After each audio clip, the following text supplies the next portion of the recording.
30 Ghost Stories by various authors. Story 1. The Flayed Hand by Guy de Maupassant. One evening about 8 months ago, I met with some college comrades at the lodgings of our friend Louis R. We drank punch and smoked, talked of literature and art, made jokes like any other company of young men. Suddenly the door flew open, and one who had been my friend since boyhood burst in like a hurricane. "Guess where I come from," he cried. "I bed on the Maypole," responded one. "No," said another, "you're too gay. You come from borrowing money, from burying a rich uncle, or from pawning your watch." "You're getting sober," cried a third, "and as you scented the punch in Louis's room, you came up here to get drunk again." "You're all wrong," he replied. "I come from P in Normandy, where I have spent 8 days, and whence I have brought one of my friends, a great criminal, whom I ask permission to present to you." With these words he drew from his pocket a long, black hand, from which the skin had been stripped. It had been severed at the wrist. Its dry and shriveled shape, and the narrow, yellowed nails, still clinging to the fingers, made it frightful to look upon. The muscles, which showed that its first owner had been possessed of great strength, were bound in place by a strip of parchment-like skin. "Just fancy," said my friend, "the other day they sold the effects of an old sorcerer, recently deceased, well known in all the country. Every Saturday night he used to go to witch gatherings on a broomstick. He practiced the white magic and the black, gave blue milk to the cows, and made them wear tails like that of the companion of St. Anthony. The old scoundrel always had a deep affection for this hand, which, he said, was that of a celebrated criminal, executed in 1736 for having thrown his lawful wife headfirst into a well, for which I do not blame him, and then hanging in the belfry the priest who had married him. After this double exploit he went away, and during his subsequent career, which was brief but exciting, he robbed 12 travelers, smoked a score of monks in their monastery, and made a seraglio of a convent." "But what are you going to do with this horror?" we cried. "Eh, parbleu, I will make it the handle of my doorbell and frighten my creditors." "My friend," said Henry Smith, a big phlegmatic Englishman, "I believe that this hand is only a kind of Indian meat, preserved by a new process. I advise you to make bouillon of it."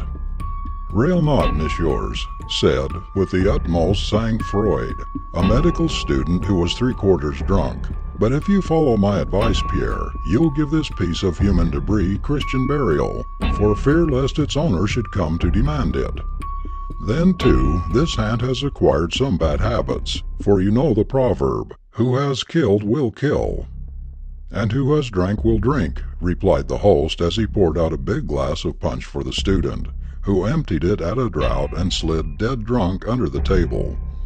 His sudden dropping out of the company was greeted with a burst of laughter, and Pierre, raising his glass and saluting the hand, cried, "I drink to the next visit of thy master." Then the conversation turned upon other subjects, and shortly afterward each returned to his lodgings. About 2 o'clock the next day I was passing Pierre's door. I entered and found him reading and smoking. "Well, how goes it?" said I. "Very well," he responded. "And your hand?" "My hand? Did you not see it on the bell-pull? I put it there when I returned home last night. But apropos of this, what do you think? Some idiot, doubtless to play a stupid joke on me, came ringing at my door towards midnight. I demanded who was there, but as no one replied, I went back to bed again and to sleep. At this moment the door opened, and the landlord, a fat and extremely impertinent person, entered without saluting us. "Sir," said he, "I pray you take away immediately that carrion which you have hung to your bell-pull. Unless you do this, I shall be compelled to ask you to leave." "Sir," responded Pierre with much gravity, "you insult a hand which does not merit it. You know that it belonged to a man of high breeding?" The landlord turned on his heel and made his exit without speaking. Pierre followed him. detached the hand and affixed it to the bell cord hanging in his alcove. "That is better," said he. "This hand, like the brother, all must die, of the Trappists, will give my thoughts a serious turn every night before I sleep." At the end of an hour I left him and returned to my own apartment. I slept badly the following night and was nervous and agitated, and several times awoke with a start. Once I imagined even that a man had broken into my room, and I sprang up and searched the closets and under the bed. Toward 6 o'clock in the morning I was commencing to doze at last, when a loud knocking at my door made me jump from my couch. It was my friend Pierre's servant, half-dressed, pale and trembling. "Ah, sir," cried he, sobbing, "my poor master! Someone has murdered him." I dressed myself hastily and ran to Pierre's lodgings. The house was full of people disputing together, and everything was in a commotion. Everyone was talking at the same time, recounting and commenting on the occurrence in all sorts of ways. With great difficulty I reached the bedroom, made myself known to those guarding the door, and was permitted to enter. 4 agents of police were standing in the middle of the apartment, pencils in hand, examining every detail, conferring in low voices and writing from time to time in their notebooks. 2 doctors were in consultation by the bed on which lay the unconscious form of Pierre. He was not dead, but his face was fixed in an expression of the most awful terror. His eyes were open their widest, and the dilated pupils seemed to regard fixedly, with unspeakable horror, something unknown and frightful. His hands were clenched. I raised the quilt which covered his body from the chin downward, and saw on his neck, deeply sunk in the flesh, the marks of fingers. Some drops of blood spotted his shirt. At that moment one thing struck me. I chanced to notice that the shriveled hand was no longer attached to the bell cord. The doctors had doubtless removed it to avoid the comments of those entering the chamber where the wounded man lay, because the appearance of this hand was indeed frightful. I did not inquire what had become of it. I now clipped from a newspaper of the next day the story of the crime with all the details that the police were able to procure. A frightful attempt was made yesterday on the life of young M. Pierre B. student, who belongs to one of the best families in Normandy. He returned home about 10 o'clock in the evening, and excused his valet, Bovin, from further attendance upon him, saying that he felt fatigued and was going to bed. Towards midnight, Bovin was suddenly awakened by the furious ringing of his master's bell. He was afraid and lighted a lamp and waited. The bell was silent about a minute, then rang again with such vehemence that the domestic, mad with fright, flew from his room to awaken the concierge, who ran to summon the police, and at the end of about 15 minutes, 2 policemen forced open the door. A horrible sight met their eyes. Furniture was overturned, giving evidence of a fearful struggle between the victim and his assailant. In the middle of the room, upon his back, his body rigid, with livid face and frightfully dilated eyes, lay motionless young Pierre B., bearing upon his neck the deep imprints of 5 fingers.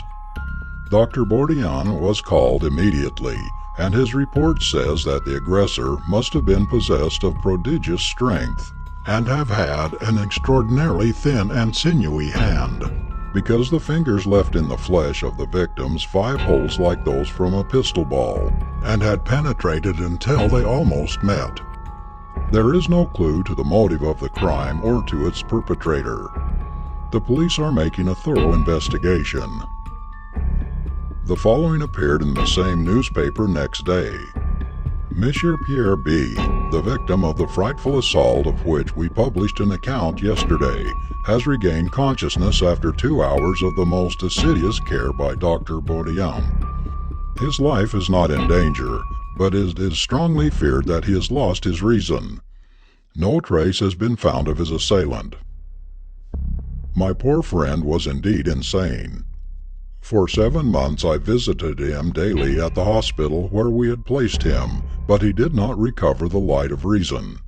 In his delirium, strange words escaped him, and, like all madmen, he had one fixed idea. He believed himself continually pursued by a specter.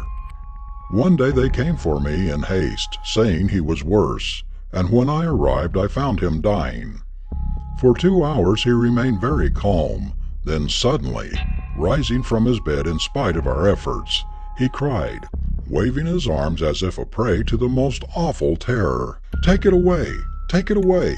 It strangles me! Help! Help!" Twice he made the circuit of the room, uttering horrible screams, then fell face downward, dead.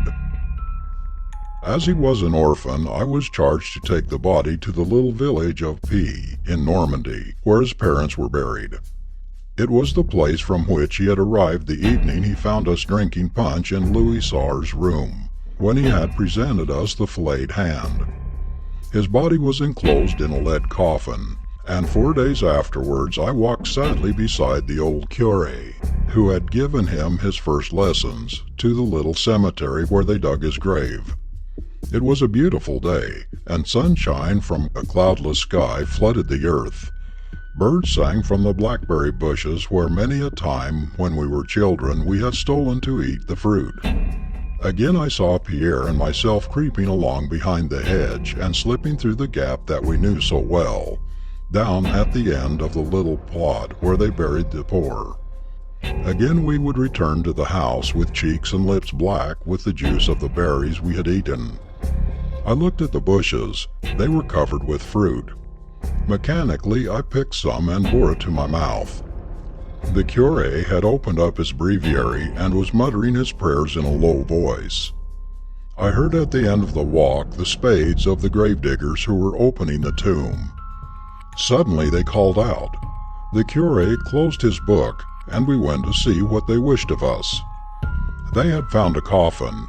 In digging, a stroke of the pickaxe had started the cover, and we perceived within a skeleton of unusual stature, laying on its back, its hollow eyes seeming yet to menace and defy us.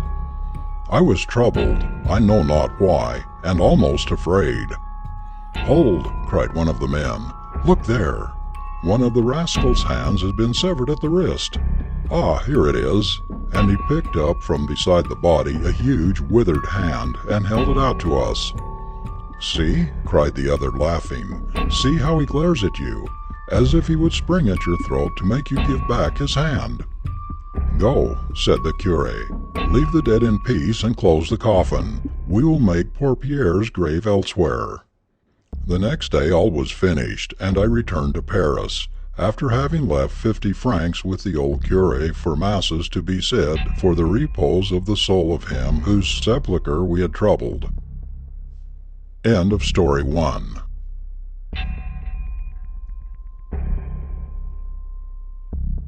Story 2 of 30 Ghost Stories by various authors. The Parlor-Car Ghost. All draped with blue denim, the seaside cottage of my friend Sarah Pine. She asked me to go there with her when she opened to have it set in order for the summer. She confessed she felt a trifle nervous at the idea of entering it alone.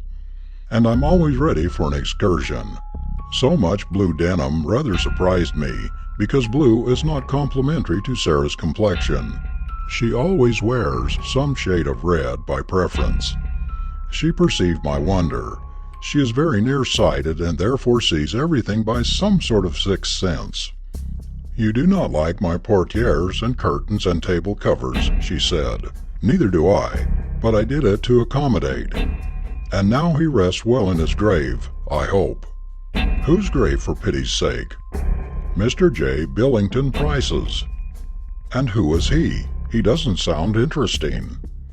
"Then I will tell you about him," said Sarah, taking a seat directly in front of one of those curtains. "Last autumn I was leaving this place for New York, traveling on the fast express train known as the Flying Yankee. Of course, I thought of the Flying Dutchman and Wagner's musical setting of the uncanny legend, and how different things are in these days of steam, etc. Then I looked out of the window at the landscape, the horizon that seemed to wheel in a great curve as the train sped on. Every now and then I had an impression at the tail of the eye that a man was sitting in a chair 3 or 4 numbers in front of me on the opposite side of the car. Each time that I saw this shape, I looked at the chair and ascertained that it was unoccupied.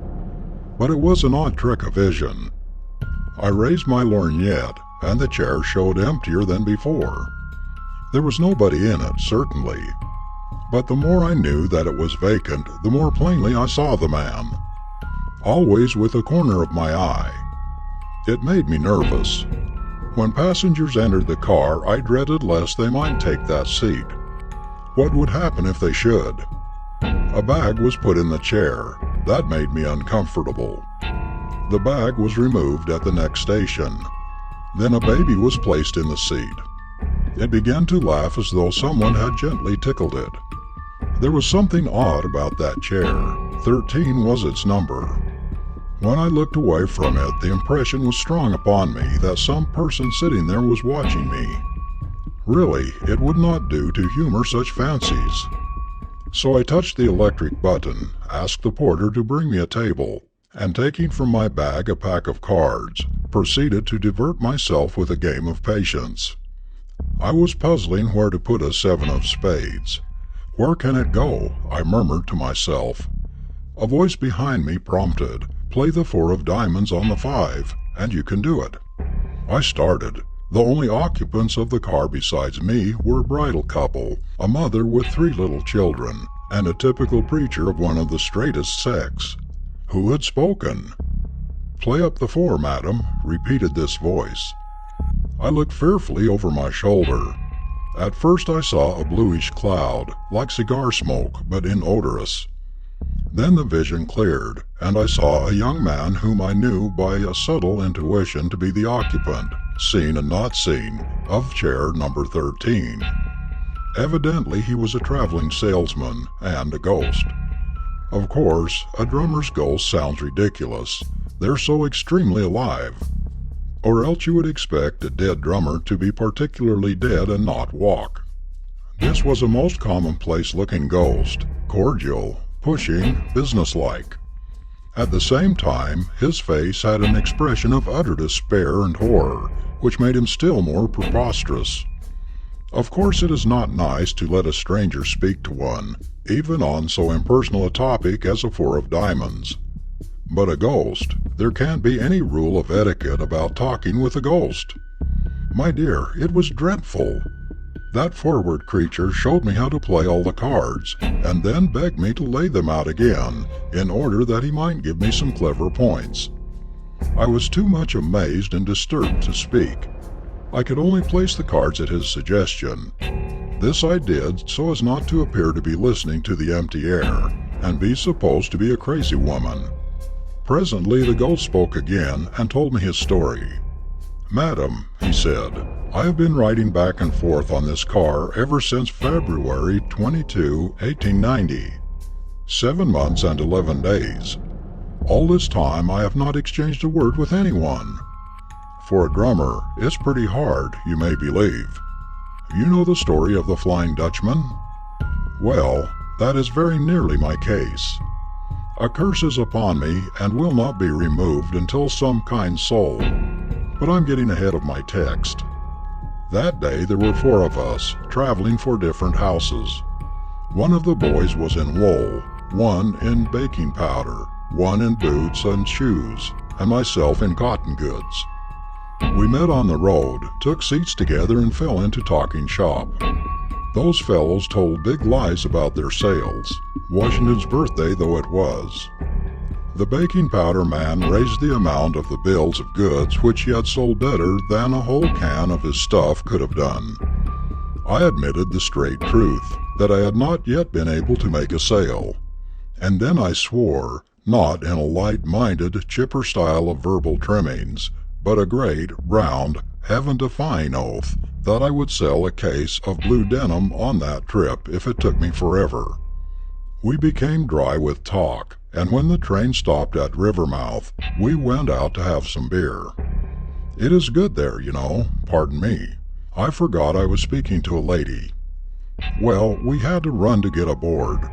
I missed my footing, fell under the wheels, and the next thing I knew they were holding an inquest over my remains, while I, disemboweled, was sitting in the corner of the undertaker's table, wondering which of the coroner's jury was likely to want a case of blue denims.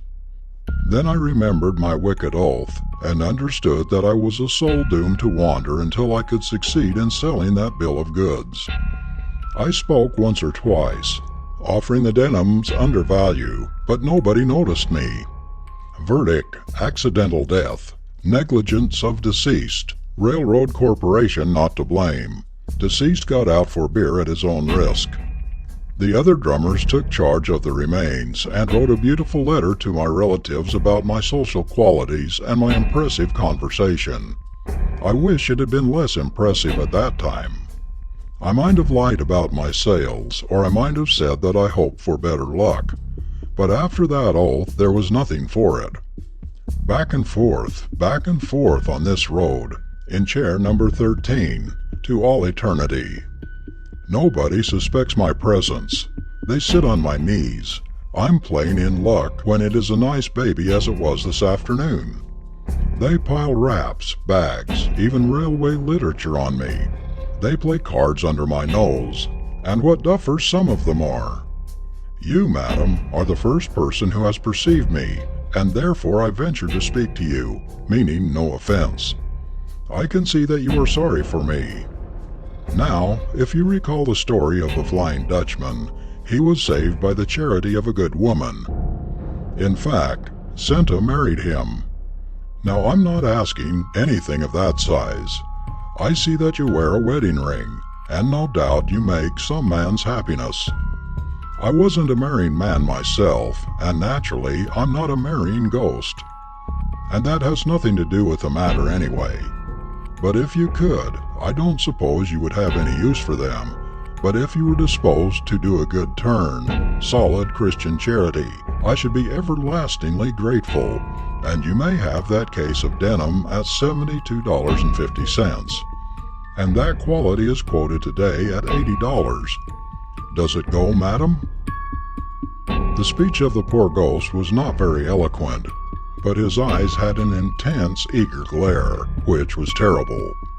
Something, pity, fear, I do not know what, compelled me.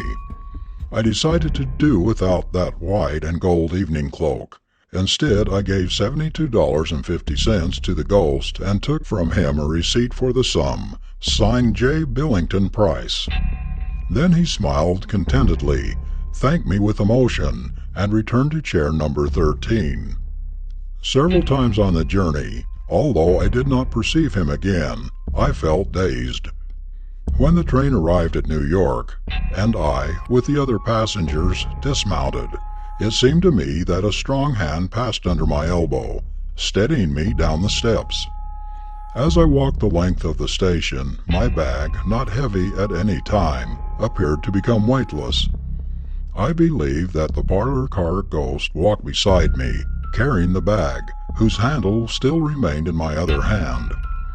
Indeed, once or twice I thought I felt the touch of cold fingers against mine. Since then I have no reason to suppose that the poor ghost is not at rest. I hope he is. But I never expected nor wished for the blue denims. The next day, however, a dray belonging to a great wholesale house backed up to our door and delivered a case of denims, with a receipted bill for the same. What was I to do? I could not go about selling blue denims.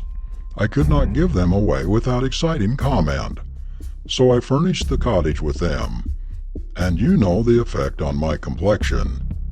Pity me, dear, and credit me, frivolous woman as I am, with having saved a soul at the expense of my own vanity. My story is told. What do you think about it? End of story 2.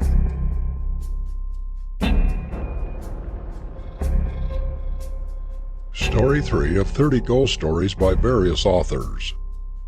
Ghost of Buckstown Inn by Arnold M. Anderson. Several travel-worn drummers sat in the lobby exchanging yarns. It was Rodney Green's turn, and he looked wise and began his tale. I don't claim by any means that the belief in ghosts is a general thing in Arkansas, but I do say that I had an experience out there a few years ago. It was late in the fall, and I happened to be in the village of Buckstown, which desecrates a very limited portion of the state. The town is as small and dirty a place as I ever saw, and the Buckstown Inn was not much above the general character of the place. The region is inhabited by natives who still cling to all sorts of foolish superstitions. The inn, in the antebellum days, was kept by one who was said to be the meanest and most crabbed of mortals. The old demon was as miserly as he was mean, and all his narrow life he hoarded his filthy lucre with fiendish greed. Report had it also that he had even murdered his patrons in their beds for their money. What the facts actually were, I don't know, but even so, to this day, the old inn is held in suspicion. A lingering effect of former horrors still clouds its memory. The present proprietor, Bunk Watson, his real name is Bunker, I believe, is an altogether different sort of chap, a southern style in fact, one of those shiftless, heatless, happy-go-lucky mortals who love strong whiskey, and who chews an enormous quid of black tobacco and smokes a corncob pipe at the same time. When the former keeper shuffled off, his property fell to a distant relative, the present keeper, who, with his family, immediately moved in from a neighboring hamlet and took possession.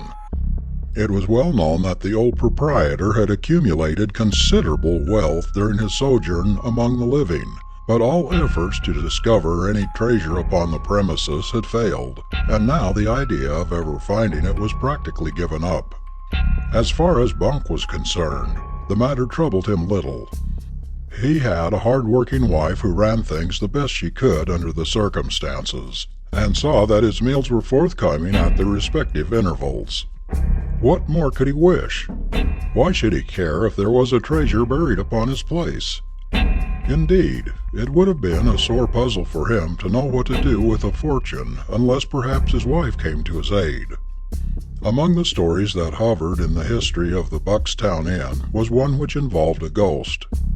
In the room where the former keeper had died, peculiar noises were heard at unearthly hours, sighing, moaning, and in fact, all the other indications which point to the existence of ghosts were said to be present. On account of this, the chamber had long since been abandoned.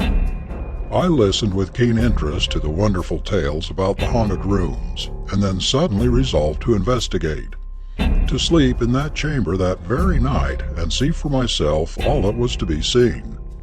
I told Buck of my purpose.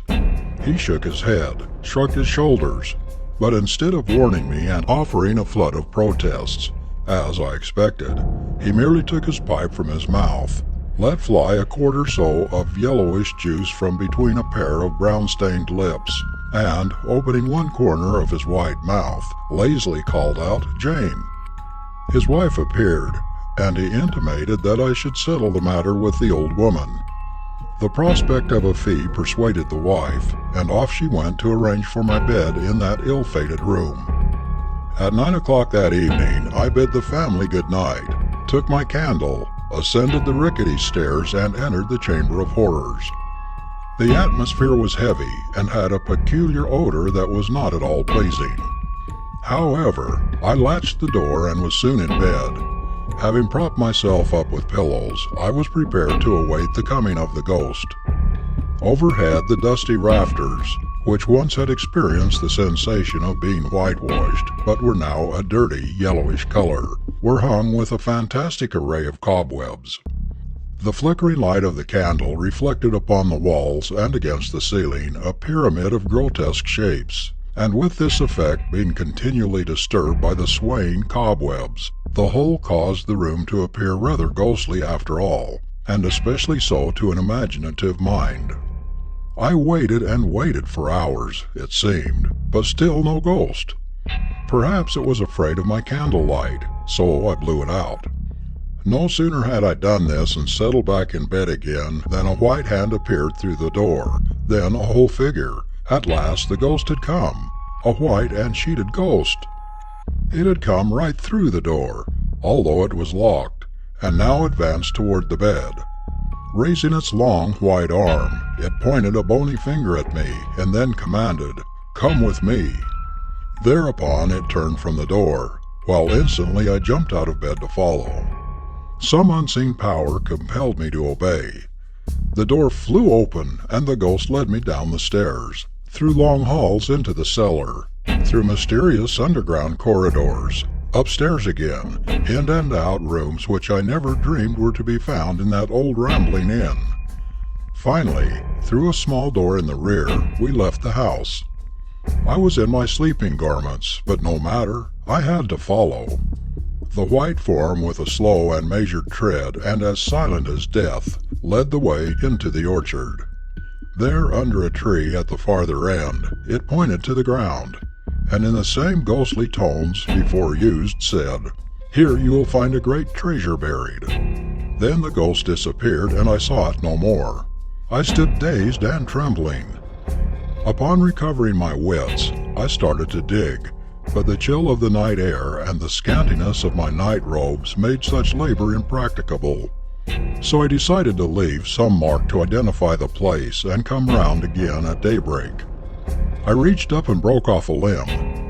Overcome with my night's exertions, I slept the next morning until a loud rapping on my door and a croaking voice warned me that it was noon.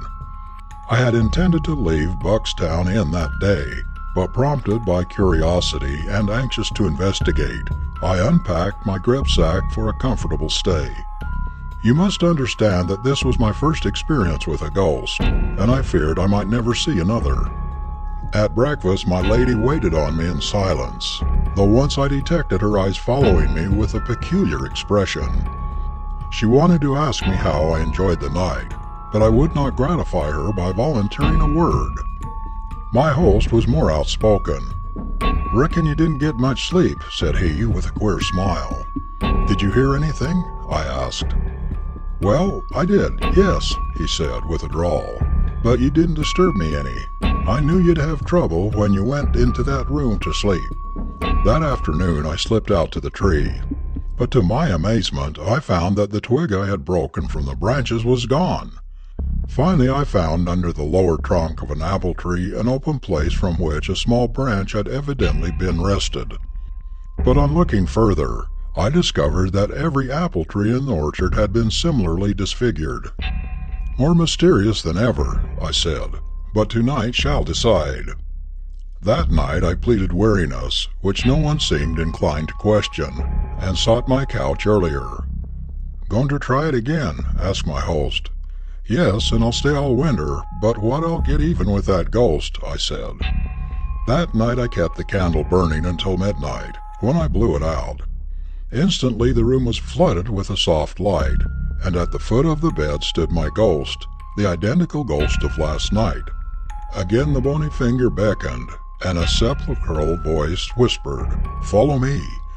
I sprang from the bed, but the figure darted ahead of me. It flew through the doorway and down the stairs, and I after it. At the foot of the stairs an unseen hand reached forward and caught my foot, and I fell sprawling headlong. But in a second I was on my feet and pursuing the ghost. It had gained on me a few yards, but I was quicker, and just as we reached the outside door, I nearly touched its robes. They sent a chill through my frame, and I nearly gave up the pursuit. As it passed through the doorway, it turned and gave me one look, and I caught the same malignant light in its eyes that I remembered from the night before. In the open orchard I felt sure I could catch it, but my ghost had no intention of allowing me any such opportunity. To my disgust, it darted backward and into the house, slamming the door in my face. In my frenzy of fear and chagrin, I threw myself against the oaken door with such force that its rusty old hinges yielded, and I landed in the big front room of the inn, just in time to see the white skirts of the ghost flit up the stairs.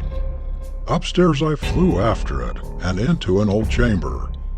There, huddled in a corner, I saw it. In the minute's delay it had secured a lighted candle, and as I entered, it advanced to daunt me with bony arm upraised to a great height. "Caught!" I cried, throwing my arms around the figure, and I made the acquaintance of a real live ghost. The white robes fell, and I saw revealed my hostess of Buckstown Inn. Next morning, when I threatened to call the police, she confessed to me that she had masqueraded as a ghost to draw visitors to the out-of-the-way old place, and that she found its tale of being haunted highly profitable to her. End of Story 3.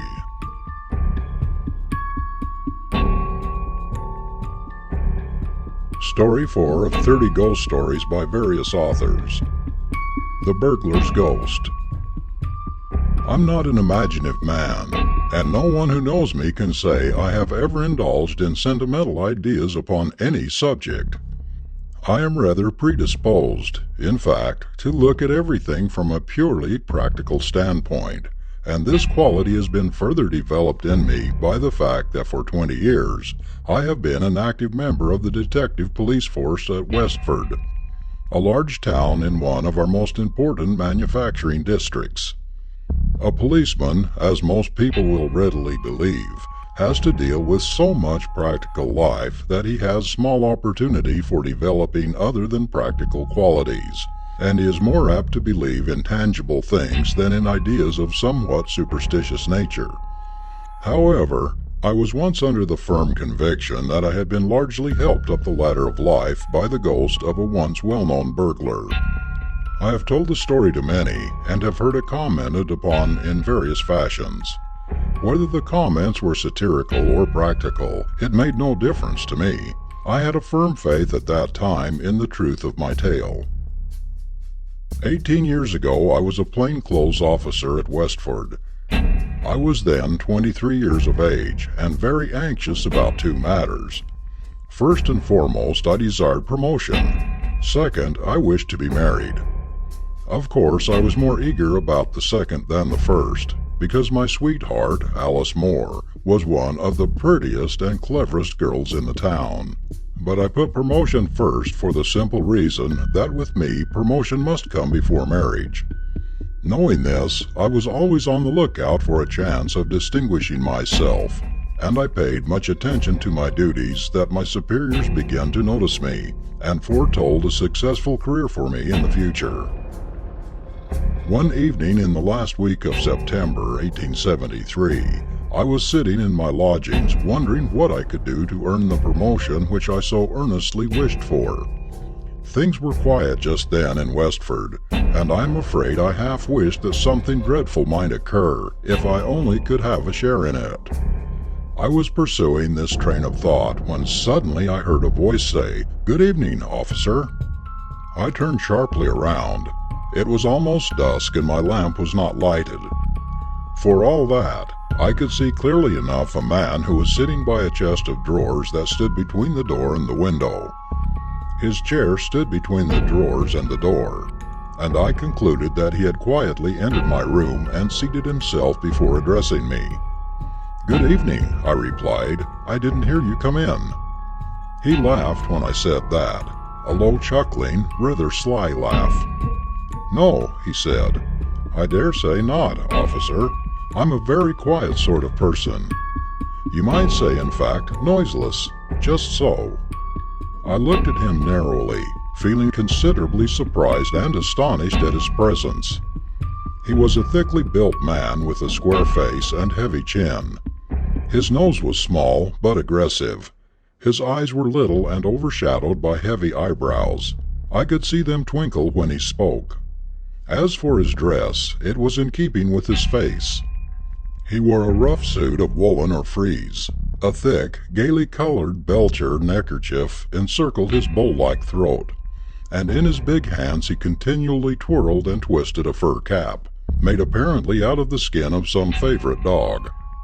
As he sat there smiling at me and saying nothing, it made me feel uncomfortable. "What do you want with me?" I asked. "Just a little matter of business," he answered. "You should have gone to the office," I said. "We're not supposed to do business at home."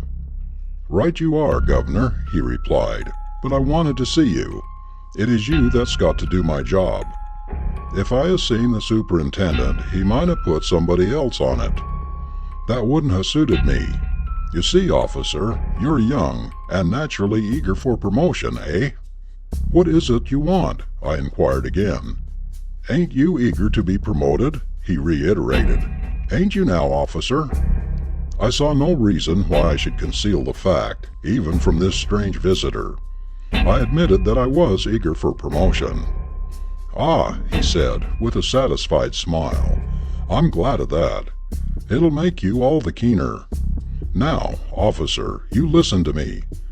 I'm a-going to put you on to a nice little job. I dare say you'll be a sergeant before long, you will. You'll be complimented and praised for your clever conduct in this affair. Mark my words if you ain't." "Out with it," I said, fancying I saw through the man's meaning. "You're going to split on some of your pals, I suppose, and you want a reward." He shook his head. "A reward," he said, "wouldn't be no use to me at all. No, not if it was £1,000. No, it ain't nothing to do with reward. But now, officer, did you ever hear of a light-toed Jim?" Light-toed Jim? I should have been a poor detective if I had not. Why, the man under that sobriquet was one of the cleverest burglars and thieves in England, and had enjoyed such a famous career that his name was a household word. At that moment there was an additional interest attached to him. He had been convicted of burglary at the Northminster Assizes in 1871, and sentenced to 10 years penal servitude. After serving nearly 2 years of his time, he escaped from Portland, getting away in such clever fashion that he had never been heard of since. Where he was no one could say, but lately there had been a strong suspicion among the police that Light-Toed Jim was at its old tricks again. "Light-Toed Jim?" I repeated. "I should think so. Why, what do you know about him?" He smiled and nodded his head. "Light-Toed Jim," said he, "is in Westford at this identical moment. Listen to me, officer. Light-Toed Jim is a-going to crack a crib tonight. Said crib is the mansion of Miss Singleton, that rich old lady as lives out on Mapleton Road. You know her. Awfully rich, with naught but women servants and animals about the place. There's some very valuable plate there. That's what Light-Toed Jim's after.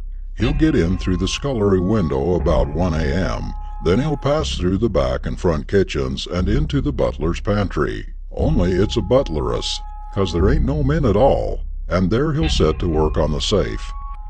Some of his late pals in Portland gave him the tip about this 'ere job." "How did you come to hear of it?" I asked. "Never mind, Governor. You wouldn't understand. Now, I want you to be up there tonight to nab Light-Toed Jim red-handed, so to speak. It'll mean promotion for you, and it'll suit me down to the ground. You wants to be about and to watch him enter, then follow him and dog him. And he be armed, officer, for Jim'll fight like a tiger if you don't draw his teeth first." "Now look here, my man," said I, "this is all very well, but it's all irregular. You must tell me who you are and how you come to be in Light-Toed Jim's secrets, and I'll put it down in black and white." I turned away from him to get my writing materials. I was not a half a minute with my back to him, but when I turned around he was gone. The door was shut, but I had heard no sound from it either opening or shutting. Quick as I thought, I darted to it, tore it wide open, and looked down the narrow staircase. There was no one there. I ran hastily downstairs into the passage and found my landlady, Mrs. Mariner, standing at the open door with a female friend.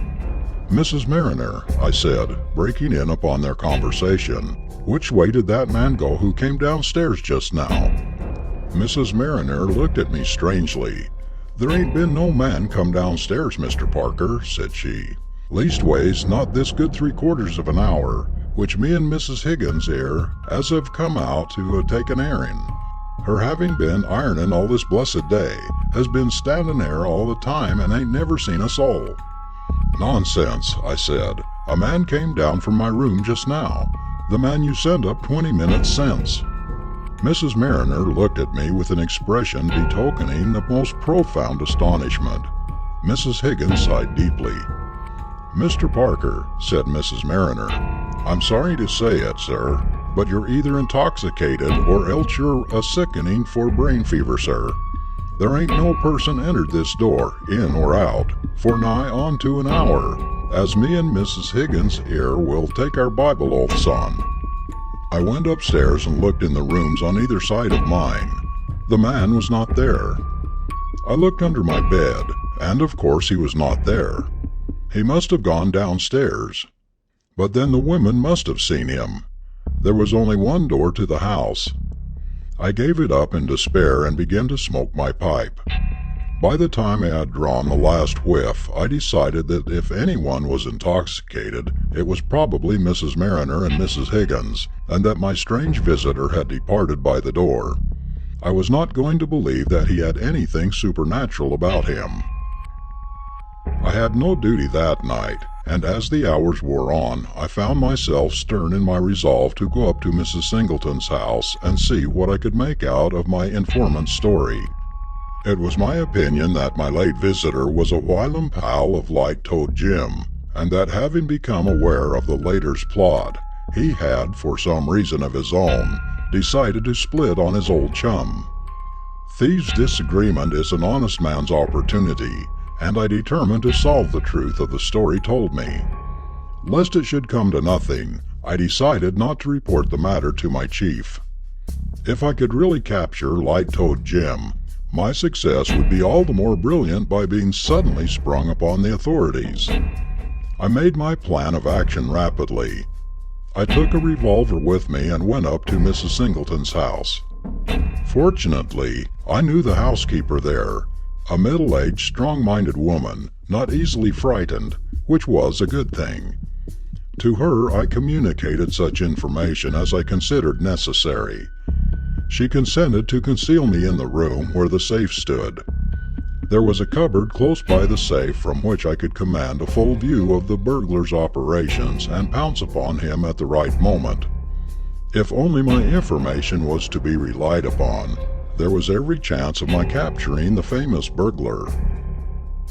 Soon after midnight, when the house was all quiet, I went to the pantry and got into the cupboard, locking myself in. There were two openings in the panel, through which of either I was able to command a full view of the room. My position was somewhat cramped, but the time soon passed away. My mind was principally occupied in wondering if I was really about to have a chance of distinguishing myself. Somehow, there was an air of unreality about the events of the evening which puzzled me. Suddenly I heard a sound which put me on the alert at once.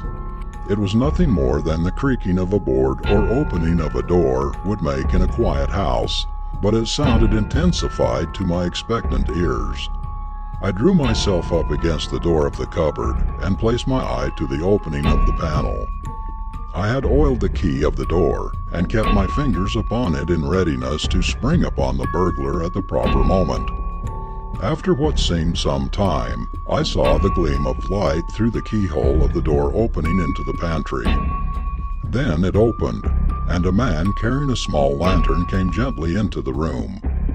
At first I could see nothing of his face, but when my eyes grew accustomed to the hazy light, I saw that I had been rightly informed, and that the burglar was indeed no other than the famous Light-Toed Jim. As I stood there watching him, I could not help admiring the cool fashion in which he went to work. He went over to the window and examined it. He tried the door of the cupboard in which I stood concealed. Then he locked the door of the pantry and turned his attention to the safe. He set his lamp on a chair before the lock and took from his pocket as neat and pretty a collection of tools as I ever saw. With these he went quietly and swiftly to work. Light-Toed Jim was a somewhat slimly built fellow, with little muscular development about him, while I'm a big man with plenty of bone and sinew. If matters had come to a fight between us, I could have done what I pleased with him, but I knew that Jim would not chance a fight. Somewhere about him I felt sure there was a revolver, which he would use on the least provocation. My plan, therefore, was to wait until his back was bent over the lock of the safe, then to open the cupboard door noiselessly and fall bodily upon him, pinning him to the ground beneath me. Before long the moment came. He was working away steadily at the lock, his whole attention concentrated on the job. The slight noise of his drill was sufficient to drown the faint click of the key in the cupboard door. I turned it quickly and tumbled right up on him, driving the tool out of his hands and tumbling him into a heap at the front of the safe. He uttered an exclamation of rage and astonishment as he went down, and immediately began to wriggle under me like an eel. As I kept him down with one hand, I tried to pull out the handcuffs with the other. This somewhat embarrassed me, and the burglar profited by it to pull out a sharp knife. He had worked himself around on his back, and before I realized what he was after, he was hacking furiously at me with his keen, dagger-like blade. Then I realized that we were going to have a fight for it, and prepared myself. He tried to run the knife into my side. I warded it off, but the blade caught the fleshy part of my left arm, and I felt a warm stream of blood spurt out. That maddened me, and I seized one of the steel drills laying near at hand, and hit my man with such a blow over the temple that he collapsed at once, and lay as if dead. I put the handcuffs on him instantly, and to make matters still more certain, I secured his ankles. Then I rose and looked at my arm. The knife had made a nasty gash, and the blood was flowing freely, but it was not serious, and when the housekeeper, who had just then appeared on the scene, had bandaged it, I went out and secured the help of the first policeman I met in conveying Light-Toed Jim to the office. I felt a proud man when I made my report to the inspector. "Light-Toed Jim," said he. "What, James Bland? Nonsense, Parker." But I took him to the cells where Jim was being attended to by the doctor. "You're right, Parker," he said. "That's the man. Well, this'll be a fine thing for you." After a time, feeling a little exhausted, I went home to try and get some sleep. The surgeon had attended to my arm and told me it was but a superficial wound. It felt sore in spite of that. I had no sooner reached my lodgings than I saw sitting in my easy chair the strange man who had called upon me earlier in the evening. He rose to his feet when I entered. I stared at him in utter astonishment. "Well, Governor," said he, "I see you've done it. You've got him square and fair, I reckon." "Yes," I said. "Ah," he said, with a sigh of complete satisfaction.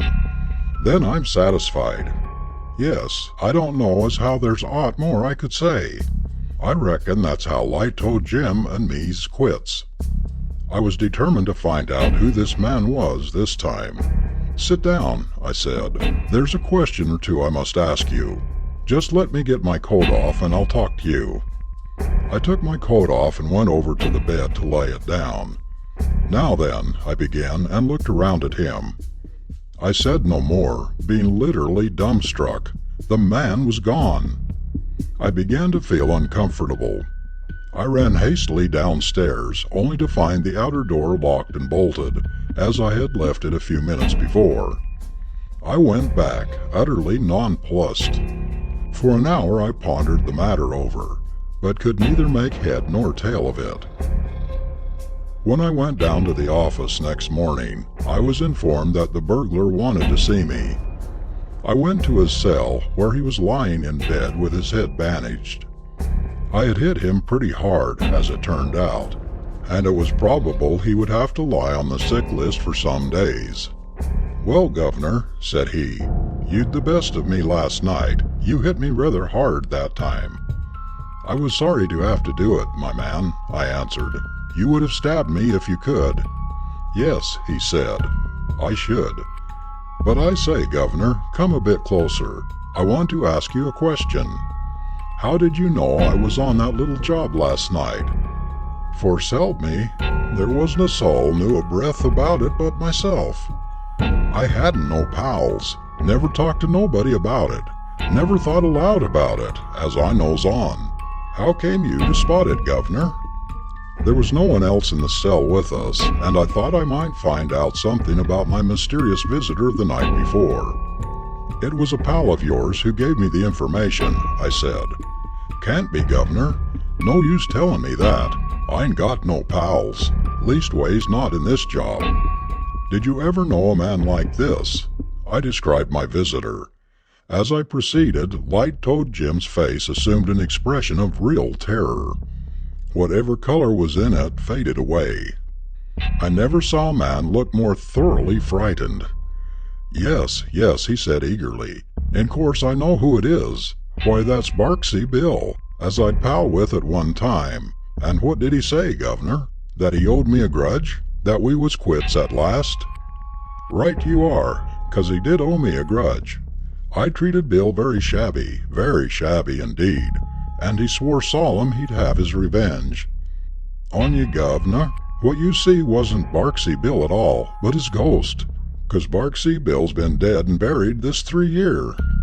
I was naturally very much exercised in my mind over this weird development of the affair, and I used to think about it long after Light-Toed Jim had once more retired into the seclusion of Portland. While he was in charge at Westford, I tried more than once to worm some more information out of him about the defunct Barksy Bill, but with no success. He would say no more than that Bill was dead and buried this 3 year, and with that I had to be content. Gradually I came to have a firm belief that I had indeed been visited by Barksy Bill's ghost, and I often told the story to brother officers, and sometimes got well laughed at. That, however, mattered little to me. I felt sure that any man who had gone through the same experience would have had the same beliefs. Of course I got my promotion and was soon afterward married. Things went well with me, and I was lifted from one step to another. In my secret mind I was always sure I owed my first rise to the burglar's ghost, and I should have continued to think so but for an incident which occurred just 5 years after my capture of Light-Toed Jim. I had occasion to travel to Sheffield from Westford, and had to change trains at Leeds. The carriage I stepped into was occupied by a solitary individual who turned his face to me as I sat down. Though dressed in more respectable fashion, I immediately recognized the man who had visited me so mysteriously at my lodgings. My first feeling was one of fear, and I dare say my face showed it, for the man laughed. "Hello, Governor," said he. "I see you knew me as soon as you come in. You owes a deal to me, Governor, now don't ye, eh?" "Look here, my man," I said. "I've been taking you for a ghost these 5 years past. Now just tell me how you got in and out of my room that night, will you?" He laughed long and loud at that. "A ghost," said he. "Well, if that ain't a good un. Why, easy enough, Governor. I was a lodging for a day or two in the same house. It was easy enough, when you know how, to open a door very quiet and slip out, too. But I followed you sharp and looked for you." "Aye, Governor, but you looked down, and I'd gone up." "You should have come up to the attics, and there you'd have found me." "So you took me for a ghost. Well, I'm blowed." I told him what Light-Toed Jim had said in the cell. "Aye," said he. "I dare say, Governor. You see, 'twas this way. It weren't Jim's fault I wasn't dead. He tried to murder me, Governor, he did, and left me a lying for dead. So I says to myself when I comes round that I'd pay him out sooner or later. But after that I quit the profession, Jim's nasty conduct having made me sick of it. So I went in for honest work at my old trade, which was draining and pipe repairing. I was on a job of that sort in Westford, near Miss Singleton's house, when I seed Light-Toed Jim. I had an idea what he was up to, haven't heard of the plate, and I watches him 1 or 2 nights, and gets a notion how he was going to work the job. Then, of course, you being an officer and close at hand, I splits on him, and that's all." "But you had got the time and details correct." "Oh, why, of course, Governor. I was an old hand, served many years at Portland, I have, and I knew just how Jim would work it, after seeing his preliminary observations. But a ghost, ha ha ha! Why, Governor, you must have been very green young officer in them days." "Perhaps I was. At any rate, I learned a lesson from the ci devant Barksy Bill, namely, that in searching a house it is always advisable to look up as well as down. End of Story 4.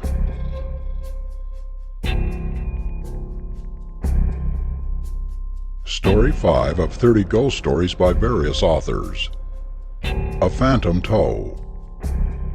I'm not a superstitious man, far from it, but despite all my efforts to the contrary, I could not help thinking, directly I had taken a survey of my chamber, that I should never quit it without going through a strange adventure.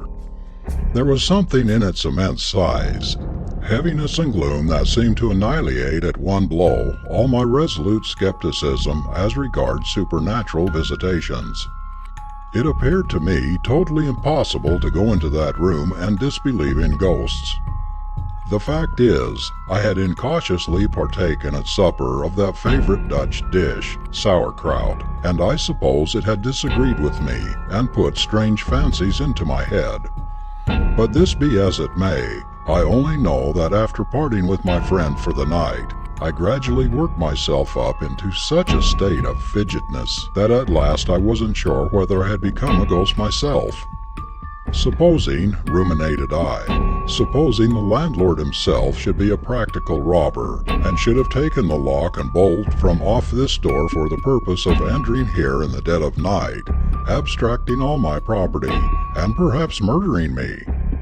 I thought the dog had a very cutthroat air about him.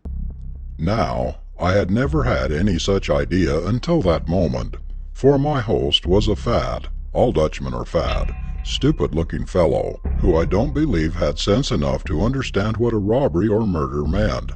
But somehow or other, whenever we have anything really to annoy us, and certainly it was not pleasant to go to bed in a strange place without being able to fasten one's door, we are sure to aggravate it by myriads of chimeras of our own brain. So, on the present occasion, in the midst of 1,000 disagreeable reveries, some of the most wild absurdity, I jumped very gloomily into bed, having first put out my candle, for total darkness is far preferable to its flickering, ghostly light, which transformed rather than revealed objects, and soon fell asleep, perfectly tired out with my day's writing. How long I lay asleep I don't know, but I suddenly awoke from a disagreeable dream of cutthroats, ghosts, and long winding passages in a haunted inn. An indescribable feeling such as I never before experienced hung upon me. It seemed as if every nerve in my body had 100 spirits tickling it, and this was accompanied by so great a heat that inwardly, cursing mine's host sauerkraut and wondering how the Dutchman could endure such a poison, I was forced to sit up in bed to cool myself. The whole of the room was profoundly dark, excepting at one place, where the moonlight, falling through a crevice in the shutters, threw a straight line about an inch or so thick upon the floor, clear, sharp, and intensely brilliant against the darkness. I leave you to conceive my horror when, upon looking at this said line of light, I saw there a naked human toe, nothing more. For the first instant I thought the vision must be some effect of moonlight, then that I was only half awake and could not distinctly see. So I rubbed my eyes 2 or 3 times and looked again. Still there was the accursed thing, plain, distinct, immovable, marble-like in its fixedness and rigidity, but in everything else horribly human. I am not an easily frightened man. No one who has traveled so much and seen so much has been exposed to so many dangers as I can be, but there was something so mysterious and unusual in the appearance of this single toe, that for a short time I could not think what to be at, so I did nothing but stare at it in a state of utter bewilderment.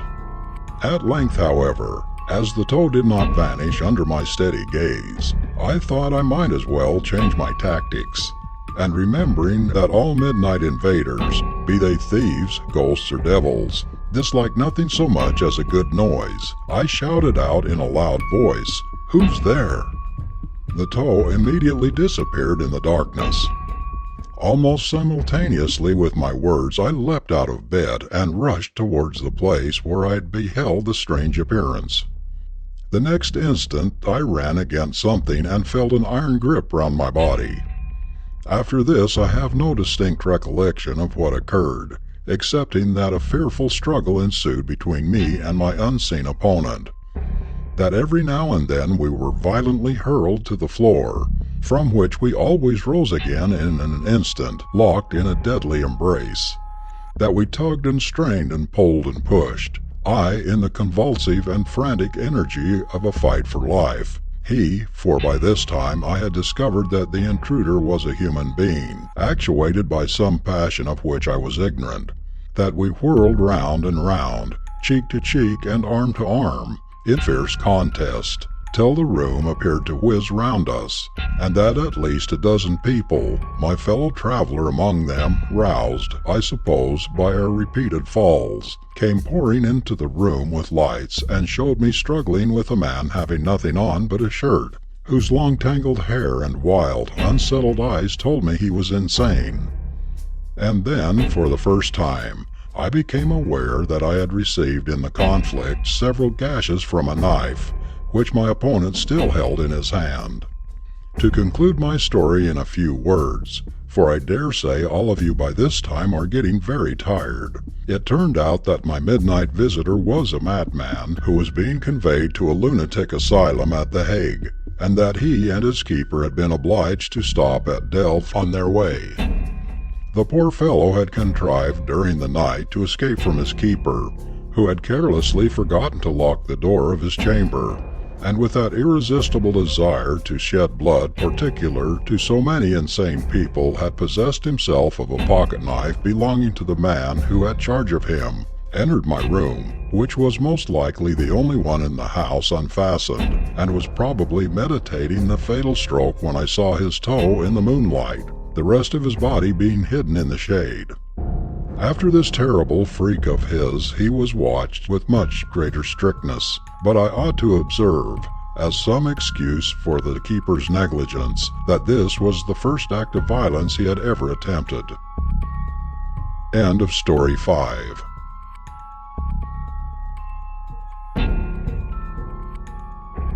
Story 6 of 30 Ghost Stories by various authors. Mrs. Davenport's Ghost by Frederick P. Schrader. Dear readers, do you agree with Hamlet? Do you believe that there is more between heaven and earth than we dream of in our philosophy? Does it seem impossible to you that Eliphas Levi conjured up the shade of Apollonius of Tyana, the prophet of Magi, in a London hotel, and that the great sage, William Crookes, drank his tea at breakfast several days a week, for months in succession, in the society of the materialized spirit of a young lady, attired in white linen, with a feather turban on her head? Do not laugh. Panic would seize you in the presence even of a turbaned spirit, and the grotesque spectacle but would intensify your terror. As for me, I did not laugh last night on reading an account in the New York newspaper of a criminal trial that will probably terminate in the death penalty of the accused. It is a sad case. I shudder as I transcribe the records of the trial from the testimony of the hotel waiter, who heard the conversation of the two confederates through a keyhole, and of 40 thoroughly credible witnesses, who testify to the same facts. What would my feelings if I had seen the beautiful victim with a gaping wound in her breast, into which she dipped her finger to mark the brow of her murderer? About 3 o'clock in the afternoon of February 3rd, Professor Davenport and Miss Ida Southchott, a very pale and delicate young girl who had submitted to the tests of Professor Davenport for a number of years, were finishing their dinner in their room in the second story of a New York hotel. Professor Benjamin Davenport was a celebrity, but it was said that he owed his fame to somewhat questionable means. The leading spiritualist did not repose the confidence in him that manifestly marked their regard for William Crookes or Daniel Douglas Home. Greedy and unscrupulous mediums, the author of Spiritualism in America thinks, are to blame for the most bitter attacks to which our cause has been exposed. When the materializations do not take place as quickly as circumstances require, they resort to trickery and fraud to extricate themselves from a dilemma. Professor Benjamin Davenport belonged to these versatile mediums. Aside from this, queer stories were afloat about him. He was secretly accused of highway robbery in South America, cheating at cards in the gambling houses of San Francisco, and the over-hasty use of firearms towards persons who had never offended him. It was said almost openly that the professor's wife had died from abuse and grief at his infidelity. But in spite of these annoying rumors, Mr. Davenport, by virtue of his skill as a fraud and faker, continued to exercise a great deal of influence upon certain plain and simple-minded folks, whom it was impossible to convince that they had not touched the materialized spirits of their brothers, mothers, or sisters through the agency of his wonderful power. His professional success received material ascension from his swarthy, Mephisto-like countenance, his deep, fiery eyes, his large curved nose, the cynical expression of his mouth, and the lofty, almost prophetic tone of his words. When the waiter had made his last visit, he did not go far. The following conversation took place in the room. "There is to be a séance this evening at the residence of Mrs. Harding," began the medium. "Quite a number of influential people will be there, and 2 or 3 millionaires. Conceal under your skirt the blonde woman's wig and the white material in which the spirits usually make their appearance." "Very well," replied Ida Southchott, in a resigned tone. The waiter heard her pace the room. After a pause, she asked, "Whose spirit are you going to control this evening, Benjamin?" The waiter heard a loud, brutal laugh and the chair groaning beneath the weight of the demonstrative professor. "Guess." "How should I know?" she asked.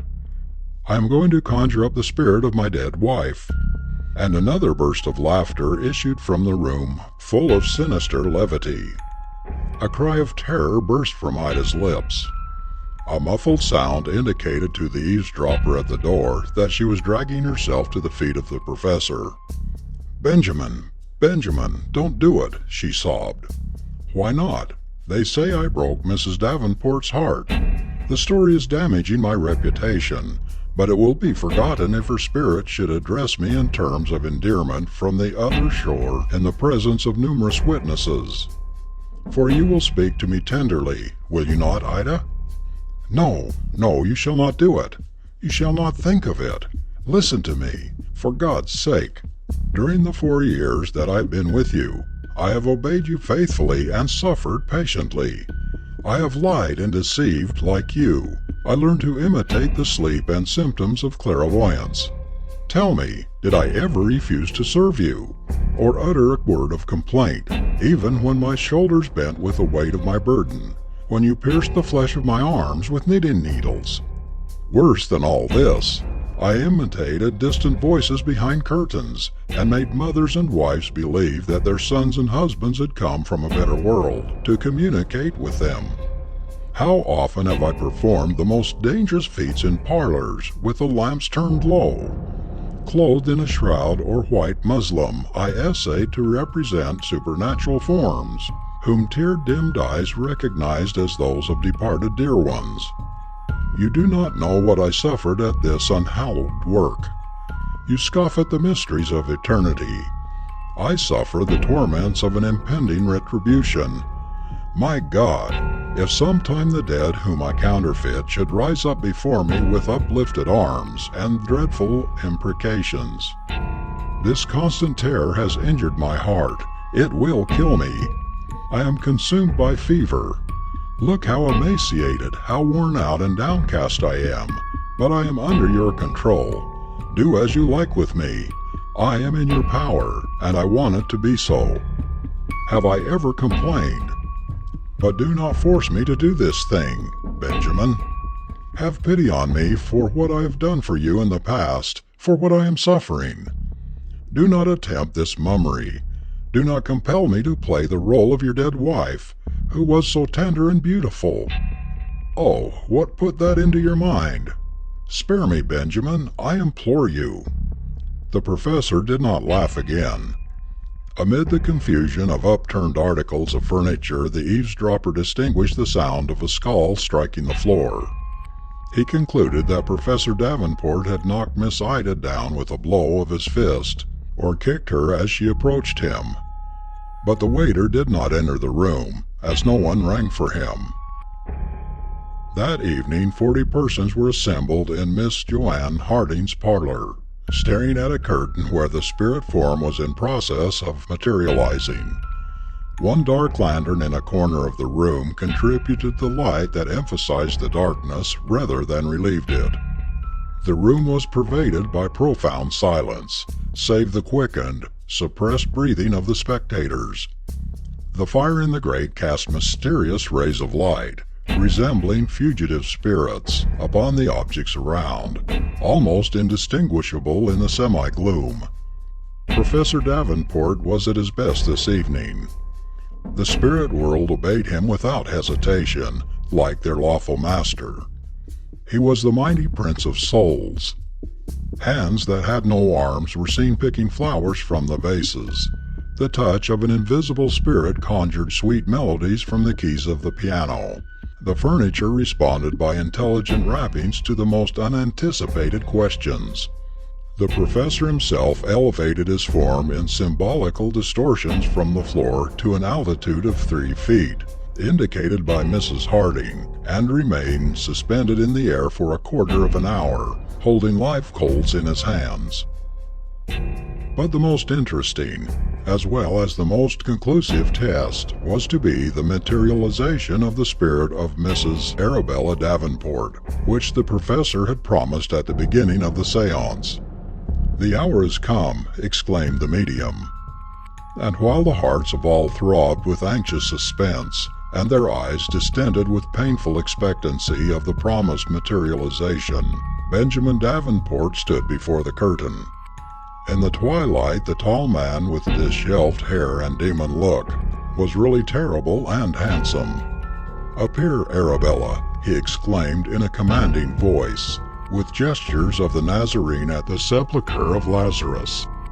Suddenly a cry burst from behind the curtain, a piercing, shuddering, horrible shriek, the shriek of an expiring soul. The spectators trembled. Mrs. Harding almost fainted. The medium himself appeared surprised. But Benjamin recovered his composure on seeing the curtain move and admit the spirit. The apparition was that of a young woman with long blonde tresses. She was beautiful and pale, clad in some light, whitish material. Her breast was bare, and on the left side appeared a bleeding wound, in which trembled a knife. The spectators rose and retreated, pushing their chairs to the wall. Those who chanced to look at the medium noticed that a deadly pallor had overspread his face, and that he was cowering and trembling.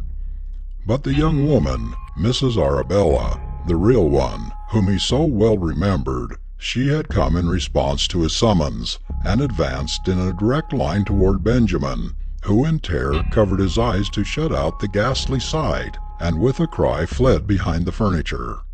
But she dipped the finger of her thin hand into the blood from her wound, and traced it across the brow of the unconscious medium, the while repeating in slow, monotonous tone that sounded like the echo of a wail, again and again, "You are my murderer!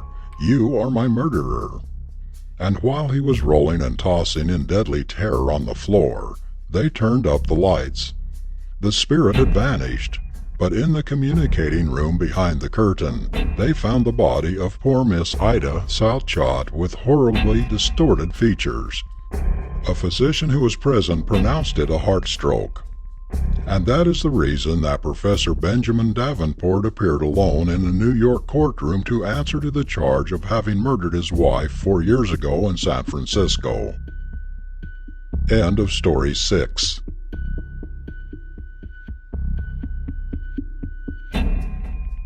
Story 7 of 30 Ghost Stories by various authors.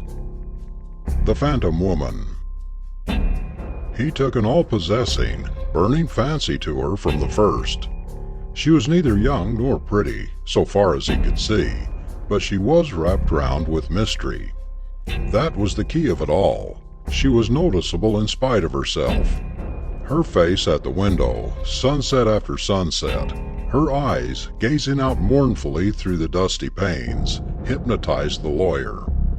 He saw her through the twilight night after night, and he grew at length to wait through the days in a feverish waiting for dusk, and that one look at an unknown woman. She was always at the same window on the ground floor, sitting doing nothing. She looked beyond, so the infatuated solicitor fancied, at him. Once he even thought that he detected the ghost of a friendly smile on her lips. Their eyes always met with a mute desire to make acquaintance. This romance went on for a couple of months. Gilbert Dent assured himself that nothing in his life can possibly remain stationary, and he cudgeled his brain for a respectable manner of introducing himself to his idol. He had hardly arrived at this point when he received a shock. There came an evening when she was not at the window. Next morning he walked down Wood Lane on his way to the office. He always went by train, but he felt a strong disinclination to go through another day without a sight of her. His heart began to beat like a schoolgirl's as he drew near the house. If she should be at the window, he was almost disposed to take his courage in his hand and call on her, and yes, even tell her in quick bursts that she had mysteriously become all the world to him. He could see nothing ridiculous in this course. The possibility of her being married, or having family ties of any sort, had simply never occurred to him. However, she was not at the window. What was more, there was a sinister silence, a sort of breathlessness about the whole place. It was a very hot morning in late August. He looked a long time, but no face came, and no movement stirred in the house. He went his way, walking like a man who has been heavily knocked on the brow and sees stars still. That afternoon he left the office early, and in less than an hour stood at the gate again.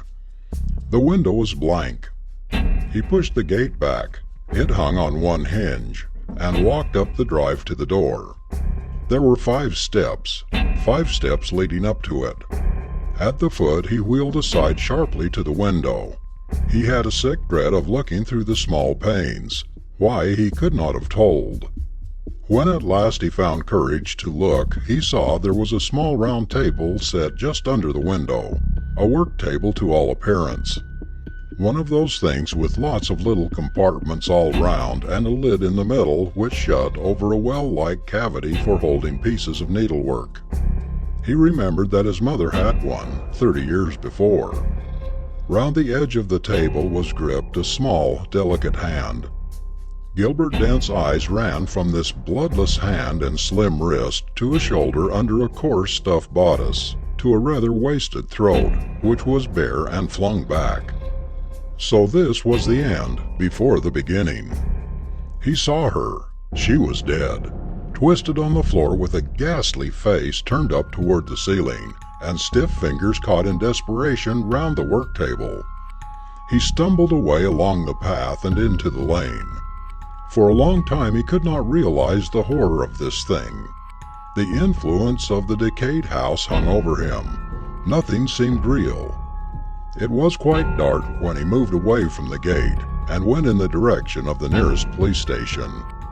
That she was dead, this woman whose very name he did not know, although she influenced him so powerfully, he was certain.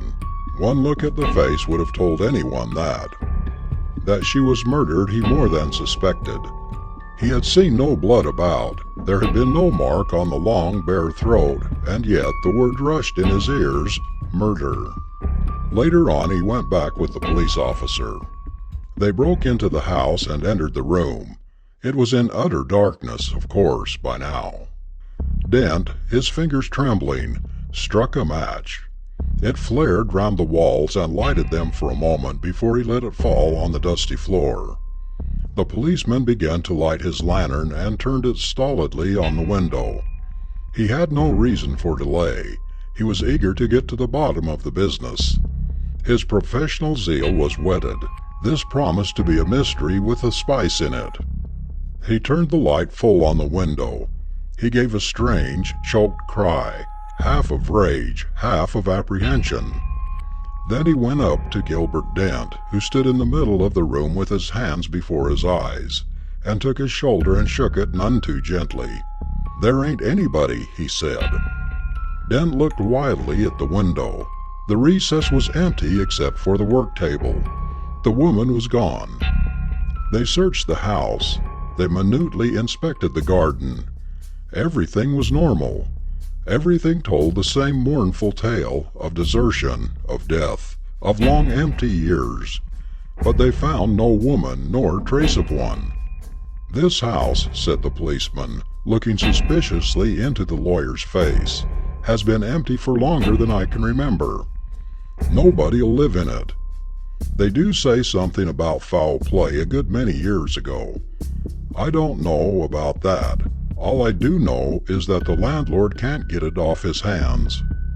It was doubtful if Gilbert Dent heard one word of what the man was saying. He was too stunned to do anything but creep home, when he was allowed to go, and let himself stealthily into his own house with a latch key. He was afraid even of himself. He did not go to bed that night. As for the mystery of the woman, the matter was allowed to drop. It ended officially. There was a shrug and a grin at the police station. The impression there was that the lawyer had been drinking, that the dead woman in the empty room was a gruesome freak of his tipsy brain. A week or so later, Dent called on his brother Ned, the one near relation he had. Ned was a doctor. Perhaps he was a shade more matter-of-fact than Gilbert.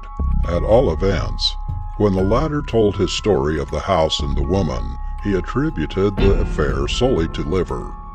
"You are overworked." The elder brother looked at the younger's yellow face. "An experience of this nature is by no means uncommon. Haven't you heard of people having their pet spooks?" "But this was a real woman," he declared. Well, I was in love with her. I had made up my mind to marry her, if I could." Ned gave him a keen, swift glance.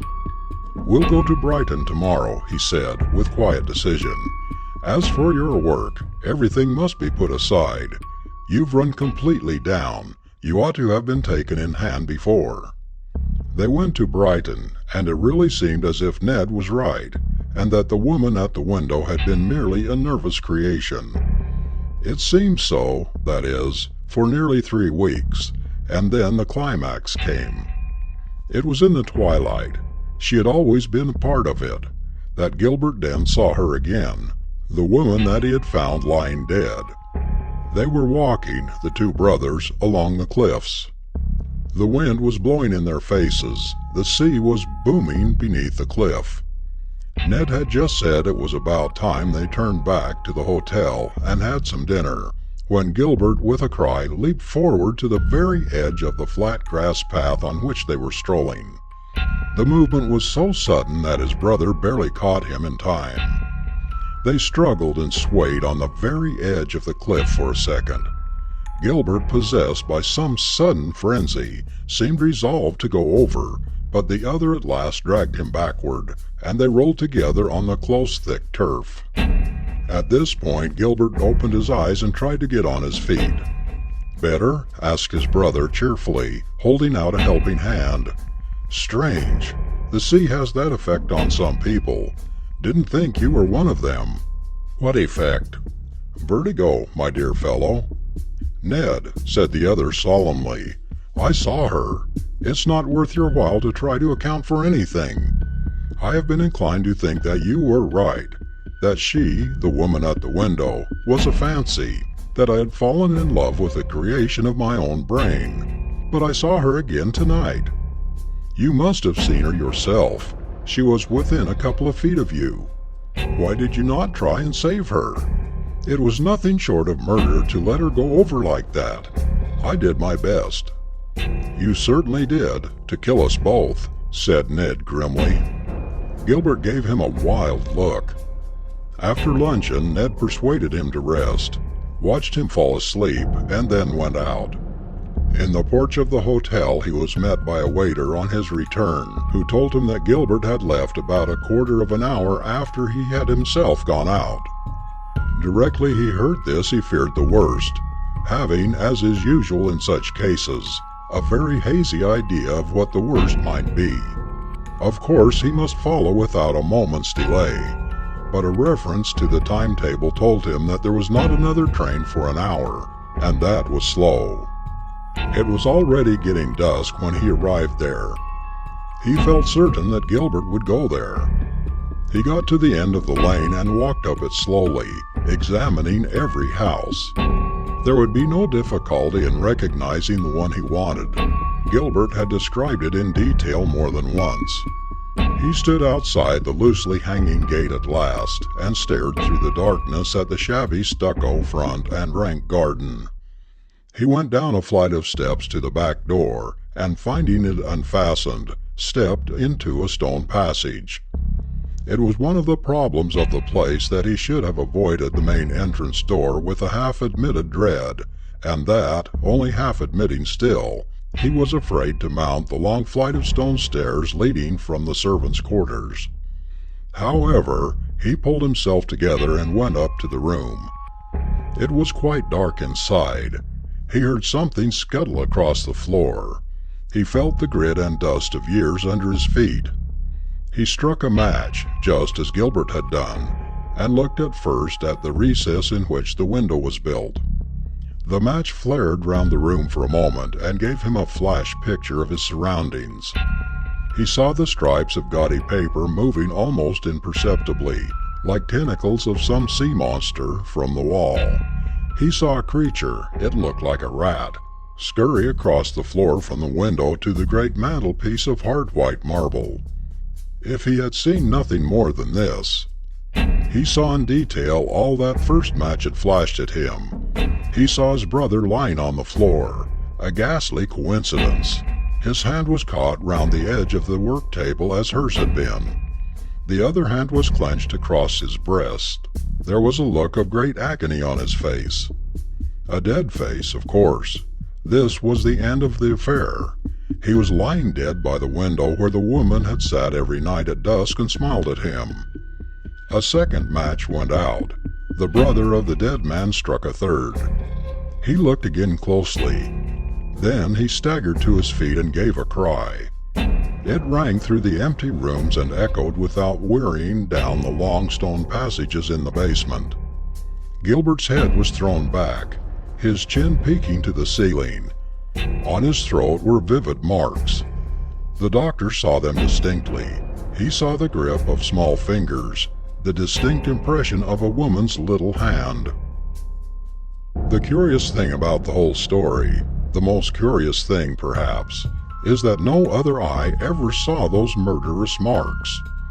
So there was no scandal, no chase after the murderer, no undiscovered crime. They faded. When the doctor saw his brother again in the full light and in the presence of others, his throat was clear, and the post-mortem proved that death was due to natural causes. So the matter still stands, and will. But where the house and its overgrown garden stood runs a new road with neat red and white villas. Whatever secret it knew, if any, it kept discreetly. Ned Dent is morbid enough to go down the smart new road in the twilight sometimes and wonder. End of Story 7.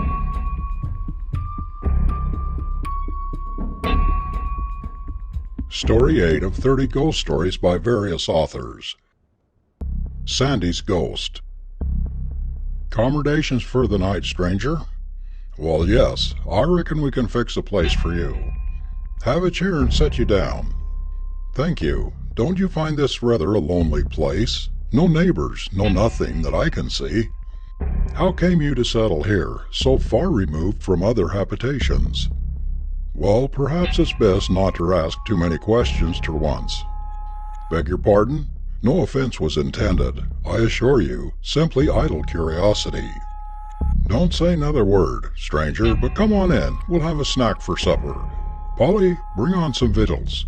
You're just in time. Polly at once obeyed. She was a typical Western girl, tall, lithe, graceful, and lipid-eyed. She was clear-skinned and high-spirited, too, and in this case ignorant through no fault of her own. John Barr's eyes scanned her intently, and a flush came to her cheeks. For the first time in her life, she was unpleasantly conscious of her bare feet. It may have been this that made her stumble and spill some of the contents of an earthen bowl over the guest's knees as she placed it on the table. Her eyes flashed and a tear of anger twinkled on the lashes. She stopped, half meaning to apologize, but an oath from her father caused her to set the bowl down heavily and to hurry from the cabin. A moment later, Barr saw a flutter of pink calico from behind a pile of rocks. Old Kit Robinson saw it too. Don't wonder at your saying 'tain't right. She's a smart gal, and a good looker too, as should have been sent away from here to school ter be educated. She won't leave her no count dad. I oughter be shot for cussin' her, but I ain't what I used to be. Settin' here and keepin' guard makes me narvous." Barr's eyes asked the question his lips refused to speak. Supper eaten, the men went outside and sat with their chairs tilted back against the cabin. Something in the younger man's frank face had softened old Kit into a reminiscent mood and made him strangely inclined to gratify an idle curiosity. The soft evening wind sighed through the branches of the tall spruce pines, and the declining rays of the setting sun caused the shadow of the rude home to stretch out longer across the greensward. From its shelter where he sat, John Barr looked out on the grand ranges of the Rockies, and wondered where in their vastness he would find the man he sought, the finding of whom had brought him into this wild and unforsaken mining camp. "Stranger, I've taken a liking ter you. You've been something about you that reminds me of someone I know, and you look like an honest chap. Say, do you believe in ghosts?" He put the question very suddenly, and a look of disappointment crossed his face when Barr told him that he did not believe in spooks. "Well, I've seen 'em." A thought connecting the pink calico with something in the past came to Barr's mind. "Can't you tell me about it?" he asked. "I'd like ter if you'll swar on your derringer and never ter blab. Will you swar?" The solitary guest started to smile, but the smile faded at the thought of unshed tears in Polly's eyes. It might make it easier for her if he humored the old man. "I swear," he said, and he did. "Do you see yon old spruce at the turn of the trail and the cliff just above? Well, that's the spot I'm watchin' and guardin' till the owner comes and ter claim it. I'm quick to burn powder and pretty sure shot. I know a man when I sees him, and I ain't easy fooled. Well, ter begin with, I had a partner once, and he was a man, sure enough. He was from the state of New York. I never axed him as ter how so fine a gent come ter diggin' and shovelin' in the Rockies, though ter myself I said thar was some good reason. He had light hair, and we called him Sandy for short, and he was just about as gritty as sand. We was as unlike as any two fellers you ever saw. He was quiet-like and steady, and I was sorter wild and reckless, and I liked mounting due most too well. Well, when we had a little dust scraped together, we would divvy, and I took my share way down ter the station on the other side of the cliffs and sent her off ter the bank in Helena. But I allers left some hid where the gal could find it. Old Sandy had a bank of his own that no one knew about, 'ceptin' himself, and every time we divided he'd carry part of it ter his hidin' place, and then give the rest ter me ter send to his boy, that he said was bein' educated in some college way up in Boston. He seemed ter think a heap of that boy. Arter a while, my old woman gave out, and soon we laid her away on the hillside. It was hard, stranger." Old Kit's voice failed him for a moment, but he quickly regained his composure and continued. "But when old Sandy, my good old pard, give up, I didn't care for nothin'. We buried him in style. All the boys from round the diggin's was thar, and many an eye was wet. We didn't have nary a preacher, but the gal she prayed at the grave. For the life of me, I don't know where she larnt it. Reckon the old women must have told her. Next morning, the gal showed me a letter that Sandy gave her just before he died. It was to his boy, and she was to give it to him if he ever come out this way, and she got it yet. That same evening after supper, feeling kinder gloomish, and like there was something in my throat I couldn't swaller, I took a stroll up the gulch. I went on out to the top of the ridge of the big rock, and got to studying where I'd find another pard like Sandy. All ter once I felt a hand touch my shoulder kinda light once or twice. I jumped up, half expecting it was Sandy, but it was only the gal. Well, I was all took back at first, and then I got mad. "What air you doing up here?" I asked, kinder tough. She had tears in her eyes as she looked up at me and said, "Pap, don't get mad. I was lonesome. I seed you coming up this way, and I follered you, 'cause I wanted to tell you that Sandy said to give his boy his pile when he comes." "Well," says I, "you might have waited till I come back to the house." And then I sent her back. After she was gone, I sat her studying where in the world Sandy's pile was. I tried to think where he could have hid it, but it weren't no use. All ter once I noticed it was plumb dark, and these surroundings ain't a healthy place for a man to roam in after nightfall, especially if he ain't got his shooting irons on. I cut a pretty swift gait for the shack. Just as I come around the bend there at the pine, I happened to look up toward the cliff, and there sat Sandy. Yes, sir, he was him sure as you're born. My feet felt heavy as lead, and I couldn't move from the spot. I tried to holler, but it weren't no go. Finally, I gave a sudden jerk, and made a step toward him, and as I did so, he disappeared. Then I made tracks for home, but I kept mum, because I knowed the boys would say that Mountain Dew was licking up my brains, and I would be seeing snakes and such things for long. The next night, somehow or another, I thought to go and see if he was there again, and sure enough, there he sat, looking kinder sad and making marks on the rocks with his fingers. I had my hand on my gun this time, so I got a little closer than afore. But by hooky, he got away from me again, nor did he come back. I could hardly wait for the next night to come around. At the same time I was on hand good and early, just as it begun to get dark, and the trees looked like long spooks a-stretching out their arms. I looked toward the cliff, and there he sat, marking and scratching on the rock with his fingers and looking sad. Now, this being the third time, I kinder got bolder, and I went a little closer and says, "Sandy, what's the matter with you? Didn't the boys do the planting right for you?" Then as luck would have it, I thought of something else right quick, and I said, "Or is it the dust you've hid where you're sitting?" Well, he looked up at me then, and the happiest smile come to his face, and all ter once he disappeared again. And since then I've sat here guarding the place till the right one comes along to claim it. Let's see, what did you say your name was? Pardon me, I thought I told you. My name is John Willett Barr. Polly, oh Polly, come here, gal. What was Sandy's full name? I plumb forgot. What do you want to know for? She asked. I ain't going to tell you now. That's my own secret. Come, gal. Tell me for once it won't be healthy for you. Well then, she answered stubbornly, it was John Willett Barr. At her reply, the young man's face grew deathly pale, and he started up from his chair, but Kit thrust him back into his seat, saying, "Bring me the letter, Polly." "What are you going to do with it, Pa?" she inquired cautiously.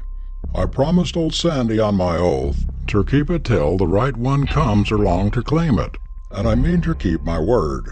The right one is here, gal. There he sits. So trot that letter out, and don't parley long with me if you knows when you're well off." Polly stared at the young man in utter bewilderment for a moment.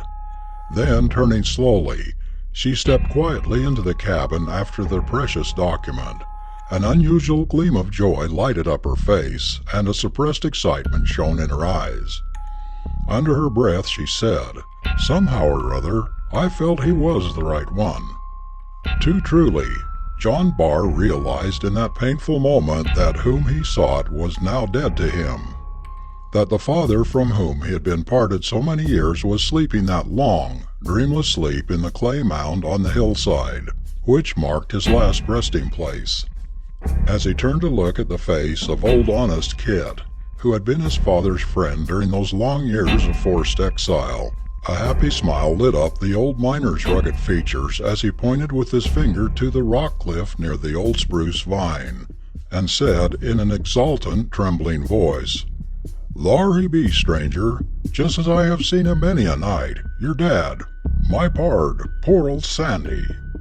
With an eager voice, John Barr sprang forward, and the mountains echoed and re-echoed the plaintive cry of, "Father! Father!" But his outstretched arms clasped only emptiness and the darkening shadows of the rapidly approaching night. End of Story 8.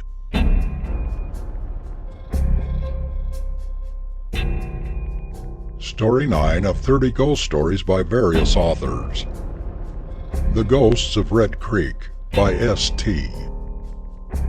To the northward of Mississippi City and its neighbor, Hansborough, there extends a tract of pine forest for miles, with but few habitations scattered through it. Black and Red Creeks, with their numerous branches, drain this region into the Pascagoula River to the eastward, with the swamps of Pascagoula as a refuge, and the luxuriant and unfrequented bottoms of Red and Black Creeks to browse upon. There are few choicer spots for deer. Knowing this fact, a small party of gentlemen on the day before a crisp, cold Christmas started from Hansborough in a large four-wheeled wagon for a 30-mile drive into this wilderness of pine and a week's sport after the deer. The guide was Jim Carruthers, a true woodsman, and the driver a general factotum, a jolly Negro named Jack Lyons, than whom no one could make a better hoe cake and cook a venison steak. His laugh could be heard a quarter of a mile, and his good nature was as expansive as the range of the laughter. The usual experiences of a hunting camp were hardly enjoyed during the first days of this life out of doors, but his cream did not rise until about the fifth night, when, from familiar intercourse, Jack Lyons became loquacious, and after the day's 20 or 25-mile walk, would spin yarns in front of the campfire, which brought forgetfulness of fatigue. The night before New Year's was intensely cold. The cold north wind of the afternoon had subsided at sunset, and only a gust now and again touched the musical leaves of the pines, making them vibrant with that mournful score of nature's operas which even maestros have failed to catch. In front of two new and white tents, two sportsmen reclined at length within reach of the warmth of the fire, while opposite them rested at ease the guide and the worthy Jack Lyons. Wearied with the day's chase, four staunch hounds, Ringwood, Rose, Jet, and Boxer, were dreaming of future quarry. The firelight brought out in bright relief the trunks of the tall pines like cathedral columns, and sparkling through the leafy dome overhead, the scintillating stars glistened with diamond brightness. A silence which added its influence to the scene rested about the borders of the creek below, and gave more effect to the story of the veteran teamster than perhaps it otherwise would have had. "If de deer run down de creek," said old Jack, smacking his lips over a carefully prepared brewing of the real Campbellton punch, "we's bound to see fun tomorrer, for they'll take us down there by de old Gibbet's place. In daylight there's no place like it, but after nightfall, you bet you wouldn't catch this nigga there." Old Jack was naturally asked why he didn't care about visiting the Gibbet place that night. Asking to be excused till he filled his pipe, the silence was unbroken till his return. He piled on more pine knots and commenced. "You know, gemmen, that when the gunboats was in the South, we folks had to travel way back here on these roads out in the range of their big guns. I was gauged by Mr. Harrison in hauling salt from the factory at Mississippi City and on der beach over Mobile, and I had been making a trip every week or so. This backcountry road was never thought of by the Federals, and we had good times long the way, no shells and no shooting.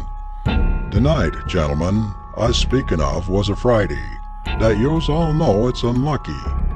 Well, you see, I hitched up Betsy and Rose into lead, and Old Fox and Blossom at the pole, and takes the biggest load of salt that the team ever carried. I starts out and crosses the Biloxi River and Hansborough just as the moon was going down. Yes, boss, these roads weren't no better then than now, and the rain made 'em mighty rough when you come to the holes. I sat in the seat whistling, "The Crows is in the Pea Patch," and a-thinking of Sarah Jameson, what was afterwards my wife, when I felt the off four-wheel go croosh in a hole up to the hub. I'd made 17 miles out of Hansborough. I did some cussing, and then went to the fence, about 20 yards off, and took out a rail to prise up the wheel. Then I saw I was at Mr. Gibbet's place. I says to myself, I'll go up to the house and get old Mr. Gibbet to give me a turn. I had gone by there 2 weeks before and seed the old man. Now, gentlemen, yer listen to me, for what I's tellin' yer is as sure as Jimmy'll blow the horn on the last day. I walked up to the house, and there I saw a bright light inside. It showed out through the windows, and I saw shaders of Miss Gibbet and Mrs. Gibbet on the window curtain. Sure, honey, sure. The front door was shut, and I steps up to the gallery and knocks with the butt end of my whip. I didn't knock loud, neither. God bless us all, gentlemen. The lights went out like that, and I hears up a laugh. Ha, ha, ha, ha. How that set my knees a-shakin'. I opens the door, and there was no sign of anybody. I struck a match, and all the furniture was moved out, and the old red curtains that I thought I seed was in rags. The whole family was gone for sure. I didn't know exactly what to think about them strange voices, but I started back to the wagon when it lightened, and bless God, there in the front yard was 6 graves just made. Something wrong here, said I, and I builds a fire by the wagon and digs the wheel out. Just then old Squire Pasture came along the road from Mobile, and he tells me the news. Old man Gibbet cut the throats of his wife and 4 children and shoots himself in the head out in jealousy of his wife. They was all buried in the front yard, and the house was deserted 10 days before.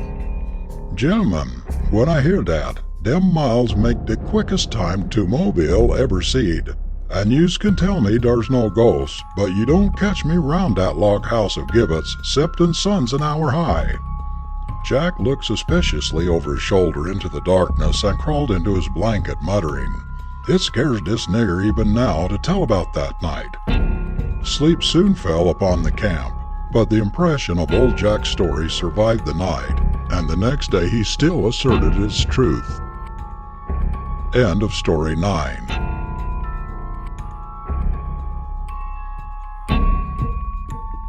Story 10 of 30 Ghost Stories by various authors. How He Caught the Ghost. Yes, the house is a good one, said the agent.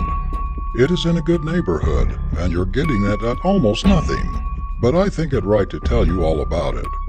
You are orphans, you say, and with a mother dependent on you. That makes it all the more necessary that you should know. The fact is, the house is said to be haunted. The agent could not help smiling as he said it, and he was relieved to see an answering smile on the 2 faces before him. "Ah, you don't believe in ghosts," he went on, "nor do I, for that matter.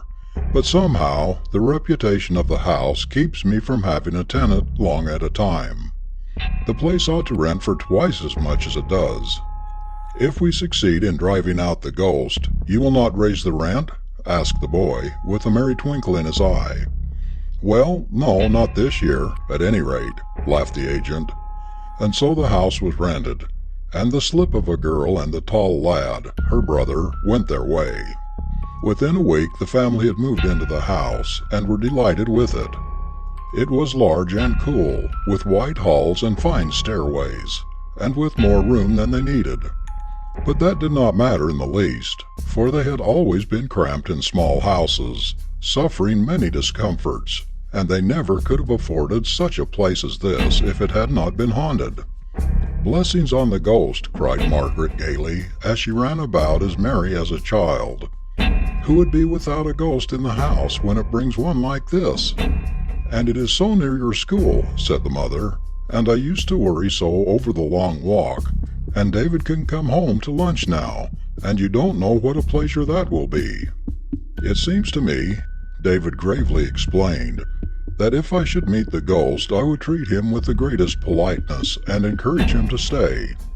We shall not miss the room he takes, shall we? I think it would be very well to set aside that room over yours, Maggie, for his ghostship's own, for we shall not need that, you know. Besides, the door doesn't shut, and he can go in and out without breaking the lock. And then they all laughed and had a great deal of fun over the ghost, which was a great joke to them. They were very tired that night and slept soundly all night long. When they met the next morning, there was more laughter about the ghost, which was shy about meeting strangers, probably, and had made no effort to introduce himself. For the next 3 days they were all hard at work, trying to bring chaos into something like order. And then it was time for the school to open, and Margaret was to begin teaching, and David inserted an advertisement in the city papers for a maid of all work, who might help their mother in their absence. For one whole day, prospective colored servants presented themselves and announced, "Is dis the house they wants a work lady?" "No, ma'am, I ain't going to work in dis house. Catch me working in no haunted house." After which they each and all departed, and others came in their stead. One was secured after a while, but no sooner had she talked across the fence with a neighbor's servant than she too departed. "Never mind, children," said Mrs. Craig wearily. "I would much rather do the work than be troubled in this way." So the maid of all work was dismissed, and the Craig family locked the doors and went to their rooms, worn out with the day's anxieties. They had been in the house 4 days, and there had been neither sight nor sound of the ghost. The very mention of it was enough to start them all to laughing, for they were thoroughly practical people, with a fondness for inquiring into anything that seemed mysterious to them, and for understanding it thoroughly before they let it go. David was soon sleeping the sound sleep of healthy boyhood, and all was silent in the house, when Margaret stole softly into his room and laid her hand on his arm. He was not easy to waken, and several minutes had passed before he sat up in bed with an articulate murmur of surprise. "Hush," said Margaret in a whisper, with her hand on his lips. "I want you to come into my room and listen to a sound that I've been hearing for some time." "Doors creaking," suggested David as he began to dress. "Nothing of the kind," was all she said. They walked up the stairway and along the upper hall to the door of the unused room. Something was wrong with the lock, and the door would not stay fastened, as I have said. Something that was not fear thrilled their hearts as they pushed the door further ajar, and stood where they could see every foot of the vacant floor. One of their own boxes stood in the middle of the room, but aside from that, nothing was to be seen, and they looked at one another in silence. "Hold the lamp a minute, Maggie," David said at last, and then he went all over the room, and looked more particularly at its emptiness, and even felt the walls. "Secret panels, you know," he said with a smile, but it was a very puzzled smile indeed. "I can't see what it could have been," Margaret said as they went down the stairs. "No, I can't see either, but I'm going to see," said David. "That was a chain, and chains don't drag around by themselves, you know. A ghost could not drag a chain if he were to try." "The conventional ghost very often drags chains," said Margaret as she closed the door of her room. And then she lay awake all night and listened for the conventional ghost that dragged a chain, but it seemed that the weight of the chain must have worried him, for he was not heard again. The mother had slept through it all, and next morning they gave her a vivid account of the night's adventure. "Perhaps it was someone in the house," she said in alarm. But there were no ghosts within the bounds of possibility, so far as she was concerned, but burglars were very possible indeed. Then Margaret and David both laughed more than ever. "What fun would it be," said David, "for a burglar to get into this house and try to find something worth carrying away?" So they went on to the next night, all three fully determined to spend the night in listening for the ghost and running him to earth if possible. But it was Margaret that heard the ghost after all. She had been sleeping and was suddenly startled wide awake, and there, overhead, was the sound of the chain dragging. And just as she was on the point of springing out of bed to call her brother, the chain seemed to go out of the upper room. She lay still and listened, and in a moment she heard it again. It was coming down the stairs. There was no carpet on the stairs, and she could hear the chain drop from step to step, until it had come down the whole way. There it was, almost at the door of her room, and something that was strangely like fear kept her lying still, listening in horrified silence. Then it went along the hall, dragging close to the door, and then further away, and back and forth for a while, and then it began dragging back up the stairs again. Step by step she could hear it drawn over the edge of every step, and by the time it had reached the top, she remembered herself and called David. Again did the brother and sister make a tour of the upper room with the lamp. Not only that, but they looked into every nook and corner of the upper part of the house, and at last came back baffled. They had seen nothing extraordinary, and they had not heard a sound. "I'm going to see that ghost tonight," David said to his sister the next evening. "How?" "I'm going to sit up all night at the head of the stairs. Don't say anything about it to Mother. It might make her uneasy." So after the household were all quiet, David slipped into his place at the head of the stairs and sat down to his vigil. He had placed a screen at the head of the stairway so that it hid him from view, as if a ghost cared for a screen, and he established himself behind it and prepared to be as patient as he could. It seemed to him that hours so long had never been devised as those the town clocks told off that night. He bore it until midnight moderately well, because he argued with himself, if there were any ghosts about they would surely walk then. But they were not in a humor for walking, and still the hours rolled on without any developments. He took the fidgets and had nervous twitches all over him, and at last he could endure it no longer, and had leaned his head back against the wall and was going blissfully to sleep when he heard a chain dragging just beyond the open door of that unused room. In spite of himself, a shiver ran down his back. There was no mistaking it. It was a real chain, if he had ever heard one. More than that, it had left the room and was coming straight towards the stairs. The hall was dark, and it was impossible for him to see anything, although he strained his eyes in the direction of the sound. And even while he looked, it had passed behind the screen and was going down the stairs, dropping from step to step with a clank. Halfway down, a narrow strip of moonlight from a stair window lay directly across the steps. Whatever the thing was, it must pass through that patch of light, and David leaned forward and watched. Down it went from step to step, and presently it slipped through the light, and was down. And a little later it came back again, through the light and up the stairs, and back into that unused room. And then David slapped his knees jubilantly, and ran down to his room, and slept all the rest of the night.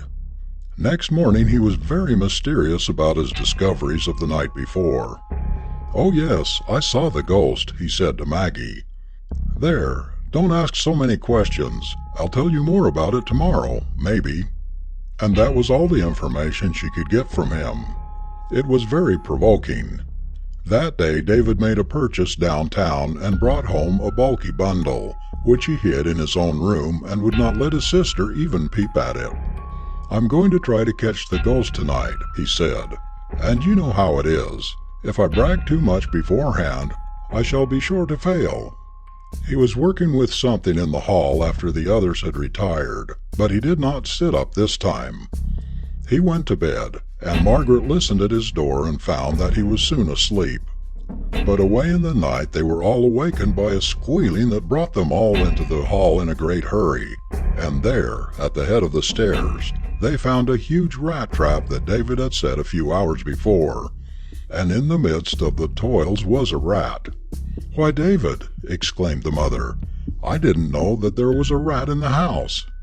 And then, all at once, she saw that there was a long chain hanging from a little iron collar round the creature's neck, and she and Margaret cried together. And this was the ghost. Such a funny ghost when they came to think of it. This poor rat, with a nest in some hole of the broken chimney. He had been someone's pet once, perhaps, and now the households he had broken up, the nights he had disturbed, the wild sensations he had created. It made his captors laugh to think that this innocent creature had been the cause of the whole trouble. "I'll get a cage for him and take care of him for the rest of his life," said David. "We owe him so much that we can't afford to be ungrateful." The next morning he took the ghost in a cage and showed it to the agent, and gave him a vivid account of the capture. "So, you have a good house for about half the price, all on account of that rat," exclaimed the agent grimly. "Young man, but never mind, you deserve it. What are you working for now? $6 a week? If you ever want to change your place, suppose you come around here. I think you need a business that will give you a chance to grow." And the agent and David shook hands warmly over the cage of the ghost. End of Story 10.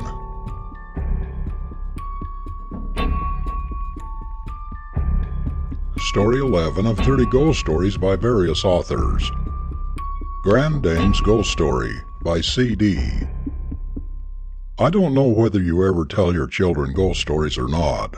Some mothers don't, but our mother, though of German descent, was strong-minded on the ghost subject, and early taught all her children to be fearless mentally as well as physically.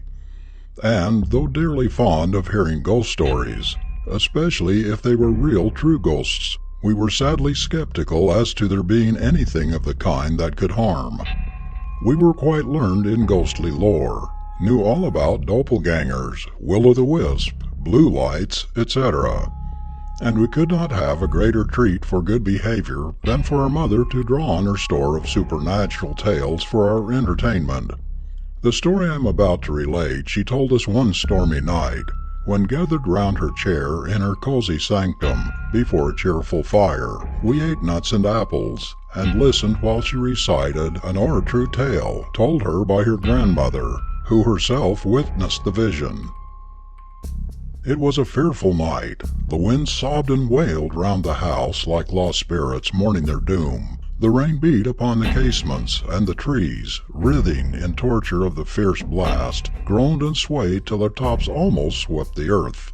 Bright flashes of lightning pierced even the most closed shutters and heavy curtains, and the thunder had a sullen, threatening roar that made your blood creep.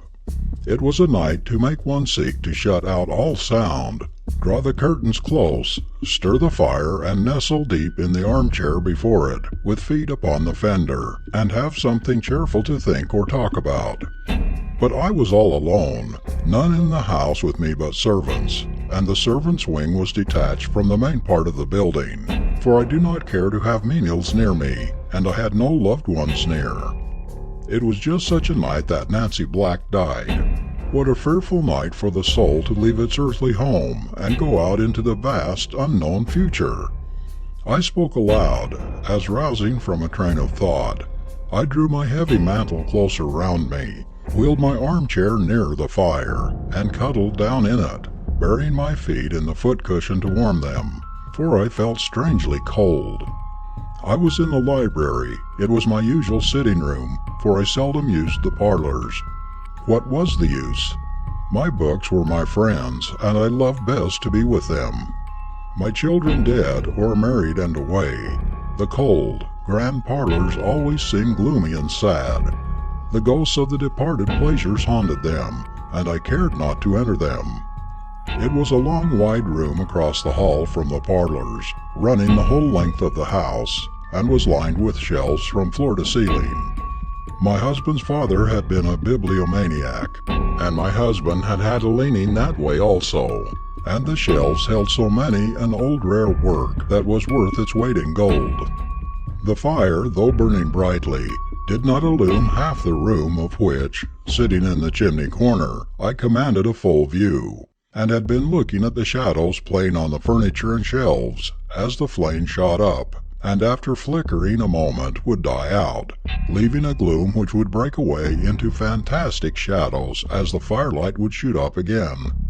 While watching the gleams of light and darkling shades, unconsciously the wailing of the storm outside attracted my attention. There seemed to be odd noises of tapping on the windows, and sobs and sighs, as though someone was entreating entrance from the fierce tumult. And as I sat there, again I thought of Nancy Black, the old school girlfriend who had loved me so dearly, and the night when she went forth to meet the doom appointed her. Resting my head upon my hand, I sat gazing in the fire, thinking over her strange life, and still stranger death, and wondering what could have become of the money and jewels that I knew she had once possessed. While sitting thus, a queer sensation crept over me. It was not fear, but a feeling as though if I'd looked up I'd see something frightful. A shiver, not like that of cold, ran from my head to my feet, and a sensation as though someone was breathing ice-cold breath upon my forehead, the same feeling you would cause by holding a piece of ice to your cheek. It fluttered over my face and finally settled round my lips, as though the unseen one was caressing me, thrilling me with horror. But I am not fearful, nervous, nor imaginative, and resolutely throwing off the dread that fell upon me, I turned round and looked up, and there, so close by my side that my hand, involuntarily thrown out, passed through her seeming form, stood Nancy Black. It was Nancy Black, and yet not Nancy Black. Her whole body had a semi-transparent appearance, just as your hand looks when you hold it between yourself and a strong light. Her clothing, apparently the same as worn in life, had a wavy, seething, flickering look, like flames have, and yet did not seem to burn. "In the name of God, Nancy Black, what brought you here, and whence came you?" I exclaimed. A hollow whisper followed. "Thank you, my old friend, for speaking to me, and oh, how deeply I thank you for thinking of me tonight. I shall have rest." "Rest," I heard echoed, and a jeering laugh rang through the room that made her quiver at its sound. "I have been near you often, but always failed to find you in a condition when you would be en rapport before tonight. What I came for I will tell you. Whence I come you need not know. Suffice it to say that were I happy I would not be here on such an errand, nor on such a night. It is only when the elements are in tumult and the winds wail and mourn that we come forth. When you hear these sounds, it is souls of the lost you hear mourning their doom. 'Tis then they wander up and down, to and fro, their only release from their fearful home of torture and undying pain.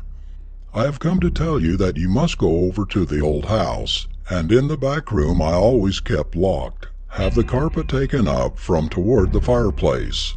You will see a plank with a knothole in it. Remove that, and you will find what caused me to lose my soul.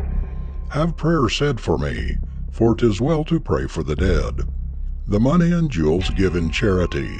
Bury in holy ground the others you find, and pray for them and me. Ah, Jeanette, you thought your old friend, though strange and odd, pure and innocent.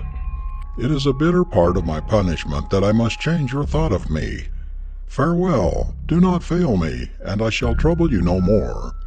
But whenever you hear that wind howl and sweep round the house as it does tonight, know that the lost are near. It is their swift flight through space, fleeing before the scourge of memory and conscience that causes that sound. That tomorrow you may not think you are dreaming, here is a token." And she touched the palm of my hand with her fingertips.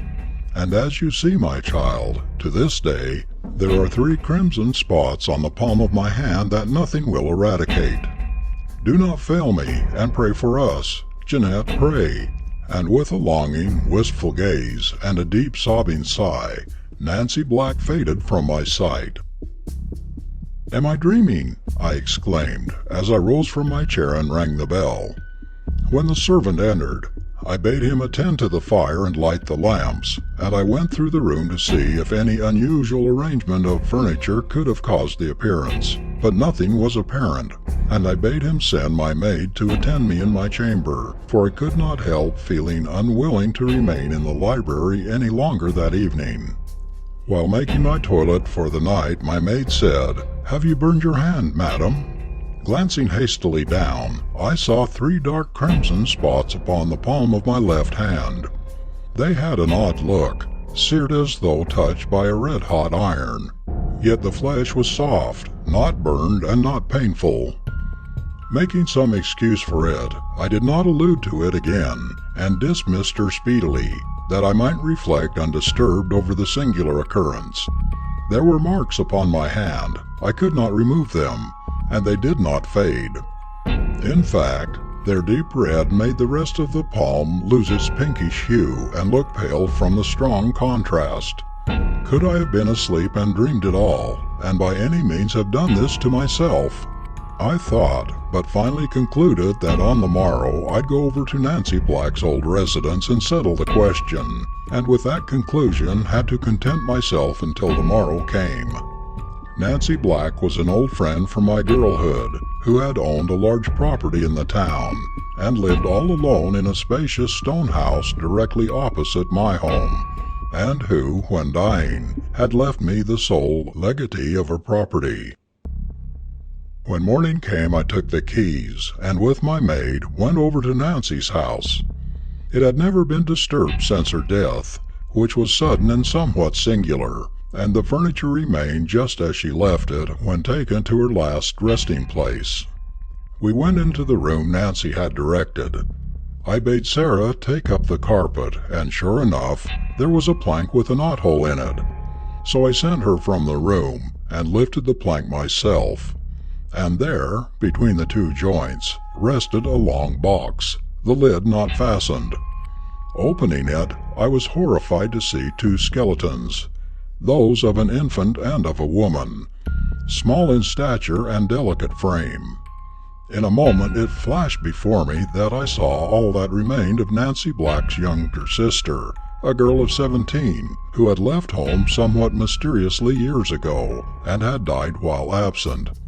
At least that was the version Nancy had given of her absence, and no one had dreamed of doubting it. Her tale was so naturally told. Left orphan when Lucy was only 2 years and Nancy 18, she had devoted her life to the care of this young girl, and when she found her sister had fallen, she, in her pride of name and position, had destroyed mother and child, that her shame might not be known, and had lived all those dreary years in that house with her fearful secret. Round the box, heaped up on every side, were money and jewels, and a parchment scroll among them had written on it, "Lucy's share of our father's estate."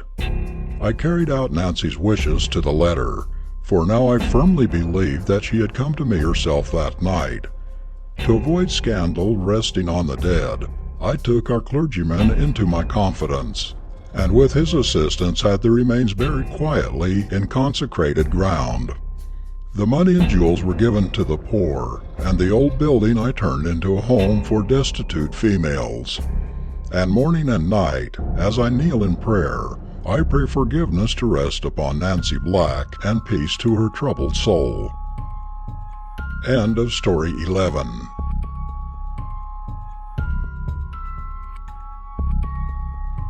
Story 12 of 30 Ghost Stories by various authors.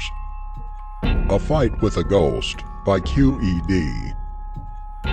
"No, I never believed much in ghosts," said the doctor, "but I was always rather afraid of them." "Have you ever seen one?" asked one of the other men. The doctor took his cigar out of his mouth and contemplated the ash for a moment or two before replying. "I have had some rather startling experiences," he said, after a pause, during which the rest of us exchanged glances. For the doctor has seen many things and is not averse to talking about them in congenial company. "Would you care to hear about one of them? It gives me the cold shivers now to speak of it." We nodded, and the doctor, taking a sip as an antidote to the shivers, began. You remember George Carson, who played for the varsity some years ago? Big chap with a light mustache? Well, I saw a good deal of him before he married, while he was reading for the bar in town. It was just after he became engaged to Miss Stoner, who is now Mrs. Carson, that he asked me to go down to a place which his people had taken in the country. Miss Stoner was to be there, and he wanted me to meet her. I could not go down for Christmas Day, as I had promised to be with my people. But as I had been working a bit too hard, and wanted a few days' rest, I decided to run down for a few days about the New Year. Woodcote was a pleasant enough place to look at. There were 2 packs of hounds within easy distance, and it was not far enough from the station to cut you off completely from the morning papers. The Carsons had been lucky, I thought, in coming across such a good house at such a moderate figure. For, as George told me, the owner had been obliged to go abroad for his health, and was anxious not to leave the place empty all the winter. It was an old house, with big gables and preposterous corners all over the place, and you couldn't walk 10 paces along any of the passages without tumbling up or down stairs. But it had been patched from time to time, and, among other improvements, a big billiard room had been built out at the back. A country house in the winter without a billiard room, when the frost stops hunting, is just, well, not even a gilded prison. The party was a small one. Besides George and his father and mother, there were only a couple of Mrs. Carson, who, being somewhere in the early teens, didn't count, and Miss Stoner, who of course counted a good deal, and lastly myself. Miss Stoner ought to have been happy, for George Carson, besides being an excellent fellow all around, was by no means a bad match, being an only son with considerable expectations. But somehow or other, she did not strike me as looking either very well or very happy. She gave me the impression of having something on her mind, which made her alternately nervous and listless. George, I fancied, noticed it, and was puzzled by it, for I caught him several times watching her with an anxious and inquiring look. But as I was not there as a doctor, of course it was no business of mine, though I discovered the reason before I left Woodcote. The second night after my arrival, we had been playing, I remember, a family pool. The rest had gone upstairs to bed. George and I adjourned to a sort of study, which he had arranged upstairs, for a final smoke and a chat before turning in.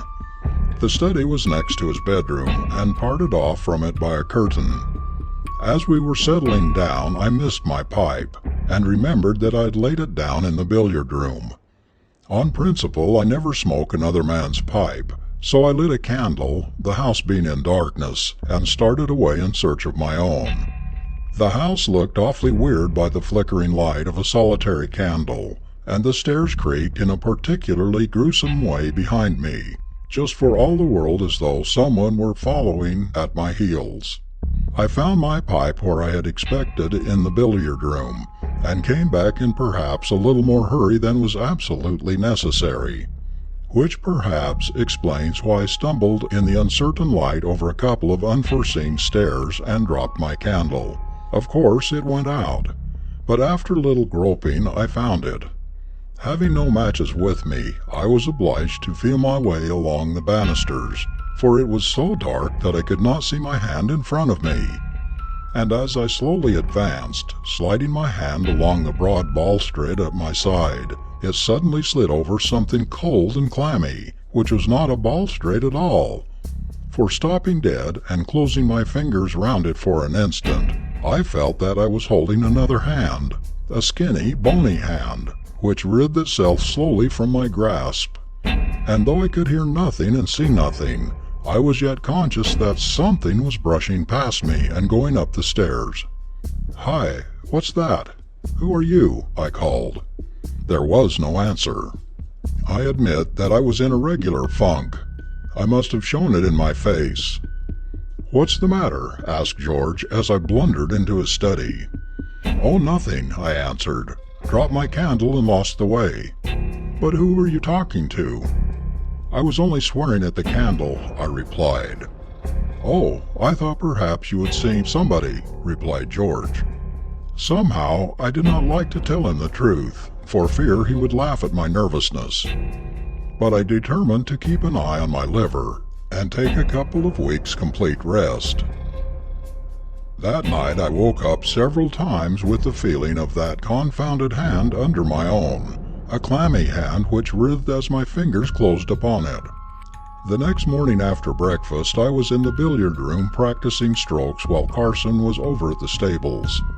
Presently the door opened, and Miss Stoner looked in. "Come in," I said. "George will be back from the stables in a few minutes.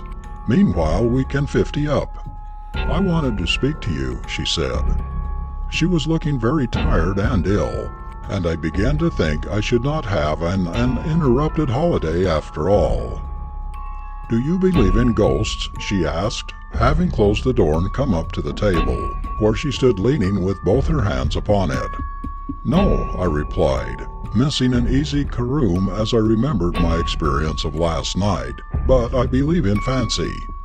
"And supposing then that a person fancied he saw things, is there any remedy?" "What do you mean, Miss Stoner?" I replied, looking at her in some surprise. "Do you mean that you fancy—" I stopped, for Miss Stoner turned away, sat down on one of the easy chairs by the wall, and burst into tears. "Oh, please help me," she sobbed. "I believe I'm going mad." I laid down my cue and went over to her. "Look here, Miss Stoner," I said, taking her hand, which was hot and feverish. "I am a doctor, and a friend of George.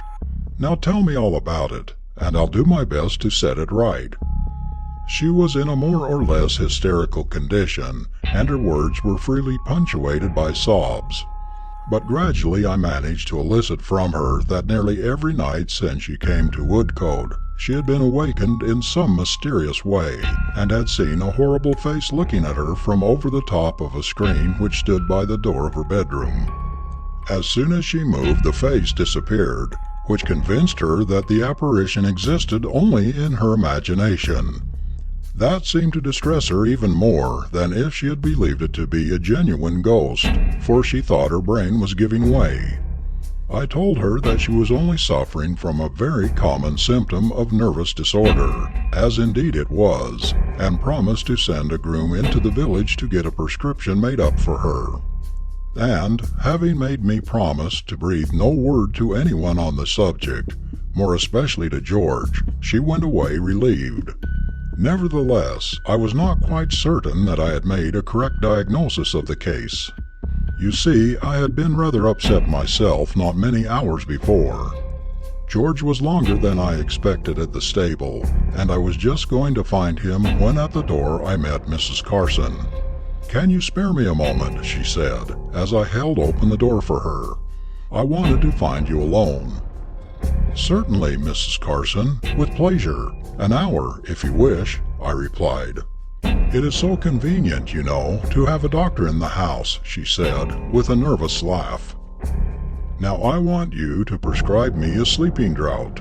My nerves are rather out of order, and I don't sleep as I should." "Ah," I said, "do you see faces and such like things when you wake?" "How do you know?" she asked quickly. "Oh, I inferred from the other symptoms. We doctors have to observe all kinds of little things." "Well, of course, I know it's only a fancy, but it is just as bad as if it were real. I assure you it is making me quite ill, and I didn't like to mention it to Mr. Carson or to George. They would think I was losing my head." I gave Mrs. Carson the same prescription as I had written for Miss Stoner, though by that time the conviction had grown upon me that there was something wrong which could not be cured by medicine. However, I decided to say nothing to George about the matter at present, for I could hardly utilize the confidence which had been placed in me by Miss Stoner and Mrs. Carson, and my own experience of the night before would scarcely have appeared convincing to him. But I determined that on the next day, which was Sunday, I would invent an excuse for staying at home from church and make some explorations in the house. There was obviously some mystery at work which wanted clearing up. We all sat up rather late that night. There seemed to be a general disinclination to go to bed. We stayed all together in the billiard room until nearly midnight, and then loitered about in the hall, talking in an aimless sort of fashion. But at last Mrs. Carson said good night, with a confidential nod to me, and Miss Stoner murmured, "So many thanks, I've got it," and they both went upstairs. George and I parted in the corridor above. Our rooms were opposite each other. I did not begin undressing at once, but sat down and tried to piece together some theory to account for the uncanniness of things. But the more I thought, the more perplexing it became. There was no doubt whatever that I had put my hand on something extremely alive and extremely unpleasant the night before. The bare recollection of it made me shudder. What living thing could possibly be creeping about the house in the dark? It was a man's hand, of that I was certain from the size of it. George Carson was out of the question, for he was in his room all the time. Nor was it likely that Mr. Carson Sr. would steal about his own house in his socks and refuse to answer when spoken to. The only other man in the house was an eminently respectable-looking butler, and his hand, as I had noted particularly when he poured out my wine at dinner, was plump and soft, whereas the mysterious hand on the balustrade was thin and bony. And then, what was the real explanation of the face which had appeared to the two ladies?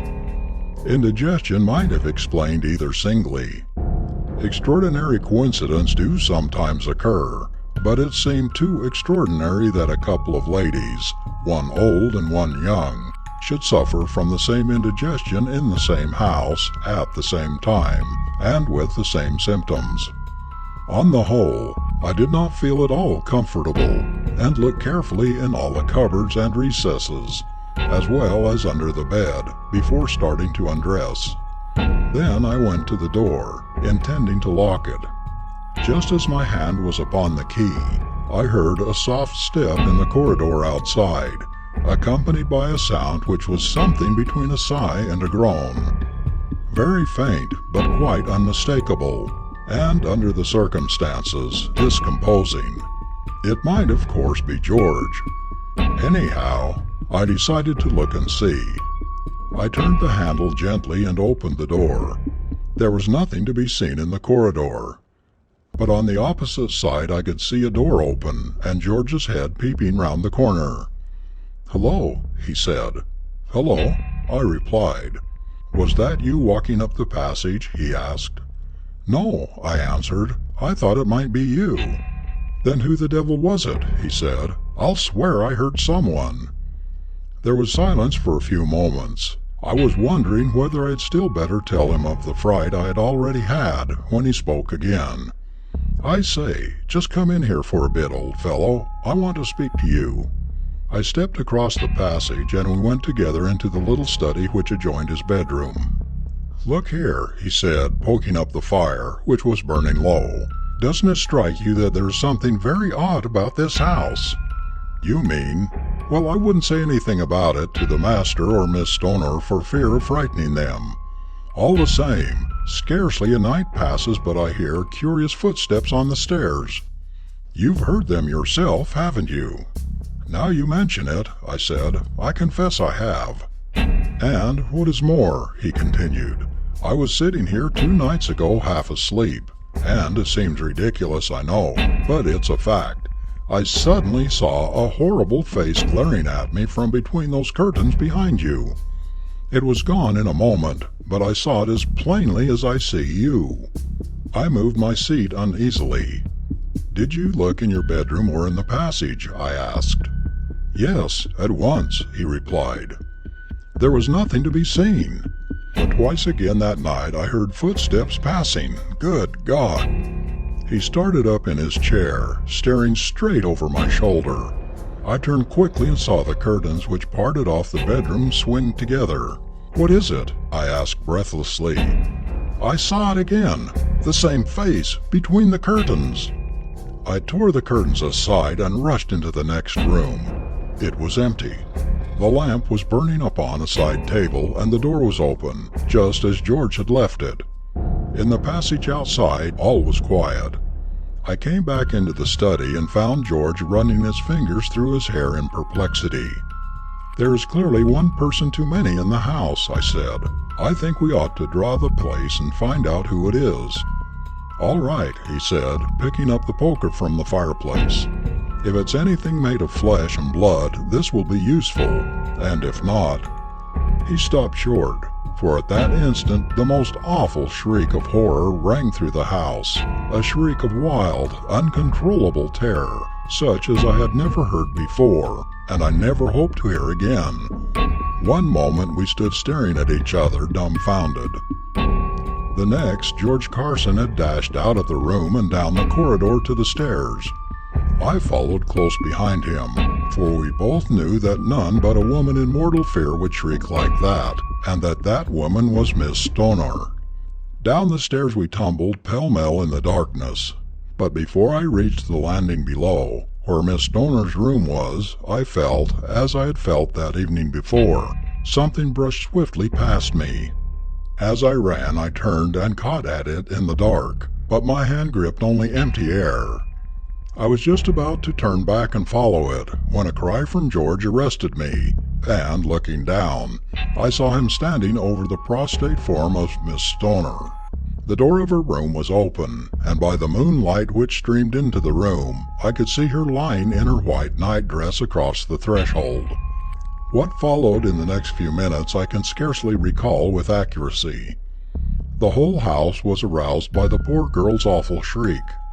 She was quite unconscious when we came upon her, but she revived more or less as soon as Mrs. Carson and one of the terrified servants had lifted her into bed again.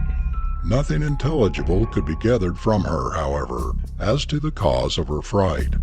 She only repeated hysterically again and again, "Oh, the face! The face!" When I saw I could do her no further good for the present, I took George by the arm and led him out of the room. "Look here, George," I said, "we must find out the reason of this at once. I am certain I felt something go by me as I came downstairs. Now does that staircase lead anywhere but to our rooms?" George considered for a moment. "Yes," he replied, "there is a door at the end of the passage which leads up into a sort of lumber room." "Then we'll explore it," I said. "For my part, I can't go to sleep until I've got to the bottom of this. Get the man to bring a lantern along." The butler looked as though he didn't half like the enterprise, and to tell the truth, no more did I. It was the uncanniest job I ever undertook. However, we started, the three of us. First of all, we searched the rooms on the floor above, where George and I slept. Everything was just as we had left it. Then I pushed open the door at the end of the corridor. A crazy-looking staircase led up into the darkness. We went cautiously up, I first with a candle, then George, and last of all the butler with a lantern. At the top we stepped into a big, rather low room, with beams across the ceiling, and a rough, uneven floor. Our lights threw strange shadows into the corners, and more than once I stared at what looked like a crouching human figure. We searched every corner. There was nothing to be seen but a few old boxes, a roll or two of matting, and some broken chairs. But in the far corner George pointed out to me a rickety ladder which ended in a closed trap door. Just then I distinctly heard the curious half-groaning, half-sighing sound which had already puzzled me in the corridor below.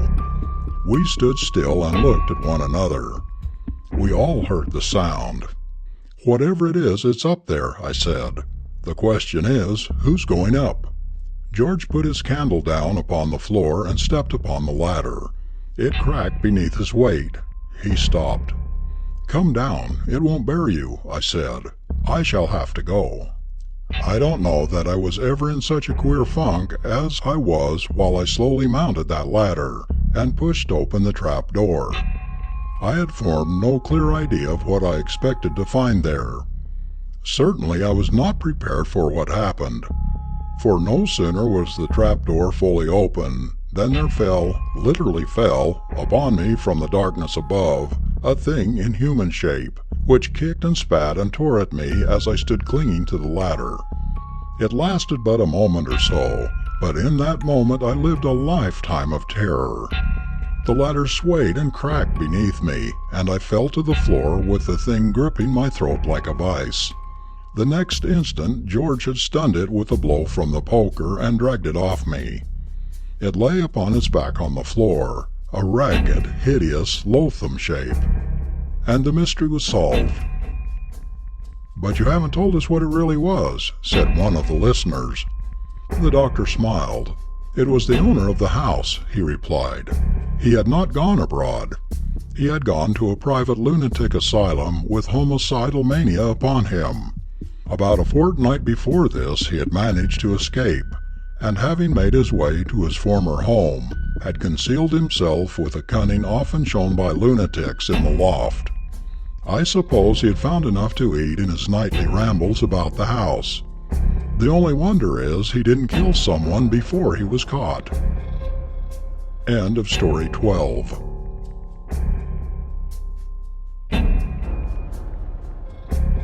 Story 13 of 30 ghost stories by various authors. The Ghost of the Count. Not far from the Alameda, in the city of Mexico, there is a great old stone building, in which once lived a very wealthy and wicked Spanish count. The house has about 4 floors and 90 rooms, more or less. The entire 4th floor is rented and occupied by a big American firm, and their bookkeeper, an American girl, has given us the following true account of the ghost that for years haunted the building. The 2nd floor is unoccupied, as no one cares to live there for obvious reasons. And the bottom floor is also unoccupied, save for lumber rooms, empty boxes, and crates and barrels. And last of all is the great patio with its tiled floor, where secretly in the night a duel was fought to the death by the wicked count and a famous Austrian prince, who was one of Maximilian's men. The count was killed. No one knows why the duel was fought. Some say it was because of a beautiful Spanish woman. Some say it was because of a treasure that the two jointly conveyed, and which the count refused to divide with his princely socio. And more people, Mexicans, shrug their shoulders if you ask about it, and say, "Quien sabe?" "I saw a ghost here last night, Miss James," announces our cashier with much eclat and evident pride. So great is the shock that I gasp, and my pen drops, splattering ink on my nice fresh cuffs, and worse luck, on the ledger page I had just totted up. It is ruined, and I will have to erase it, or something. Wretched man! "I wish to goodness it had taken you off," I cry, wrathfully, and I look at the bespattered work. "Now will you just look here and see what you have done? I wish you and your ghosts were in Gehenna," he inquires sweetly. "I'll fix that. It won't take half a minute. And don't look so stern, else I won't tell you about the Espanto, and you will be sorry if you don't hear about it. It would make such a good story." "Then go ahead with it." "Well, last night I was waiting for West. He was to meet me here, after which it was our intention to hit the... we were going out together." I nod scornfully. "And it seems that while I was patiently waiting here, in my usual sweet-tempered way, the blank idiot had his supper and then lay down to rest himself for a while. You know how delicate he is." Another contemptuous nod. "Unfortunately, he forgot the engagement and slept on. He says he never woke until 3 o'clock, and so didn't come, thinking I wouldn't be there. Meantime, I also went to sleep and might have snoozed on until 3 likewise, but for the fact that the ghost woke me." "Well, do go on," I urge. "The ghost woke me, as I said," proceeds the simpleton slowly. "It was passing its cold fingers over my face and moaning. Really, it was most extraordinary. At first I didn't know what it was. Then, as I felt the icy fingers stroking my face and heard blood-curdling groans issuing from the darkness, I knew what it was. And I remembered the story of the prince and his little duel down in the patio, and knew it was the ghost of the prince's victim. By the way, you don't know what a funny sensation it is to have a ghost pat your face, Miss James." "Pat nothing," I retort indignantly. "I wonder you are not ashamed to tell me such fibs. Such a taradiddle. And as for the man that the prince killed downstairs, you know as well as I do that he was taken home to Spain and buried there. Why then should he come back here, into our offices, and pat your face?" "Ah, that I can't say," with a supercilious drawl. "I can only account for it by thinking that the ghost has good taste, better than that of some people I know. But honestly, I swear I'm telling you the truth. Cross my heart and hope to die if I'm not. And you don't know how brave I was. I never screamed. In fact, never made a sound. Oh, I was brave." "Then what did you do?" sternly. "I ran. Por Dios, how I ran. You remember with what a clarity we got down the stairs during the November earthquake?" "I remember only too distinctly." "Well, last night's run wasn't a run, in comparison. It was a disappearance, a flight, a sprint. I went down the 4 flights of stairs like a streak of blue lightning, and the ghost flew with me. I heard the pattering of its steps and its groans clean down to the patio door, and I assure you I quite thought I had made such an impression that it was actually going home with me. And the thought made me feel so weak that I felt perforce obliged to that is, strengthen myself with a cocktail. After which I felt stronger and went home peacefully. But it was an uncanny experience, wasn't it?" "Was it before or after taking that cocktail?" I asked incredulously. "And did you take one only or 11? I am hard on the man, but he really deserves it. Ghosts, spirits, perhaps, but not ghosts, whereat his feelings are quite hurted, so much so that he vows he will never tell me anything again. I had better read about Doubting Thomas. He never has seen such an unbelieving woman in all his life, and if I were only a man he would be tempted to pray that I might see the ghost. It would serve me right. Then wrathfully departs, to notice me no more that day. Not believing the least bit in ghosts, I gave the matter no more thought. In fact, when you fell heir to a set of books that haven't been posted for 19 days, and you have to do it all, and get up your trial balance too, or else give up your Christmas holidays, you haven't much time to think about ghosts or anything else, except entries. And though I had been working 14 hours per day, the 24th of December, noon hour, found me with a difference of $13.89, the which I, of course, must locate and straighten out before departing next morning on my week's holiday. Por supuesto, it meant night work. Nothing else would do, and besides, our plans had all been made to leave on the 8 o'clock train next morning. So I would just sit up all night, if need be, and find the wretched balance and be done with it. Behold me settled for work that night at 7 o'clock in my own office, with 3 lamps burning to keep it from looking dismal and lonely, and books and ledgers and journals piled up 2 feet high around me. If hard work would locate that nasty, hateful $13.89, it would surely be found. I had told the portero downstairs on the ground floor to try and keep me awake for a time, but if I didn't soon finish the work, I would come down and call him when I was ready to go home. He lived in a little room, all shut off from the rest of the building, so that it was rather difficult to get at him. Besides, he was the very laziest and sleepiest peon possible, and though he was supposed to take care of the building at night, patrolling it so as to keep off the ladrones, he in reality slept so soundly that the last trumpet, much less Mexican robbers, would not have aroused him. And for this very reason, before settling to my work I was careful to go round and look to locks and bolts myself. Everything was secure, and the doors safely fastened, so that if ladrones did break through they would have to be in shape to pass through keyholes or possess false keys. With never a thought of spirits or poteros, or anything else, beyond the $13.89, I worked and added and re-added and footed up. and at 11 o'clock, gracias a Dios, I had the $13 all safe, and would have whooped for joy, had I the time. However, I wasn't out of the woods yet, the sum of $89 being often more easy of location than 89 cents. The latter must be found also, before I could have the pleasure of shouting in celebration thereof. At it I went again. After brain cudgeling and more adding and prayerful thought, I at last had under my thumb that abominable 80 cents. Eureka! Only 9 cents out. I could get it all straight and have some sleep after all. Inspired by which thought I smothered my yawns and again began to add.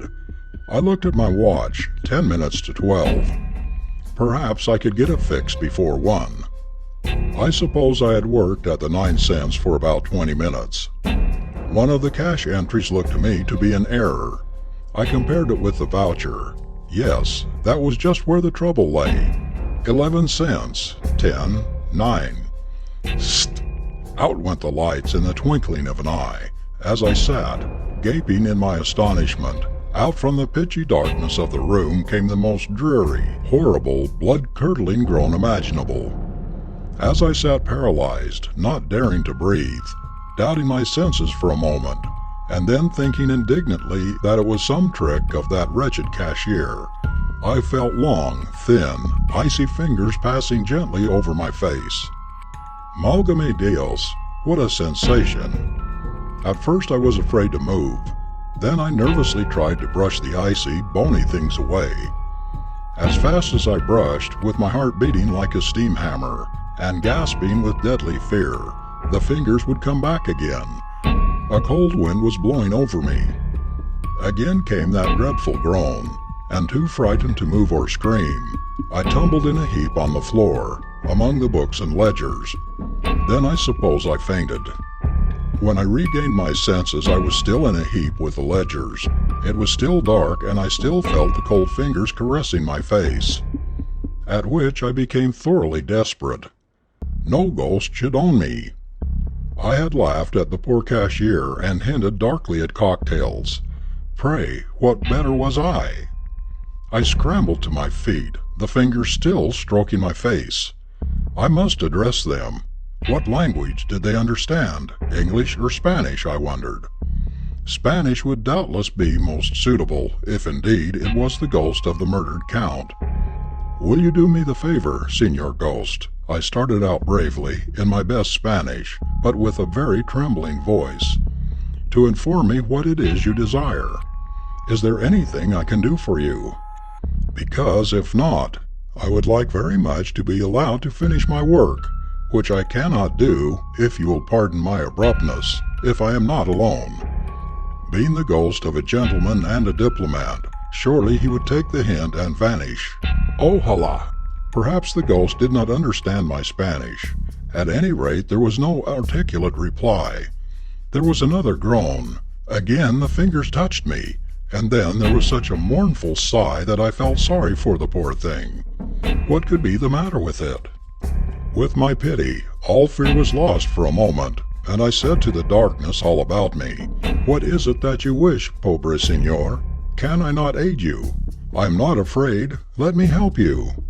The fingers moved uncertainly for a moment. Then the ledgers all fell down, with a loud bang. A cold hand caught mine, very gently. I tried not to feel frightened, but it was difficult, and I was led off blindly through the offices. I could not see a thing, not a glimmer of light showed, not a sound was heard except my own footsteps, and the faint sound of the invisible something that was leading me along. There were no more groans, thank goodness, else I should have shrieked and fainted, without a doubt. Only the pattering footsteps and the cold hand that led me on and on. We, the fingers and I, were somehow in the great hall, then on the second floor, and at last on the stairs, going down flight after flight. I knew that I was being led about by the fingers on the tiled floor of the patio, and close to the Potero's lodge. Simpleton that he was, sleeping like a log no doubt, while I was being led about in the black darkness by an invisible hand, and no one to save me. I would have yelled, of course, but for one fact. I found it utterly impossible to speak or move my tongue, being a rare and uncomfortable sensation. But where were we going? Back into the unused lumber rooms, joining into the patio? Nothing there, except barrels and slabs and empty boxes. What could the ghost mean? He must be utterly demented, surely. In the middle of the first room we paused. I had an idea of rushing out and screaming for the potero, but abandoned it when I found that my feet wouldn't go. I heard steps passing to and fro about the floor, and waited, cold and trembling. They approached me. Again my hand was taken, and I was led over near the corner of the room.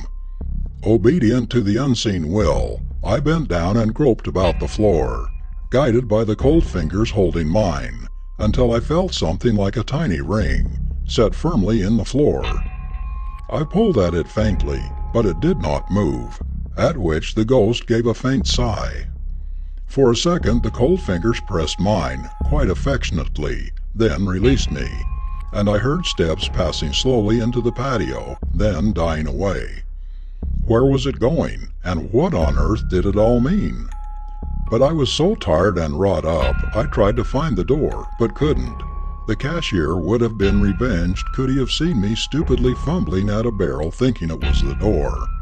And at last, too fatigued and sleepy to stand, I dropped down on the cold stone floor and went to sleep.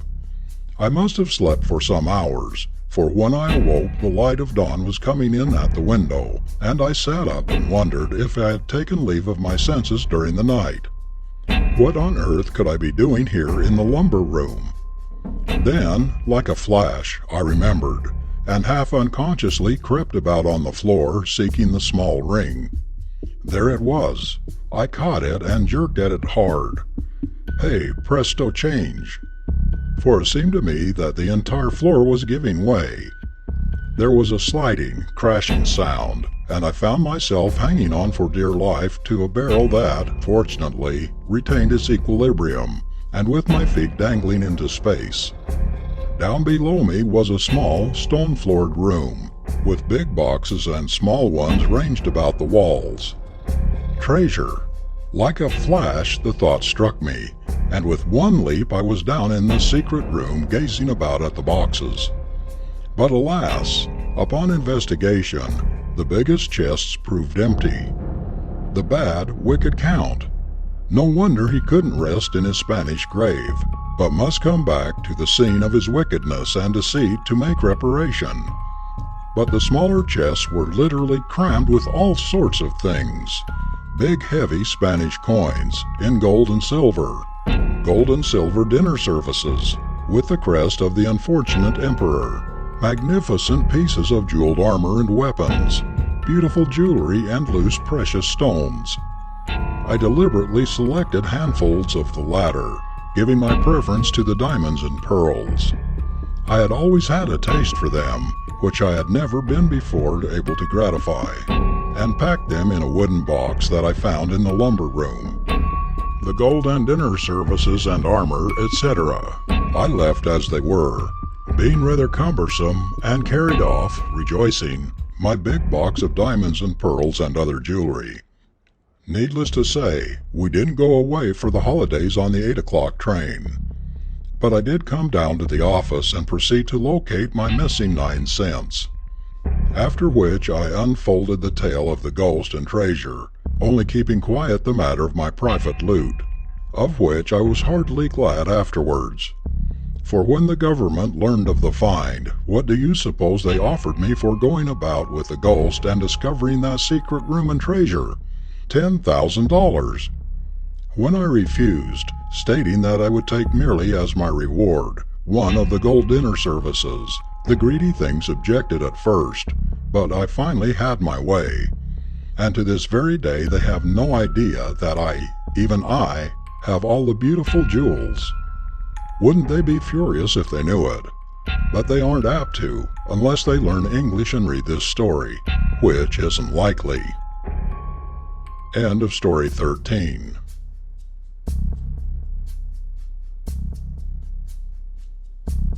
Story 14 of 30 Ghost Stories by various authors. The Old Mansion. Down on Long Beach, that narrow strip of sand which stretches along the New Jersey coast from Barnegat Inlet to the north to Little Egg Harbor Inlet on the south. The summer sojourner at some one of the numerous resorts, which of late years have sprung up every few miles, may, in wandering over the sand dunes just across the bay from the village of Manahawkin, stumble over some charred timbers or vestiges of crumbling chimneys, showing that once, years back, a human habitation has stood there. If the find rouses the jaded curiosity of the visitor sufficiently to impel him to question the weather-beaten old bayman who sails him on his fishing trips, he will learn that these relics mark the site of one of the first summer hotels erected on the New Jersey coast. That's where the old mansion stood. He will be informed by Captain Nate or Captain Sam, or whatever particular captain it may chance to be. And if by good fortune it chances to be Captain Jim, he will hear a story that will pleasantly pass away the long wait for a sheep's head bite. It was my good luck to have secured Captain Jim for a preceptor in the angler's art during my vacation last summer, and his stories and reminiscences of Long Beach were not the least enjoyable features of a 2-week sojourn. Captain Jim was not garrulous. Few of the baymen are. They are a sturdy, self-reliant, and self-controlled people, full of strong common sense, but still within that firm belief in the supernatural, which seems inherent in the dwellers by the sea.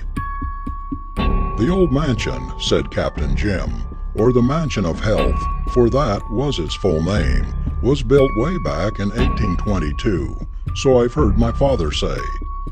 There had been a tavern close by years before that was kept by a man named Kramer, and people used to come from Philadelphia by stage, 60 miles through the pines to Hawken, and then cross here by boat. Some would stop at Kramer's, and others went down to the beach to Homer's, which was clear down at the end of the inlet. Finally, some of the wealthy people concluded that they wanted better accommodations than Kramer gave, so they formed the Great Swamp Long Beach Company and built the Mansion of Health. I've heard that when it was built, it was the biggest hotel on the coast, and was considered a wonder. It was 120 feet long, 3 stories high, and had a porch running all the way around it, with a balcony on top. It was certainly a big thing for those days. I've heard Father tell many a time of the stage loads of gay people that used to come rattling into Hawken, each stage drawn by 4 horses, and sometimes 4 or 5 of them a day in the summer. A good many people, too, used to come in their own carriages, and leave them over on the mainland until they were ready to go home.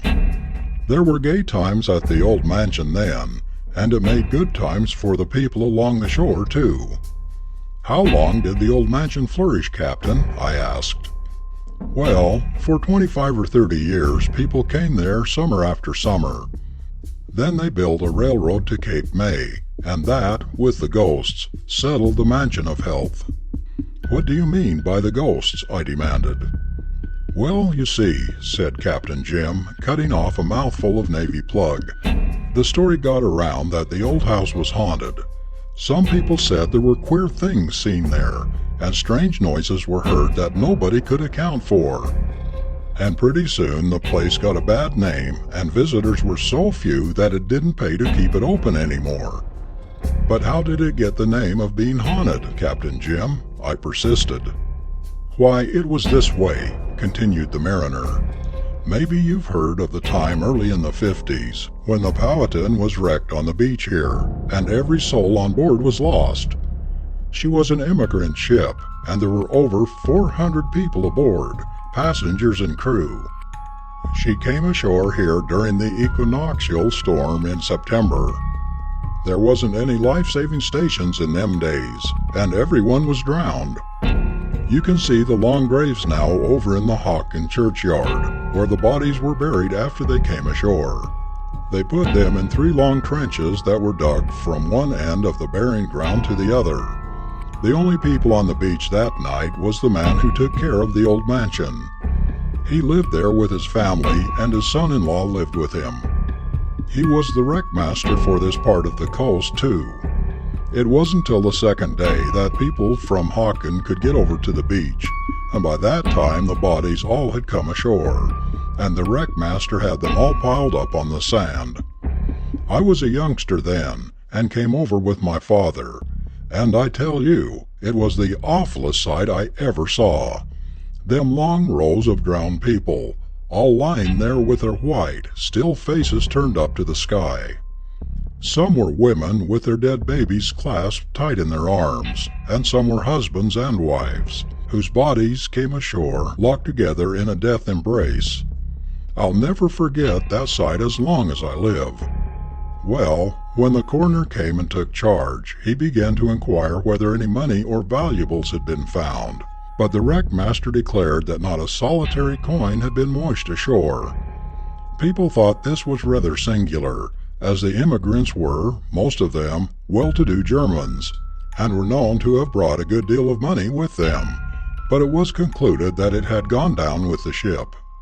Well, the poor immigrants were given pauper burial, and the people had begun to forget their suspicions until 3 or 4 months later there came another storm, and the sea broke clear over the beach, just below the old mansion, and washed away the sand. Next morning early, 2 men from Hawken sailed across the bay and landed on the beach. They walked across on the hard bottom where the sea had washed across, and when about halfway from the bay, one of the men saw something curious close up against the stump of an old cedar tree. He called the other man's attention to it, and they went over to the stump. What they found was a pile of leather money belts that would have filled a wheelbarrow. Every one was cut open and empty. They had been buried in the sound close by the old stump, and the sea had washed away the covering. The men didn't go any further. They carried the belts to their boats and sailed back to Hawken as fast as the wind would take them. Of course, it made a big sensation, and everybody was satisfied that the wreckmaster had robbed the bodies, if he hadn't done anything worse, but there was no way to prove it, and so nothing was done. The wreckmaster didn't stay around here long after that, though. The people made it too hot for him, and he and his family went away south, where it was said he bought a big plantation and a lot of slaves. Years afterward, the story came to Hawken somehow that he was killed in a barroom brawl, and that his son-in-law was drowned by his boat upsetting while he was out fishing. I don't furnish any affidavits with that part of the story, though. However, after that, nobody lived in the old mansion for long at a time. People would go there, stay a week or 2, and leave. And at last it was given up entirely to beach parties in the daytime and ghosts at night. But Captain, you don't really believe the ghost part, do you? I asked. Captain Jim looked down the bay, expectorated gravely over the side of the boat, and answered slowly, "Well, I don't know as I would have believed in 'em if I hadn't seen the ghost." "What?" I exclaimed. "You saw it? Tell me about it. I've always wanted to see a ghost, or next best thing, a man who has seen one." "It was one August about 1861, said the captain.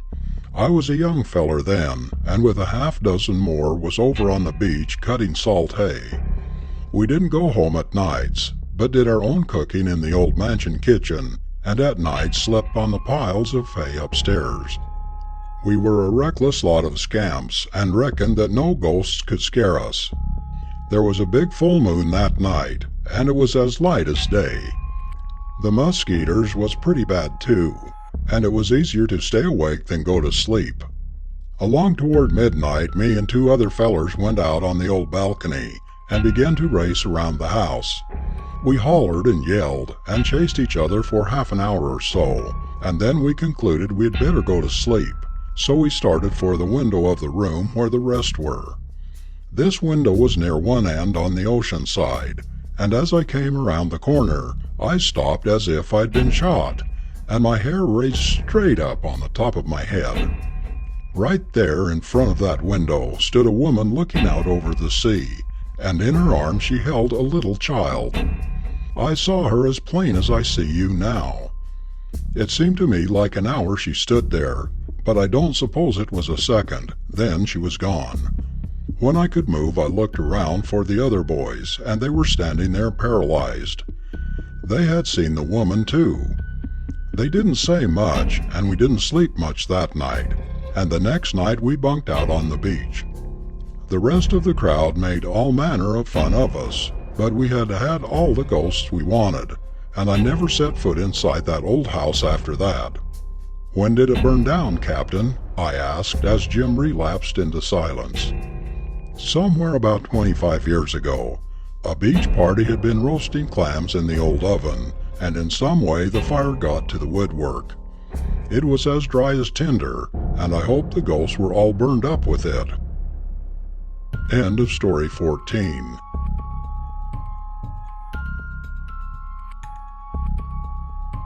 Story 15 of 30 Ghost Stories by various authors. An Unbidden Guest.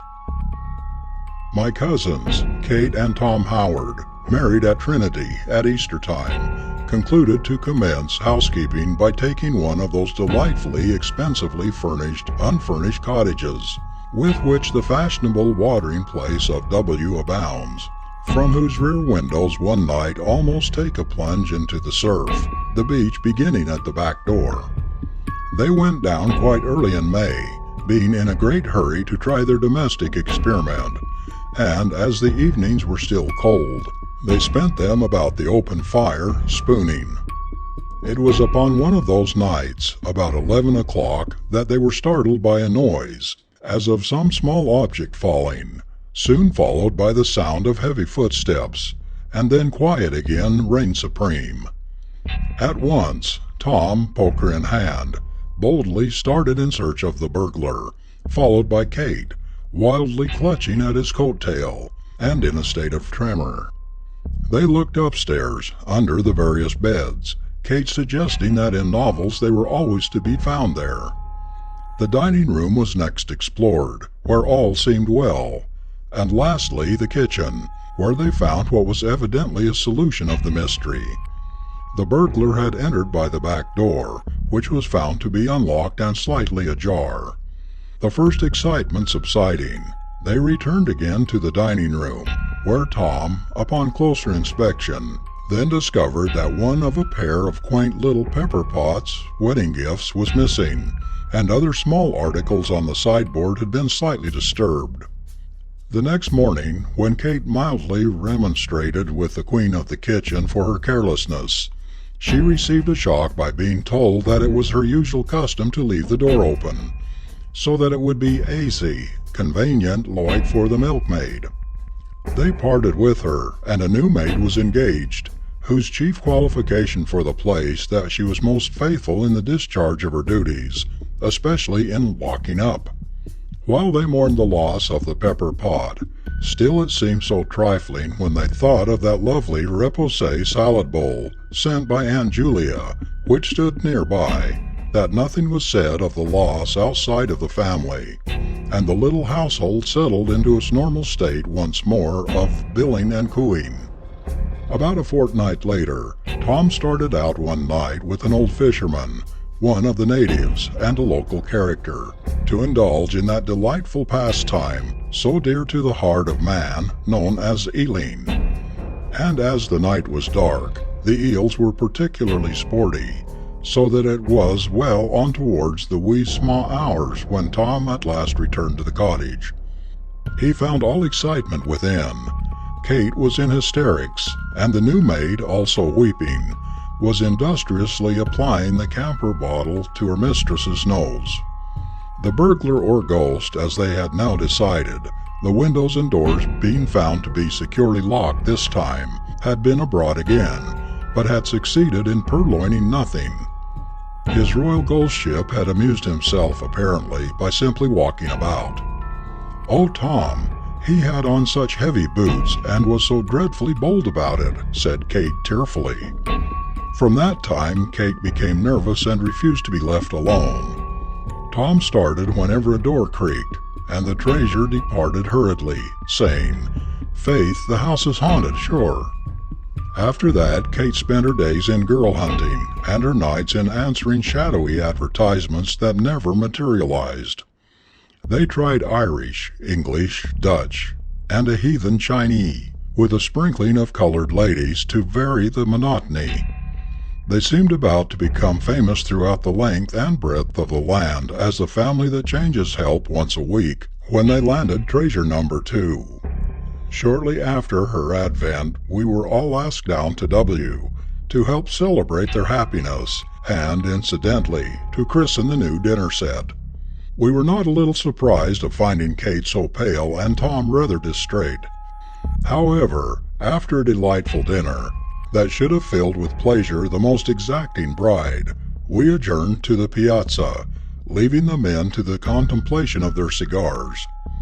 We were enthusiastic in our praise of the house and congratulated Kate in securing such a prize, when to our horror she burst into tears and said, "Oh, girls, it's a dreadful place. It's haunted," and then tearfully proceeded with the details, until we all felt creepy and suggested the parlor and lights.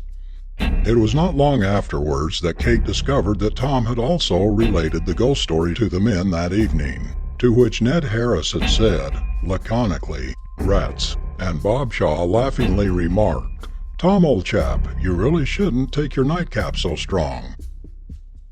About the 1st of July the climax came. The ghost walked again, this time taking not only the remaining pepper pot, but also a silver salt cellar. Evidently he had a penchant for small articles, but unlike former times, everything on the sideboard was in the greatest disorder. Aunt Julia's salad bowl was found on the floor, and not far away the cheese dish, with its contents scattered about. This time one of the windows was found half open. A week later a note came to me from Kate, saying that she and Tom had gone to Saratoga to spend the remainder of the season with her mother. The following spring Tom received a note and parcel from Mr. B., the owner of the house at W., which read as follows: "Dear Mr. Howard, I send you by express 3 articles of silver, which my wife suggests may belong to you, as they are marked with your initials, namely 2 silver pepper pots and a salt cellar.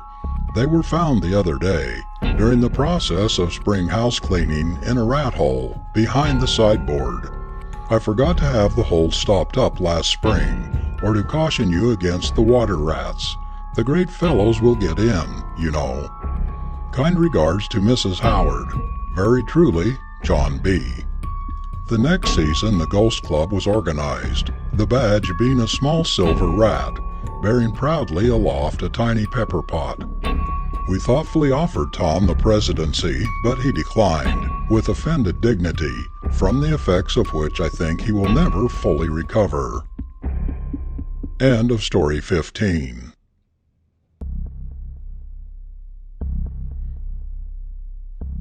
Story 16 of 30 Ghost Stories by various authors. The Dead Woman's Photograph.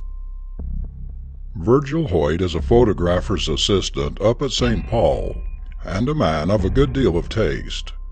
He has been in search of the picturesque all over the West, and hundreds of miles to the north in Canada, and can speak 3 or 4 Indian dialects, and put a canoe through the rapids. That is to say, he is a man of an adventurous sort and no dreamer. He can fight well and shoot well and swim well enough to put up a winning race with the Indian boys, and he can sit all day in the saddle and not dream about it at night. Wherever he goes he uses his camera.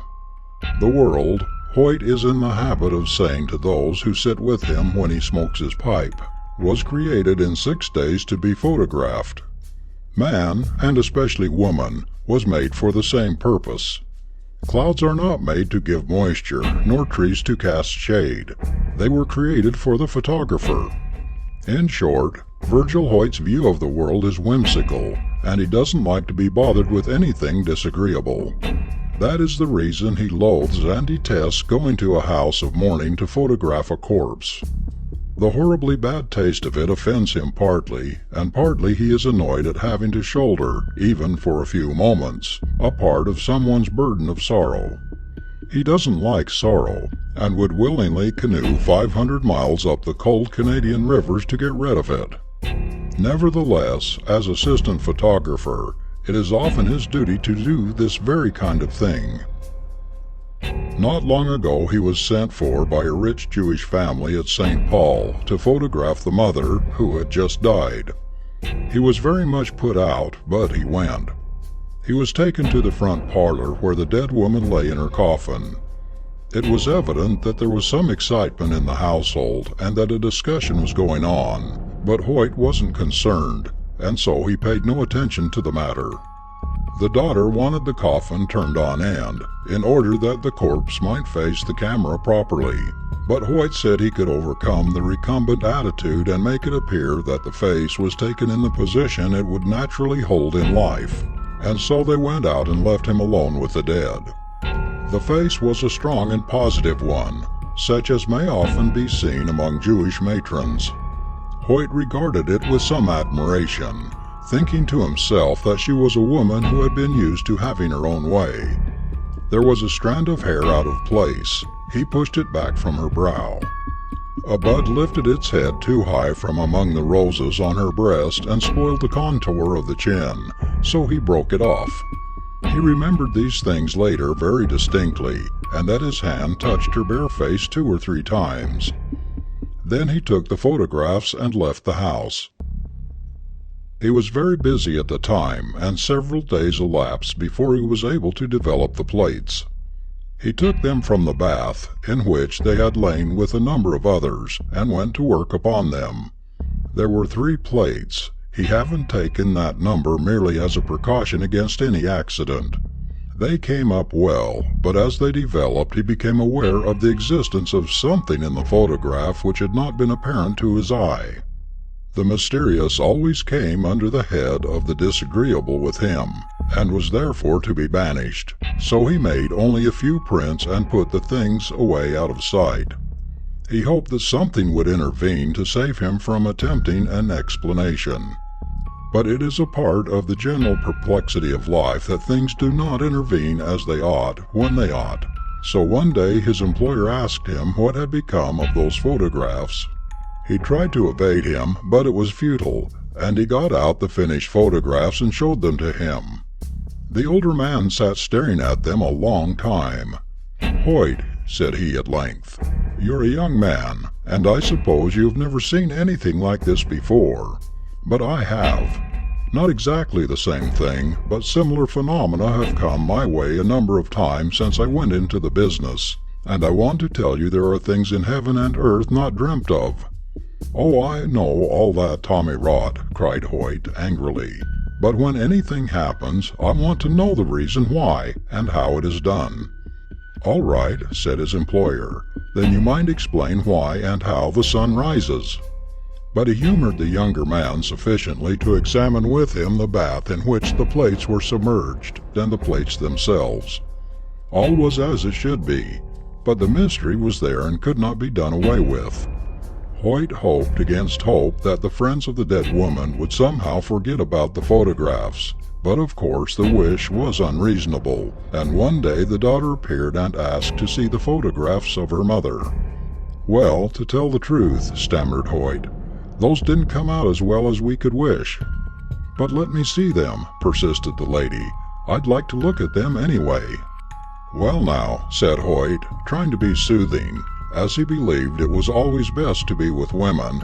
To tell the truth, he was an ignoramus where women were concerned. "I think it would be better if you didn't see them. There are reasons why." He ambled on like this, stupid man that he was. And of course the Jewess said she would see those pictures without any further delay.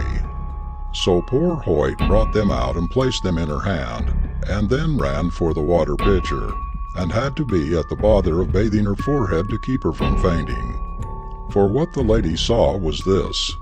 Over the face and flowers and the head of the coffin fell a thick veil, the edges of which touched the floor in some places. It covered the features so well that not a hint of them was visible. "There was nothing over Mother's face," cried the lady at length. "Not a thing," acquiesced Hoyt. I know because I had occasion to touch her face just before I took the picture. I put some of her hair back from her brow." "What does it mean, then?" asked the lady. "You know better than I. There's no explanation in science. Perhaps there's some in psychology." "Well," said the lady, stammering a little and coloring, "Mother was a good woman, but she always wanted her own way, and she always had it, too." "Yes? And she never would have her picture taken. She didn't admire herself. She said no one should ever see a picture of hers." "So," said Hoyt meditatively, "well, she's kept her word, hasn't she?" The two stood looking at the pictures for a time. Then Hoyt pointed to the open blaze in the grate. "Throw them in," he commanded. "Don't let your father see them. Don't keep them yourself. They wouldn't be good things to keep." "That's true enough," said the lady slowly, and she threw them in the fire. Then Virgil Hoyt brought out the plates and broke them before her eyes. And that was the end of it, except that Hoyt sometimes tells a story to those who sit beside him when his pipe is lighted. End of Story 16.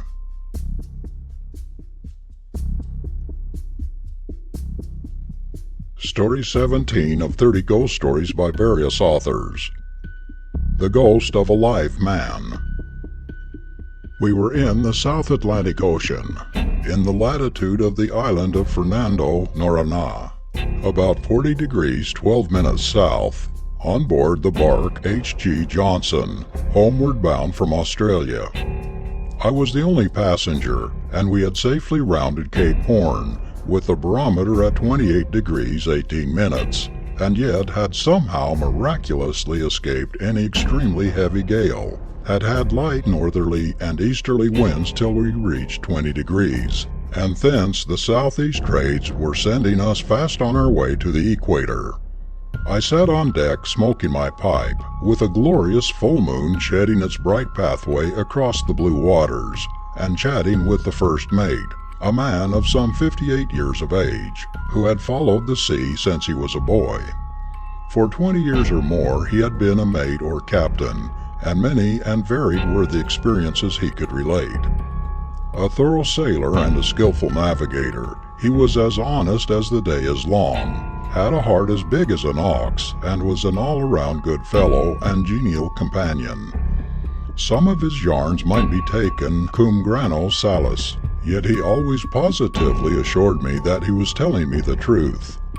An account of a voyage that he made in a whaler from the Southern Ocean to New Bedford seemed to me worthy to be repeated. He had rounded Cape Horn 6 times and the Cape of Good Hope 26 times, besides making many trips across the Western Ocean and to South American ports. I give his account as near as possible in his own words. It was in '71 that I commanded the whaler Mary Jane. We had been out from home for over 3 years, and had on board a full cargo of whale oil, besides 2,000 pounds of whalebone, which was then worth $5 per pound.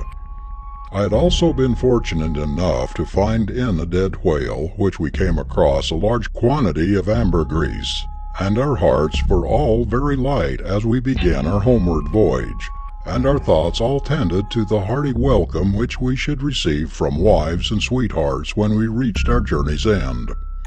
Many a night I lay in my berth, I had thought with great pleasure of the amount of money that would be coming to me from the proceeds of our voyage when we arrived in New Bedford. I calculated that I had made $12,000 as my share of the proceeds of the whalebone and oil, to say nothing of the ambergris, which I well knew would bring at least $20,000, and one half of which belonged to me. You can therefore imagine that I was well pleased with myself as we went bounding along through the southeast trades. We crossed the equator in longitude 36, and soon after took strong northeast trades, and all was going well as I could wish. We had put the ship in perfect order, painted her inside and out, and you would never have recognized her as the old whaling ship that had for 3 years been plying the Southern Ocean for whales. Never shall I forget the old bull whale that we tackled about 2 degrees to the south of Cape Horn, But that is another story, which I will give you another time. We had just lost the northeast trades and were entering the Gulf Stream. I sat in my cabin with my chart on the table before me rolled up. I had just picked our location on it and was thinking that in a week or more I should be at home, surrounded by those near and dear to me, and relating to them the story of my great good fortune. It was always my custom to work up my latitude and longitude about 4 o'clock in the afternoon, and then after supper pick off her position on the chart, have a smoke, and perhaps just before retiring a nip of grog. And then at 8:30 o'clock, as regular as a clock, I would turn in. I am a great smoker, and this day I had been smoking all the afternoon, besides having had 2 or 3 nips. We had a dog on board whom we called Bosun, who had been out with us all the voyage, and who was afraid of nothing. He had endeared himself to every man on board, and when Bosun took water, something very serious was in the wind. This night, as I sat in the cabin, I heard a most dismal howl from Bosun, and called out to the mate to know what was the matter with the dog.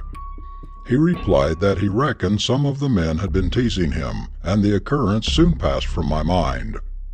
Suddenly I saw someone coming down the after companionway into the cabin. I supposed at first it was the mate, and wondered that he had not first spoken to me. But then I noticed that he wore clothes I had never seen on the mate, and as he advanced into the cabin I saw his face. It was the face of a man I had never seen in my life. He was thin and pale and haggard, and as he advanced he looked about the cabin and at the rolled-up chart on the table. There seemed to be an appeal in his eyes, and then there swept over his face a look of intense disappointment, and before I could move or speak, he had vanished from my sight.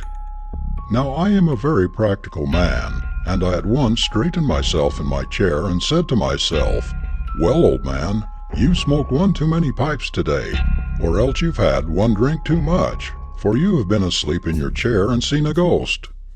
I was quite satisfied that I had had a dream, especially as I called to the mate and asked him if he had seen anyone come below.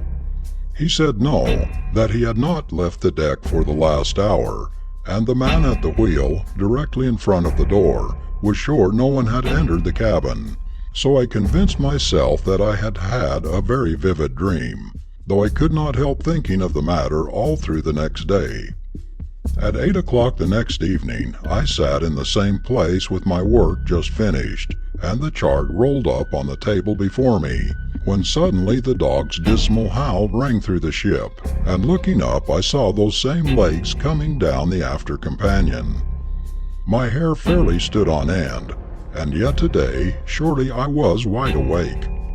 I had only smoked 1 pipe all day, and had not touched a drop of liquor. The same wan, emaciated figure walked into the cabin, glanced inquiringly and appealing at me, and again there spread over his face that look of utter disappointment, as if he had sought something and failed to find it, and again he disappeared. I rushed on deck to the mate and told him all I had seen the last 2 nights, but he made light of it, and assured me I had been asleep or smoking too much. He did not like to suggest that I had been drinking. Still, I could see that the thought that came into his mind was, the old man had seen him again. I gave up trying to convince him, but requested that the next night, from 8 to 8:30, he should sit with me in the cabin. How the next day passed I cannot tell. I only know that my thoughts never left that ghostly visitant, and somehow I felt that the evening would reveal something to me and the spell be broken. I made up my mind I would speak to the thing, whatever it was, and I felt a sort of security in the presence of the mate, who was a daring fellow and feared neither man nor the devil.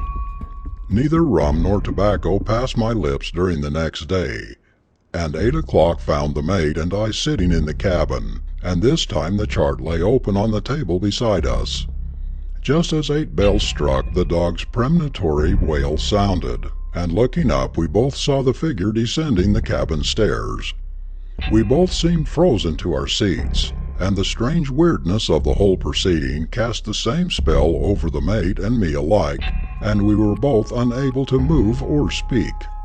Slowly the figure proceeded into the cabin and glanced around without a word, but with the same expectant look on his face. His form was even more wasted, his cheeks sunken, and his eyes seemed almost out of sight, so deeply were they set in their sockets. As his eye fell on the open chart, a look of supreme joy fairly irradiated his features, and advancing to the table, he placed one long, bony finger on the chart, held it for a moment, and then again disappeared from our sight. For 5 minutes after he had left us, we sat speechless. Then I managed to say, "What do you think of that, Mr. Morris?" "My God, sir, I don't know. It's beyond me." Then my eyes fell on the open chart, and there where the finger had been was a tiny spot of blood, exactly on the point of longitude 63 degrees west and latitude 37 degrees north. We were then only about 50 miles distant from that position, and immediately there came to me the determination to steer the ship there, so I laid her course accordingly, and posted a lookout in the crow's nest. At 5 o'clock in the morning, just as the east began to grow gray, the lookout called out, "Boat on the lee bow," and as we came up to it, we found 4 men in it, 3 dead and 1 with just a remnant of life left in him. We sewed the 3 bodies in canvas and buried them in the ocean, and then gave all our attention to restoring life to the poor emaciated frame, which I then recognized was the very man who for 3 successive nights had visited me in my cabin.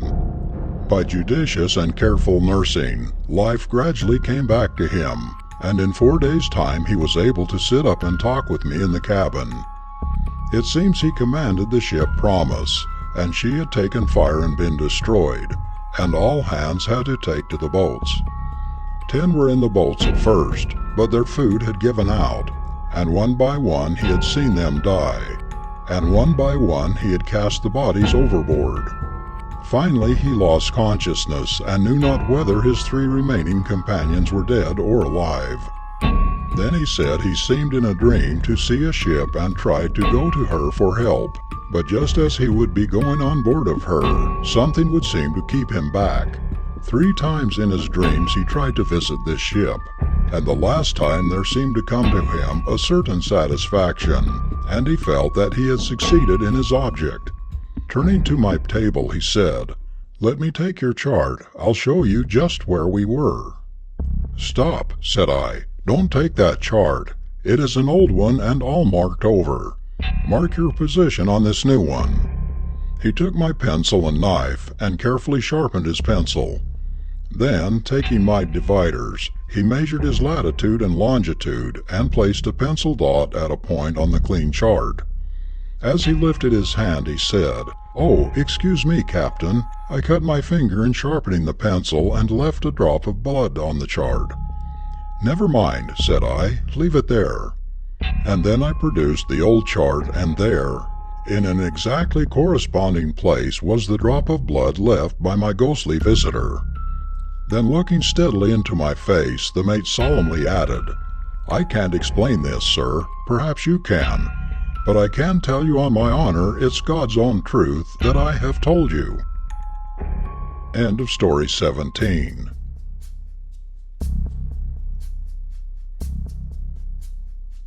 Story 18 of 30 Ghost Stories by various authors. The Ghost of Washington. It was early on Christmas morning when John Riley wheeled away from a picturesque little village where he had passed the previous night to continue his cycling tour through eastern Pennsylvania. Today his intention was to stop at Valley Forge and then to ride up the Schuylkill Valley, visiting in turn the many points of historical interest that lay along his route. Valley Forge, his road map indicated, was but a short distance further on. All round him were the hills and fields and roads over which Washington and his half-starved army had forged and roamed throughout the trying winter of 1777-78, 126 years ago. It was a beautiful Christmas day, truly, and as he wheeled along, Young Riley's thoughts were almost equally divided between the surrounding pleasant scenery and the folks at home, who, he knew very well, were assembling at just about the present time round a heavily laden Christmas tree in the front parlor. The sun rose higher and higher, and Riley pedaled on down the valley, passing every now and then quaint, pleasant-looking farmhouses, many of which, no doubt, had been built anterior to the period which had given the vicinity its history. Arriving finally at a place where the road forked off in two directions, Riley was puzzled which way to go on. There happened to be a dwelling close by.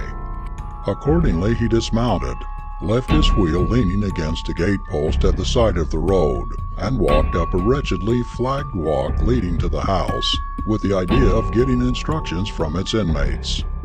Situated in the center of an unkept field of rank grass and weeds, the building lay back from the highway probably 150 feet. It was long and low in shape, containing but one story, and having what is termed a gabled roof, under which there must have been an attic of no mean size. On coming close to the house, a fact Riley had not noticed from the road became plainly evident. It was deserted. He saw that the roof and side shingles were in wretched condition, that the window sashes and frames as well as the doors and door frames were missing from the openings in the side walls where once they had been, and that the entire side of the house, including that part of the stone foundation which showed above the ground, was full of cracks and seams. At first, on the point of turning back, he concluded to see what the interior was like anyway. Accordingly, he went inside. Glancing around the large dust-filled room he had entered, his gaze at first failed to locate any object of the least interest. A rickety-appearing set of steps went up into the attic from one side of the apartment, and over in one corner was a large open fireplace, from the walls of which much of the brickwork had become loosened and fallen out. Riley had started up the steps toward the attic, when happening to look back for an instant, his attention was attracted to a singular-looking, jug-shaped bottle no larger than a vinegar cruet, which lay upon its side on the hearth of the fireplace, partly covered up by debris of loose bricks and mortar. He hastened back down the steps and crossed the room, taking the bottle up in his hand and examining it with curiosity. Being partly filled with a liquid of some kind or other, the bottle was very soon uncorked and held under the young man's nose. The liquid gave forth a peculiar, pungent, and inviting odor. Without further hesitation, Riley's lips sought the neck of the bottle. It is hardly possible to describe the pleasure and satisfaction his senses experienced as he drank. While the liquid was still gurgling down his throat, a heavy hand was placed most suddenly on his shoulder, and his body was given a violent shaking. The bottle fell to the floor and was broken into 100 pieces. "Hello," said a rough voice almost in Riley's ear. "Who are you anyway, and what are you doing within the lines? A spy, I'll be bound." As most assuredly there had been no one else in the vicinity of the building when he had entered it, and with equal certainty no one had come down the steps from the attic, Riley was naturally surprised and mystified by this unexpected assault. He struggled instinctively to break loose from the unfriendly grasp, and when he finally succeeded, he twisted his body around so that he faced across the room. Immediately he made the remarkable discovery that there were 4 other persons in the apartment, 3 uncouth-looking fellows habited in fantastic but ragged garments, and a matronly-looking woman, the latter standing over a washtub which had been elevated upon 2 chairs in a corner near the fireplace. To all appearance, the woman had been busy at her work, and had stopped for the moment to see what the men were going to do. Her waist sleeves were rolled up to the shoulders, and her arms dripped with water and soap suds. Over the tops of the tubs, partly filled with water, there were visible the edges of several well-soaked fabrics. To add to his astonishment, he noticed that in the chimney place, which a moment before was falling apart, but now seemed to be clean and in good condition, a cheerful fire burned, and that above the flames was suspended an iron pot, from which issued a jet of steam. He also noticed that the entire appearance of the room had undergone a great change. Everything seemed to be in good repair, tidy and neat. The ceilings, the walls and the door, even the stairway leading to the attic. The openings in the walls were fitted with window sashes and well-painted doors. The apartment had, in fact, evolved under his very eyesight from a state of absolute ruin into one of excellent preservation. All of this seemed so weird and uncanny that Riley stood for a moment or two in the transformed apartment, utterly dumbfounded, with his mouth wide open and his eyes all but popping out of his head. He was brought to his senses by the fellow who had shaken him growlingly out. "Come, explain yourself." "An explanation is due me," Riley managed to gasp. "Don't bandy words with the rascal, Harry," one of the other men spoke up. "Bring him along to headquarters." Thereupon, without further parley, the three men marched Riley in military fashion into the open air and down to the road. Here he picked up at the gate post his bicycle, while they unstacked a group of 3 old-fashioned looking muskets located close by. When the young man had entered the house a few minutes before, this stack of arms had not been there. He could not understand it. Neither could he understand, on looking back at the building as he was marched off down the road, the mysterious agency that had transformed its dilapidated exterior, just as it had been the interior, into a practically new condition.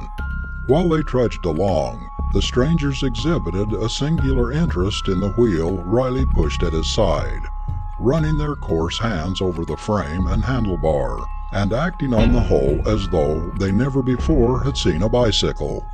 This in itself was another surprise.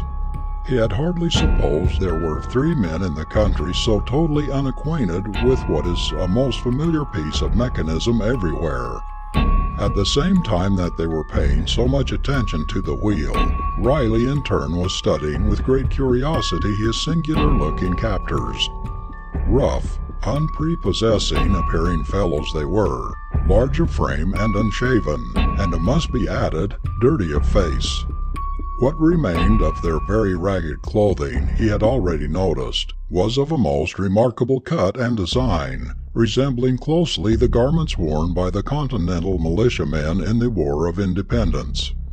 The hats were broad, low of crown, and 3-cornered in shape. The trousers were buff-colored and extended at the knees, and the long, blue spike-tailed coats were flapped over at the extremities of the tails, the flaps being fastened down with good-sized brass buttons. Leather leggings were strapped around cowhide boots, through the badly worn feet of which, in places where the leather had cracked open, the flesh unprotected by stockings could be seen. Dressed as he was, in a cleanly, gray cycling costume, Riley's appearance, most assuredly, was strongly in contrast to that of his companions. After a brisk walk of 20 minutes, during which they occasionally met and passed by 1 or 2 or perhaps a group of men clothed and outfitted like Riley's escorts, the little party followed the road up a slight incline and around a well-wooded bend to the left, coming quite suddenly, and to the very captive, very unexpectedly, to what was without a doubt a military encampment. A village, in fact, composed of many rows of small log huts. Along the streets, between the buildings, muskets were stacked in hundreds of places. Over in one corner, on a slight eminence commanding the road up which they had come, and cleverly hidden from it behind trees and shrubbery, the young man noticed a battery of field pieces.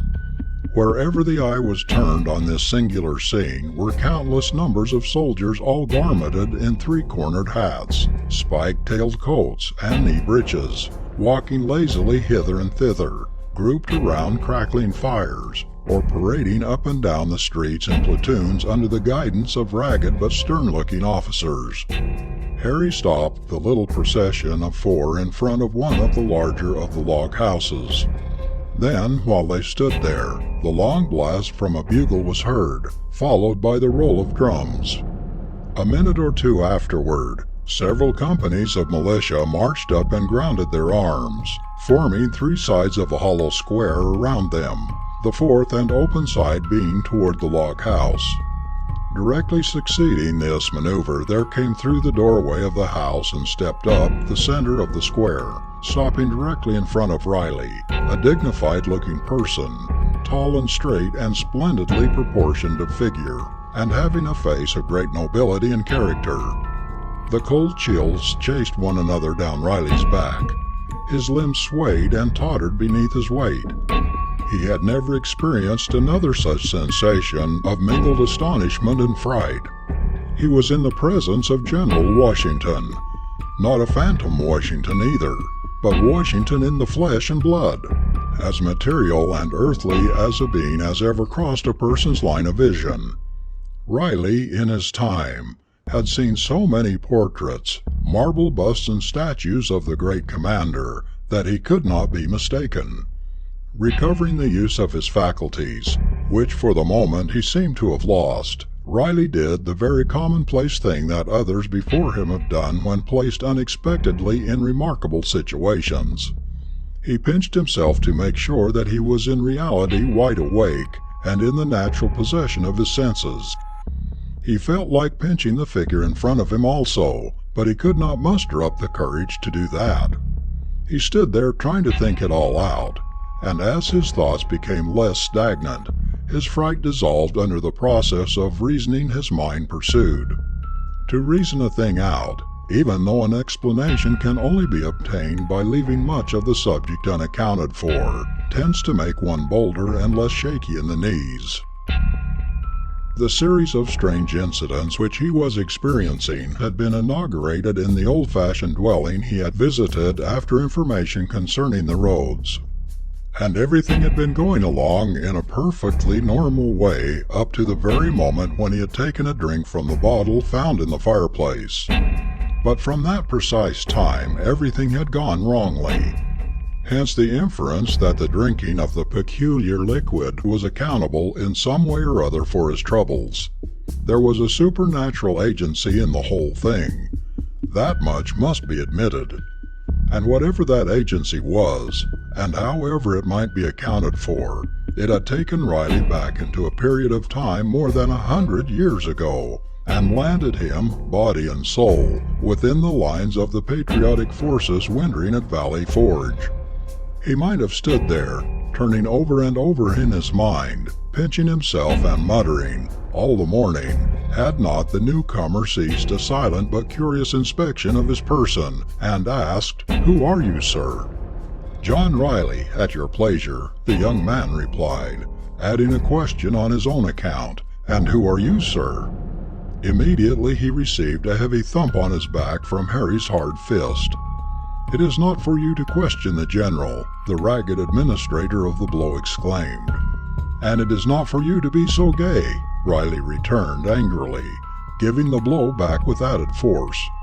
"Here, here," broke in the first questioner. "Fisticuffs under my very nose. No more of this. I command you both." To Harry he added an extra caution. "Your zeal in my behalf will be better appreciated by being less demonstrative. Blows should be struck only on the battlefield." To Riley he said, with a slight smile hovering over his face, "My name is Washington. Perhaps you may have heard of me." To this Riley replied, "I have indeed, and heard you very well spoken of, too." Emboldened by the other's smile, he ventured another question. "I think my reckoning of the day and year is badly at fault. An hour ago I thought the day was Christmas Day. How far out of the way did my calculation take me, sir?" "The day is indeed Christmas Day, and the year is, as you must know, the year of our Lord 1777. Riley again pinched himself. "Why do you bring this man to me?" Washington now inquired, turning to Harry and his companions. "He is a spy, sir," said Harry. "That is a lie," Riley indignantly interpolated. "I have done nothing to warrant any such charge. We found him in the widow Robin's house, pouring strong liquor down his throat. I had gone inside after information concerning the roads. which he was getting from a bottle, sir. If drinking from a bottle of necessity constitutes being a spy, I fear our camp is already a hotbed," Washington somewhat sagely remarked, casting his eye around slyly at his officers and men. "Tell me," he went on, with sudden sternness, looking Riley through and through, as though to read his very thoughts, "is the charge true? Do you come from Hal?" "The charge is not true, sir. I come from no one. I'm simply making a tour of pleasure through this part of the country on my bicycle." With the country swarming with the men from two hostile armies, any kind of tour, save one of absolute necessity, seems ill-timed. "When I set out I knew nothing about any armies. The fact is, sir," Riley started to make an explanation, but he checked himself on realizing that the telling of any such improbable yarn would only increase the hazardousness of his position. "Well?" Washington questioned in a tone of growing suspicion. "I certainly did not know that your army or any other army was quartered in this vicinity." Riley hesitated for lack of something further to say. "You see," he finally added, prompted by a happy idea, "I rode my wheel from New York." "You may have come from New York, though it is hard to believe you came on that singular-looking machine so great a distance. Where is the horse which drew the vehicle?" Riley touched his bicycle. "This is the horse, sir, just as it is the vehicle," he said. "The man is crazy," Harry exclaimed. Washington only looked the incredulity he felt, and this time asked a double question. "How can the thing be balanced without it being held upright by a pair of shafts from a horse's back? And how is the motive power acquired?" For an answer, Riley jumped upon the wheel, and at a considerable speed and in a haphazard way pedaled around the place within the hollow square of soldiers. Hither and thither he went, at one second nearly wheeling over the toes of the line of astonished, if not frightened, militiamen, at the next bearing suddenly down on Harry and his companions, and making them dance and jump almost alertly to avoid a collision. Even the dignified Washington was once or twice put to the necessity of dodging hurriedly aside when his equilibrium was threatened. Riley eventually dismounted, doing so with assumed clumsiness by stopping the wheel at Harry's back and falling over heavily against the soldier. Harry tumbled to the ground, but Riley dexterously landed on his feet. At once he began offering a profusion of apologies. "You did that by design," Harry shouted, jumping to his feet. His face was red with anger, and he shook his fist threateningly at the bicyclist. Washington commanded the man to hold his peace. Then to Riley he expressed a great surprise at his performance and a desire to know more about the bicycle. The young man thereupon described the machine minutely, lifting it into the air and spinning the wheels to illustrate how smoothly they rotated. "I can see it is possible to ride the contrivance with rapidity. It has been put together with wonderful ingenuity," Washington said, when Riley had replaced the wheel on the ground. "And you, sir?" "It is but a toy," an officer spoke up. "Put our friend on this bundle of tin and race him against one of our horsemen, and he would make a sorry showing." Riley smiled. "I bear the gentleman no ill will for his opinion," he said. "Still, I would like to show him by a practical test of the subject that his ignorance of it is most profound." "You would test the speed of the machine against that of a horse?" Washington said in amazement. "I would, sir. You have a good road yonder. With your permission and a worthy opponent, I would make the test at once." "But, sir, the man is a spy," Harry broke in. "Would it not be better to throw a rope around his neck and give him his deserts?" "The charge is by no means proven," Washington replied, "nor can it be until a court-martial convenes this afternoon. And I see no reason why we may not in the meantime enjoy the unique contest which has been suggested. It will make a pleasant break in the routine of camp life." A murmur of approval went up from the masses of men by whom they were surrounded. While they had been talking, it seemed as though everybody in the camp not already on the scene had gathered together behind the square of infantry.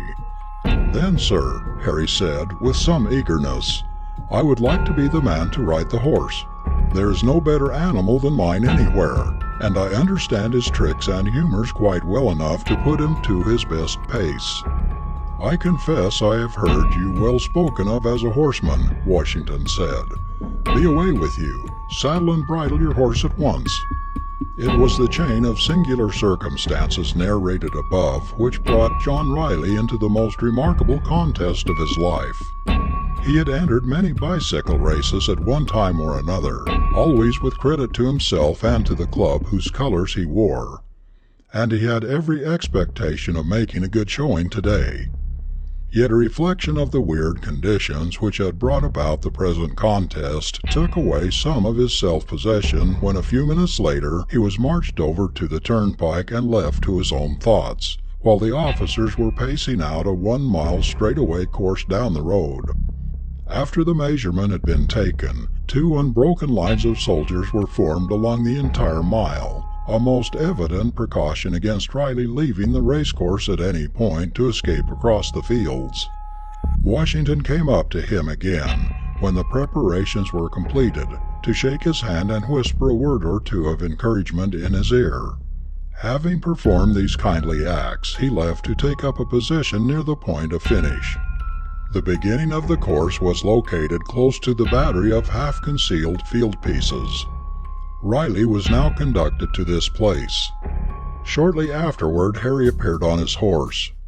He leered at the bicyclist contemptuously and said something of a sarcastic nature, partly under his breath when the two lined up, side by side, for the start. To these slights Riley paid no heed. He had a strong belief that when the race was over, there would be left in the mutton-like head of his opponent very little of his present inclination toward the humorous. The soldier's mount was a handsome black mare, 14½ hands high, strong of limbs and at the flanks, and animated by a spirit that kept her prancing around with continuous action. It must be admitted that the man rode very well. He guided the animal with ease and nonchalance when she reared and plunged, and kept her movements confined to an incredibly small piece of ground, considering her abundance of action. "Keep to your own side of the road throughout the race. I don't want to be collided with by your big beast," Riley cautioned while they were awaiting 2 signals from the starter. To this Harry replied in some derision, "I'll give you a good share of the road at the start, and all of it by my dust, too, afterward." And then the officer who held the pistol fired the first shot. Riley was well satisfied with the conditions under which the race was to be made. The road was wide and level, smooth, hard and straight, and a strong breeze which had sprung up blew squarely against his back. His wheel was geared up to 84 inches. The breeze promised to be a valuable adjunct in pushing it along. Awaiting the second and last signal, Riley glanced down the 2 blue ranks of soldiers, which stretched away into lazy lines in the distance and converged at the termination of the course, where a flag had been stuck into the ground. The soldiers were at parade rest. Their unceasing movements as they chatted to one another, turning their bodies this way and that and craning their heads forward to look toward the starting point, and then jerking them back, made the lines seem like long, squirming snakes. At the end of the course a thick bunch of military men clogged the road and overspread into the fields. Crack! The signal to be off. Riley shoved aside the fellow who had been holding his wheel upright while astride of it, and pushed down on the pedals. The mare's hoofs dug the earth, her great muscular legs straightened out. She sprang forward with a snort of apparent pleasure, taking the lead at the very start. Riley heard the shout of excitement run along the 2 ranks of soldiers. He saw them waving their arms and hats as he went by. And on ahead through the cloud of dust there was visible the shadow-like outlines of the snorting, galloping horse, whose hoof-beats sounded clear and sharp above the din which came from the sides of the highway. The mare crept farther and farther ahead. Very soon 100 feet or more of the road lay between her and the bicyclist. Harry turned in his saddle and called out another sarcasm. "I shall pass you very soon. Keep to your side of the road," Riley shouted, not a bit daunted by the way the race had commenced. His head was well down over the handlebars. His back had the shape of the upper portion of an immense egg. Up and down his legs moved, faster and faster and faster yet. He went by the soldiers so rapidly that they only appeared by two streaks of blurry color. Their sharp rasping shouts sounded like cracking of musketry. The cloud of dust blew against the cyclist's head and into his mouth and throat. When he glanced ahead again, he saw with satisfaction that the mare was no longer increasing her lead. It soon became evident even that he was slowly cutting down the advantages she had secured. Harry again turned his head shortly afterward, doubtless expecting to find his opponent hopelessly distanced by this time. Instead of this, Riley was alarmingly close upon him. The man ejaculated a sudden oath and lashed his animal furiously. Straining every nerve and sinew, the mare for the moment pushed further ahead. Then her pace slackened a bit, and Riley again crept up to her, closer and closer to her than before, until his head was abreast of her outstretched tail. Harry was lashing the mare and swearing at her unceasingly now, but she had spurted once and appeared to be incapable of again increasing her speed. In this way she went on for some little distance, Harry using his whip brutally, the mare desperately struggling to attain a greater pace. Riley hanging on with tenacity to her hind flanks and giving up not an inch of ground. A mile is indeed a very short distance when traversed at such a pace. The finishing flag was already but a few hundred feet farther on. Riley realized that it was time now to go to the front. He gritted his teeth together with determination and bent his head down even further toward his front wheel. Then his feet began to move so quickly that there was only visible an indistinct blur at the sides of his crankshaft.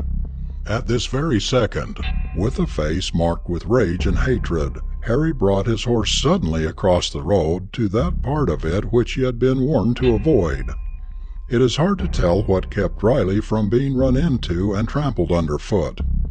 An attempt at backpedaling, a sudden twist of the handlebar, a lurch to one side that almost threw him from his seat.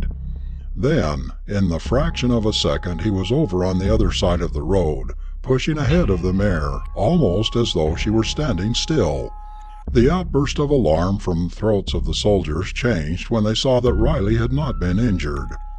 First into a shout of indignation at the dastardly attempt which had been made to run him down, and then into a roar of delight when the bicyclist breasted the flag, a winner of the race by 20 feet. As he crossed the line, Riley caught a glimpse of Washington. He stood close to the flag and was waving his hat in the air with enthusiasm of a schoolboy. Riley went down the road, slackening his speed as effectively as he could. But before it was possible to entirely stop his wheel's momentum, the noisy acclamations in his rear ceased with startling suddenness. He turned in his saddle and looked back. As sure as St. Peter, he had the road entirely to himself. There wasn't a soldier or a ghost of a soldier in sight. As soon as he could, he turned his bicycle about and rode back along the highway, now so singularly deserted, looking hither and thither in vain for some trace of the vanished army. Even the flag which had been stuck into the ground at the end of the 1-mile racecourse was gone. The breeze had died out again, and the air was tranquil and warm. In the branches of a nearby tree, 2 sparrows chirped and twittered peacefully. Riley went back to the place where the camp had been. He found there only open fields on one side of the road and a clump of woodland on the other. He continued on down the little hill up which Harry and his companions had brought him a few hours previously, and followed the road on further, coming finally to the fork in it near which was located the old farmhouse, wherein he had been taken captive. The house was, as it had been when he had previously entered it, falling apart from age and neglect. When he went inside, he found lying on the brick hearth in front of the fireplace a number of pieces of broken glass. End of Story 18.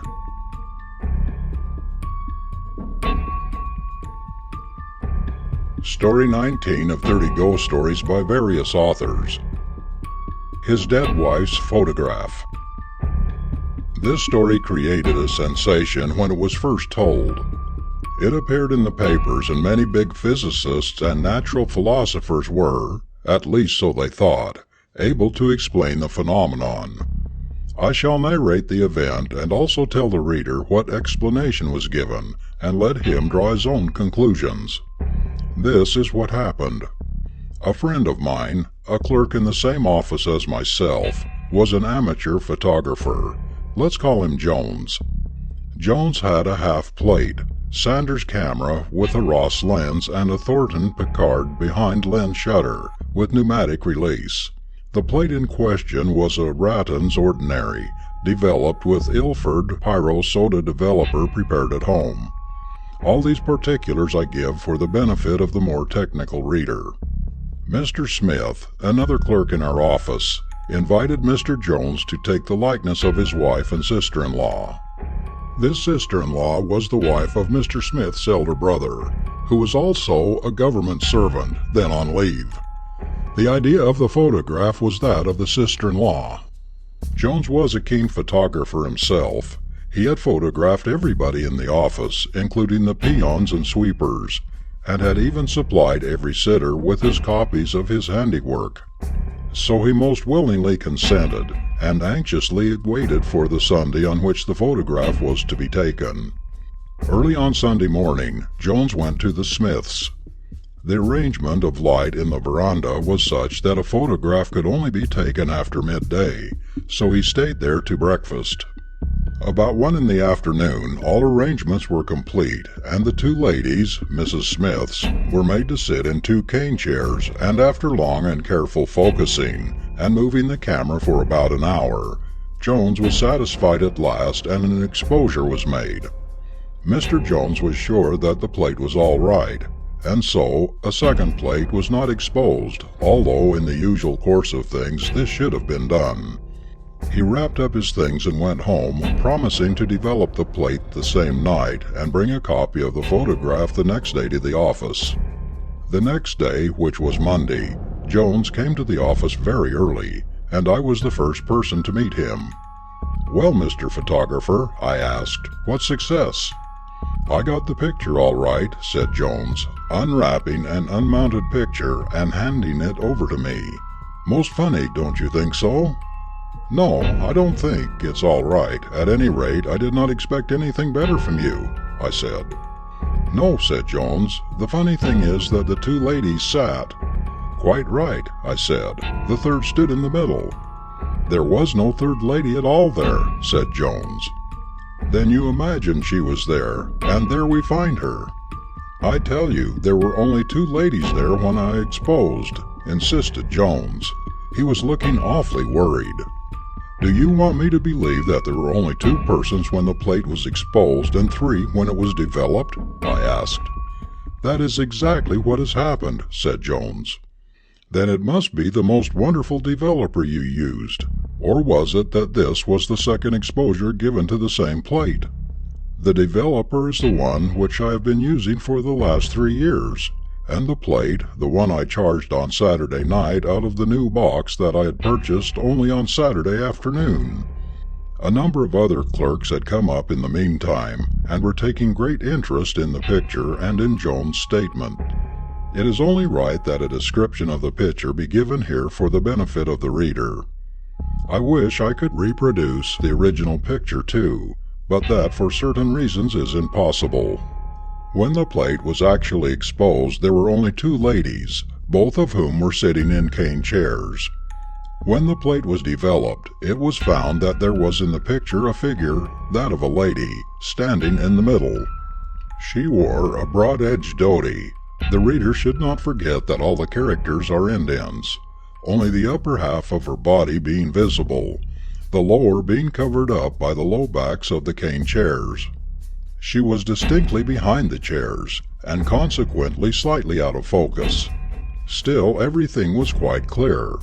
Even her long necklace was visible through the little opening in the dhoti near the right shoulder.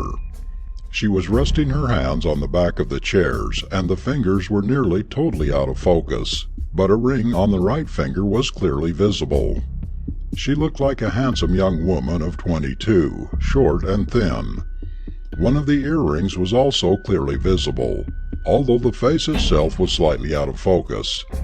One thing, and probably the funniest thing, that we overlooked then but observed afterwards, was that immediately behind the three ladies was a barred window. The two ladies, who were one on each side, covered up the bars to a certain height from the bottom with their bodies, but the lady in the middle was partly transparent because the bars of the window were very faintly visible through her. This fact, however, as I have said already, we did not observe then. We only laughed at Jones and tried to assure him that he was either drunk or asleep. At this moment Smith of our office walked in, removing the trouser clips from his legs. Smith took the unmounted photograph, looked at it for a minute, turned red and blue and green, and finally very pale. Of course, we asked him what the matter was, and this was what he said. The third lady in the middle was my first wife, who has been dead these 8 years. Before her death, she asked me a number of times to have her photograph taken. She used to say that she had a presentiment that she might die early. I did not believe in her presentiment myself, but I did not object to the photograph. So one day I ordered the carriage and asked her to dress up. We intended to go to a good professional. She dressed up and the carriage was ready, but as we were going to start, news reached us that her mother was dangerously ill. So we went to see her mother instead. The mother was very ill, and I had to leave her there. Immediately afterwards I was sent away on duty to another station, and so could not bring her back. It was in fact after full 3 months and a half that I returned, and then thought her mother was all right. My wife was not. Within 15 days of my return, she died of puerperal fever after childbirth, and the child died too. A photograph of her was never taken. When she dressed up for the last time on the day that she left my home, she had the necklace and the earrings on, as you see her wearing in the photograph. My present wife has them now, but she does not generally put them on. This was too big a pill for me to swallow. So I at once took French leave from my office, bagged the photograph, and rushed out on my bicycle. I went to Mr. Smith's house and looked Mrs. Smith up. Of course, she was much astonished to see a third lady in the picture, but could not guess who she was. This I had expected, as supposing Smith's story to be true, this lady had never seen her husband's first wife. The elder brother's wife, however, recognized the likeness at once, and she virtually repeated the story which Smith had told me earlier that day. She even brought out the necklace and the earrings for my inspection and conviction. They were the same as those in the photograph. All the principal newspapers of that time got hold of the fact, and within a week there was any number of applications for the ghostly photograph. But Mr. Jones refused to supply copies of it to anybody for various reasons, the principal being that Smith would not allow it. I am, however, the fortunate possessor of a copy, which, for obvious reasons, I am not allowed to show to anybody. One copy of the picture was sent to America and another to England. I do not now remember exactly to whom. My own copy I showed to the Reverend Father, M.A., D.Sc., B.D., etc., and asked him to find out a scientific explanation for the phenomenon. The following explanation was given by the gentleman. I'm afraid I shall not be able to reproduce the learned Father's exact words, but this is what he meant, or at least what I understood him to mean. The girl in question was dressed in this particular way on an occasion, say 10 years ago. Her image was cast on space, and the reflection was projected from one luminous body, one planet, on another till it made a circuit of millions and millions of miles in space, and then came back to Earth at the exact moment when our friend Mr. Jones was going to make the exposure. Take for instance the case of a man who was taking a photograph of a mirage. He is photographing place X from place Y, when X and Y are, say, 200 miles apart, and it may be that his camera is facing east while placing X is actually towards the west of place Y. In school I had read a little of science and chemistry, and could make a dry analysis of a salt, but this was an item too big for my limited comprehension. The fact, however, remains, and I believe it, that Smith's first wife did come back to this terrestrial globe of ours over 8 years ago after her death to give a sitting for a photograph in a form which, though it did not affect the retina of our eye, did impress a sensitized plate, in a form that did not affect the retina of the eye. I say because Jones must have been looking at his sitters at the time when he was pressing the bulb of the pneumatic release of his time and instantaneous shutter. The story is most wonderful, but this is exactly what happened. Smith says this is the first time he has ever seen or heard from his dead wife.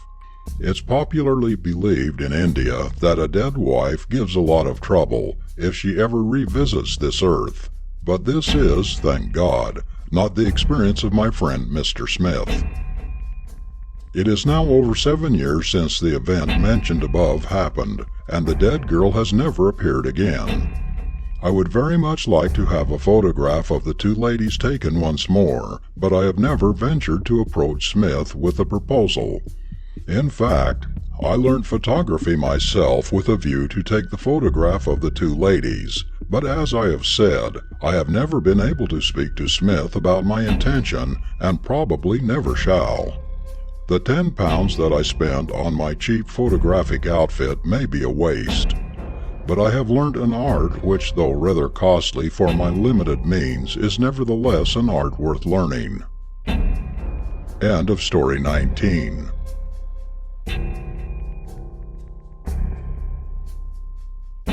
Story 20 of 30 Ghost Stories by various authors. The Major's Lease by S. Mukherjee. A curious little story was told the other day in a certain civil court in British India.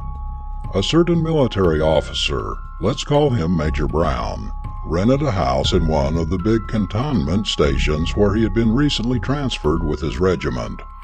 This gentleman had just arrived from England with his wife. He was the son of a rich man at home, and so he could afford to have a large house. This was the first time he had come out to India, and was consequently rather unacquainted with the manners and customs of this country. Major Brown took this house on a long lease, and thought he had made a bargain. The house was large and stood in the center of a very spacious compound. There was a garden which appeared to have been carefully laid out once. But as the house had no tenant for a long time, the garden looked more like a wilderness.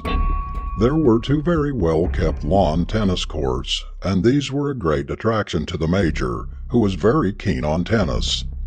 The stablings and outhouses were commodious, and the Major, who was thinking of keeping a few polo ponies, found the whole thing very satisfactory. Over and above everything, he found the landlord very obliging. He had heard on board the steamer on his way out that India landlords were the worst class of human beings one could come across on the face of this earth, and that is very true. But this particular landlord looked like an exception to the general rule.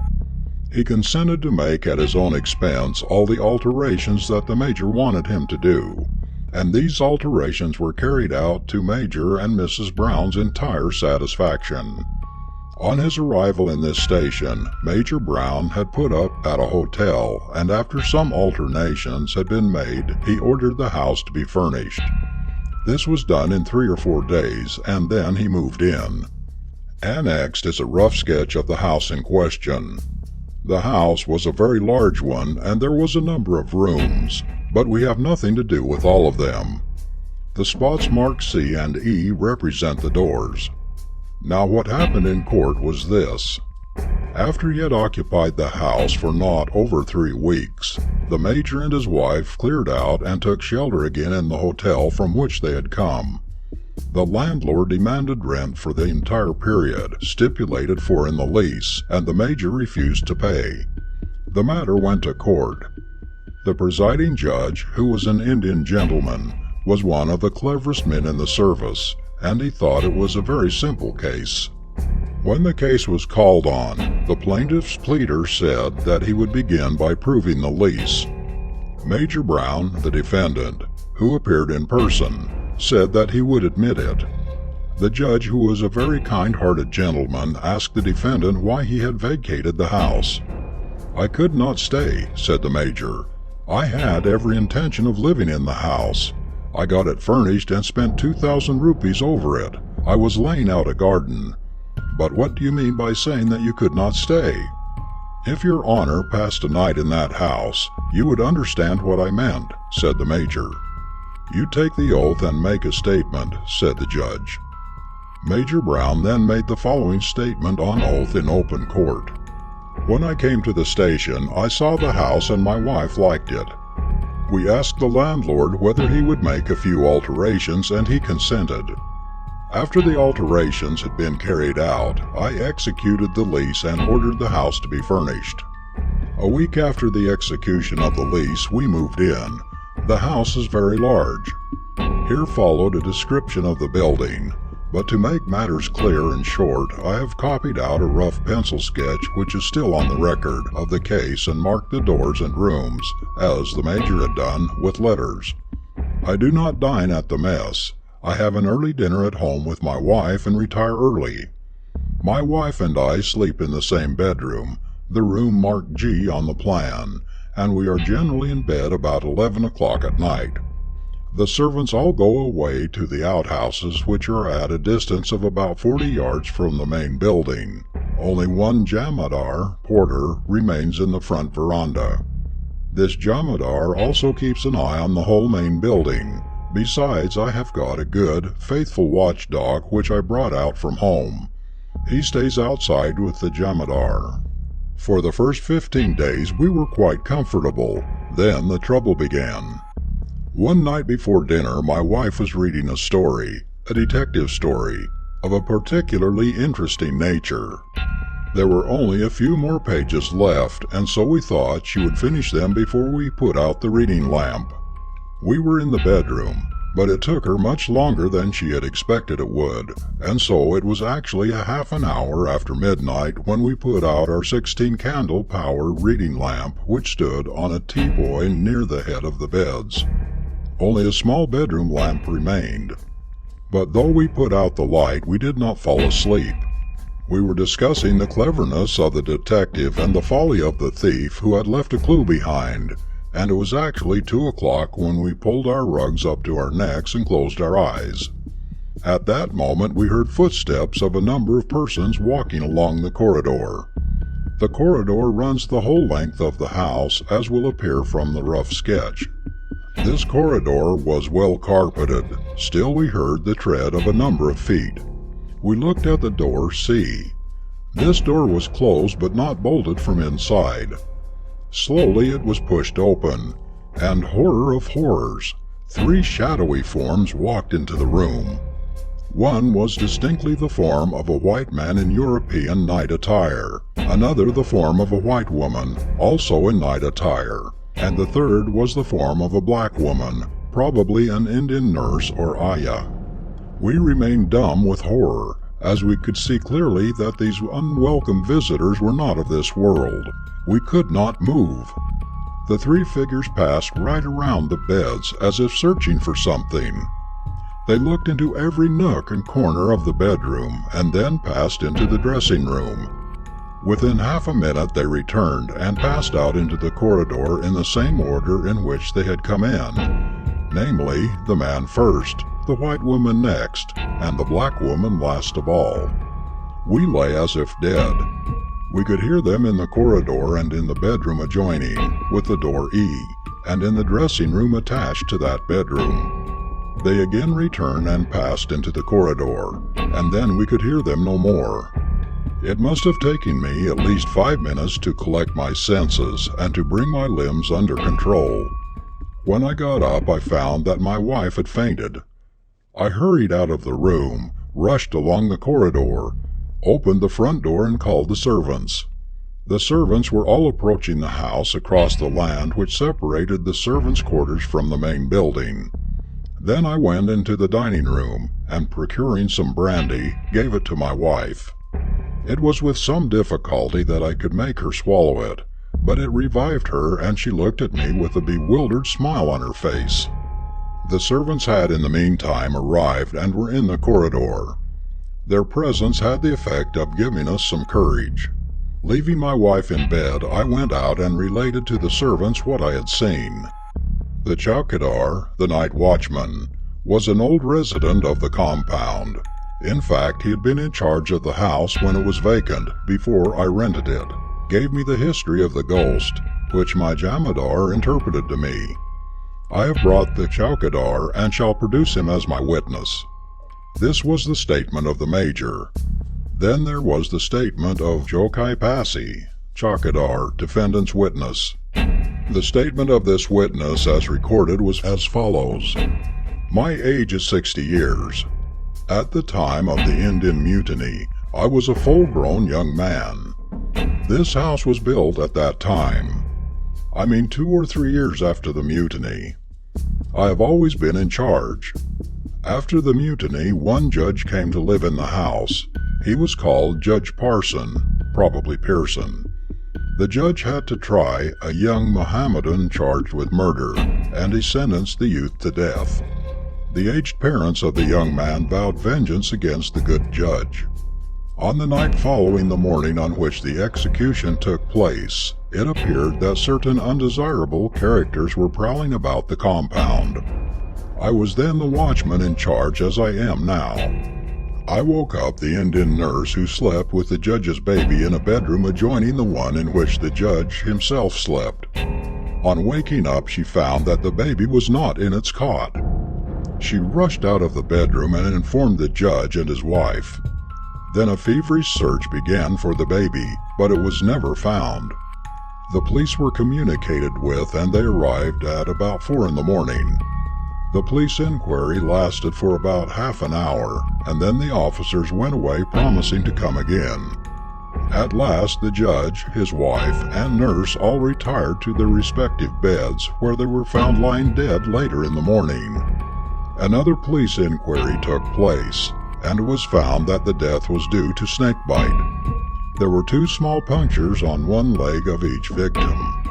How a snake got in and killed each victim in turn, especially when 2 slept in one room and a third in another, finally got out, has remained a mystery.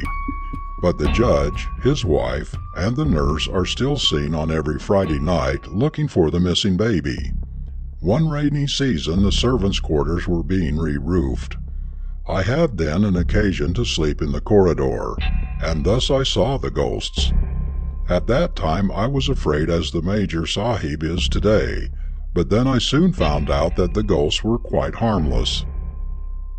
This was the story as recorded in court. The judge was a very sensible man. I had the pleasure and honor of being introduced to him about 20 years after this incident, and with a number of people, he decided to pass one Friday night in the haunted house. He did so. What he saw does not appear from the record, for he left no inspection notes and probably he never made any. He delivered judgment on Monday following. It is a very short judgment. After reciting the facts, the judgment proceeds. I have recorded the statements of the defendant and a witness produced by him. I have also made a local inspection. I find that the landlord, the plaintiff, knew that for certain reasons the house was practically uninhabitable, and he concealed that fact from his tenant. He therefore could not recover. The suit is dismissed with costs. The haunted house remained untenanted for a long time. The proprietor subsequently made a gift of it to a charitable institution.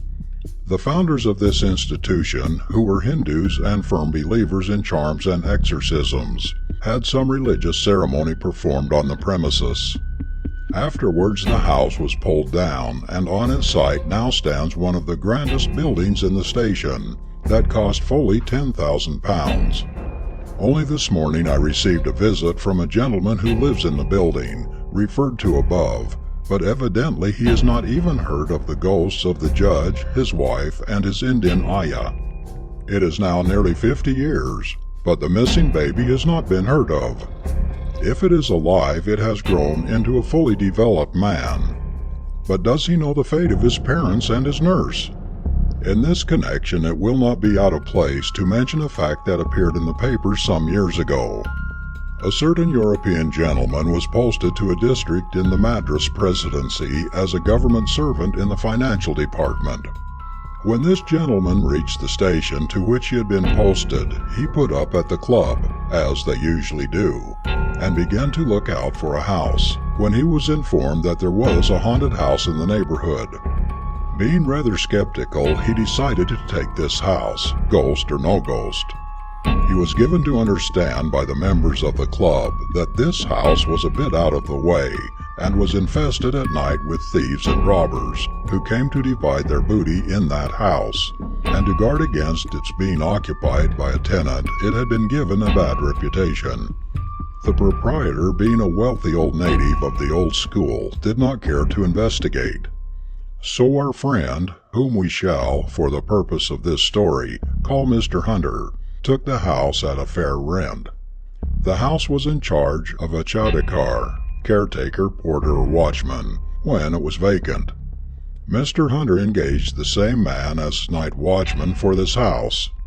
This chowdakar informed Mr. Hunter that the ghost appeared only one day in the year, namely the 21st of September, and added that if Mr. Hunter kept out of the house on that night, there would be no trouble. "I always keep away on the night of the 21st September, said the watchman. "And what kind of ghost is it?" asked Mr. Hunter. "It is a European lady dressed in white," said the man. "What does she do?" asked Mr. Hunter. "Oh, she comes out of the room and calls you and asks you to follow her," said the man. "Has anybody ever followed her?" "Nobody that I know of, sir," said the man. "The man who was here before me saw her and died from fear." "Most wonderful! But why do not people follow her in a body?" asked Mr. Hunter. "It is very easy to say that, sir, but when you see her, you will not like to follow her yourself. I have been in this house for over 20 years. Lots of times European soldiers have passed the night of the 21st September, intending to follow her, but when she actually comes, nobody has ever ventured." "Most wonderful! I shall follow her this time," said Mr. Hunter. "As you please, sir," said the man, and retired. It was one of the duties of Mr. Hunter to distribute the pensions of all retired government servants. In this connection, Mr. Hunter used to come in contact with a number of very old men in the station who attended his office to receive their pensions from him. By questioning them, Mr. Hunter got so far that the house had once been occupied by a European officer. This officer had a young wife who fell in love with a certain Captain Leslie. One night when the husband was out on tour, and not expected to return within a week, his wife was entertaining Captain Leslie. The gentleman returned unexpectedly and found his wife in the arms of the captain. He lost his self-control and attacked the couple with a meat chopper, the first weapon that came handy. Captain Leslie moved away and then cleared out, leaving the unfortunate wife at the mercy of the infuriated husband. He aimed a blow at her head, which she warded off with her hand, but so severe was the blow that the hand was cut off, and the woman fell down on the ground quite unconscious. The sight of blood made the husband mad. Subsequently, the servants came up and called a doctor, but by the time the doctor arrived, the woman was dead. The unfortunate husband, who had become raving mad, was sent to a lunatic asylum and thence taken away to England. The body of the woman was in the local cemetery, but what had become of the severed hand was not known. The missing limb was never found. All this was 50 years ago, that is, immediately after the Indian Mutiny. This was what Mr. Hunter gathered. The 21st September was not very far off. Mr. Hunter decided to meet the ghost. The night in question arrived, and Mr. Hunter sat in his bedroom with his magazine. The lamp was burning brightly. The servants had all retired, and Mr. Hunter knew that if he called for help, nobody would hear him, and even if anybody did hear, he too would not come. He was, however, a very bold man, and sat there awaiting developments. At 1 in the morning he heard footsteps approaching the bedroom from the direction of the dining room. He could distinctly hear the rustle of the skirts. Gradually, the door between the two rooms began to open wide. The curtains began to move. Mr. Hunter sat with straining eyes and beating heart. At last she came in, the English woman in flowing white robes. Mr. Hunter sat panting, unable to move. She looked at him for about a minute and beckoned him to follow her. It was then that Mr. Hunter observed that she had only one hand. He got up and followed her. She went back to the dining room and he followed her there. There was no light in the dining room, but he could see her faintly in the dark. She went right across the dining room to the door on the other side, which opened on the veranda. Mr. Hunter could not see what she was doing at the door, but he knew she was opening it. When the door was open, she passed out and Mr. Hunter followed. Then she walked across the veranda, down the steps, and stood upon the lawn. Mr. Hunter was on the lawn in a moment. His fears now completely vanished. She next proceeded along the lawn in the direction of a hedge. Mr. Hunter also reached the hedge and found that under the hedge were concealed 2 spades. The gardener must have been working with them and left them there after the day's work. The lady made a sign to him and he took up one of the spades. Then again she proceeded and he followed. They had reached some distance in the garden when the lady with her foot indicated a spot, and Mr. Hunter inferred that she wanted him to dig there. Of course, Mr. Hunter knew that he was not going to discover a treasure trove, but he was sure he was going to find something very interesting. So he began digging with all his vigor. Only about 18 inches below the surface, the blade struck against some hard substance. Mr. Hunter looked up. The apparition had vanished. Mr. Hunter dug on and discovered that the hard substance was a human hand with the fingers and everything intact. Of course, the flesh had gone. Only the bones remained. Mr. Hunter picked up the bones and knew exactly what to do. He returned to the house, dressed himself up in his cycling costume, and rode away with the bones and the spade to the cemetery. He waked the night watchman, got the gate opened, found out the tomb of the murdered woman, and close to it interred the bones that he had found in such a mysterious fashion, reciting as much of the service as he could remember. Then he paid some bukshish reward to the night watchman and came home. He put back the spade in its old place and retired. A few days after he paid a visit to the cemetery in the daytime, and found that grass had grown on the spot which he had dug up. The bones had evidently not been disturbed. The next year, on the 21st December, Mr. Hunter kept up the whole night, but he had no visit from the ghostly lady. The house is now in the occupation of another European gentleman who took it after Mr. Hunter's transfer from the station, and this new tenant had no visit from the ghost either. Let us hope that she now rests in peace. The following extract from a Bengal newspaper that appeared in September 1913 is very interesting and instructive. The following extraordinary phenomenon took place at the Hooghly Police Club building, Chinchura, at about midnight on last Saturday. At this late hour of the night, some peculiar sounds of agony on the roof of the house aroused the resident members of the club, who at once proceeded to the roof with lamps and found to their entire surprise a lady clad in white jumping from the roof to the ground, about 100 feet in height, followed by a man with a dagger in his hands. But eventually no trace of it could be found on the ground. This is not the first occasion that such beings are found to visit this house, and it is heard from a reliable source that long ago a woman committed suicide by hanging, and it is believed that her spirit loiters around the building. As these incidents have made a deep impression upon the members, they have decided to remove the club from the said buildings. End of story 20.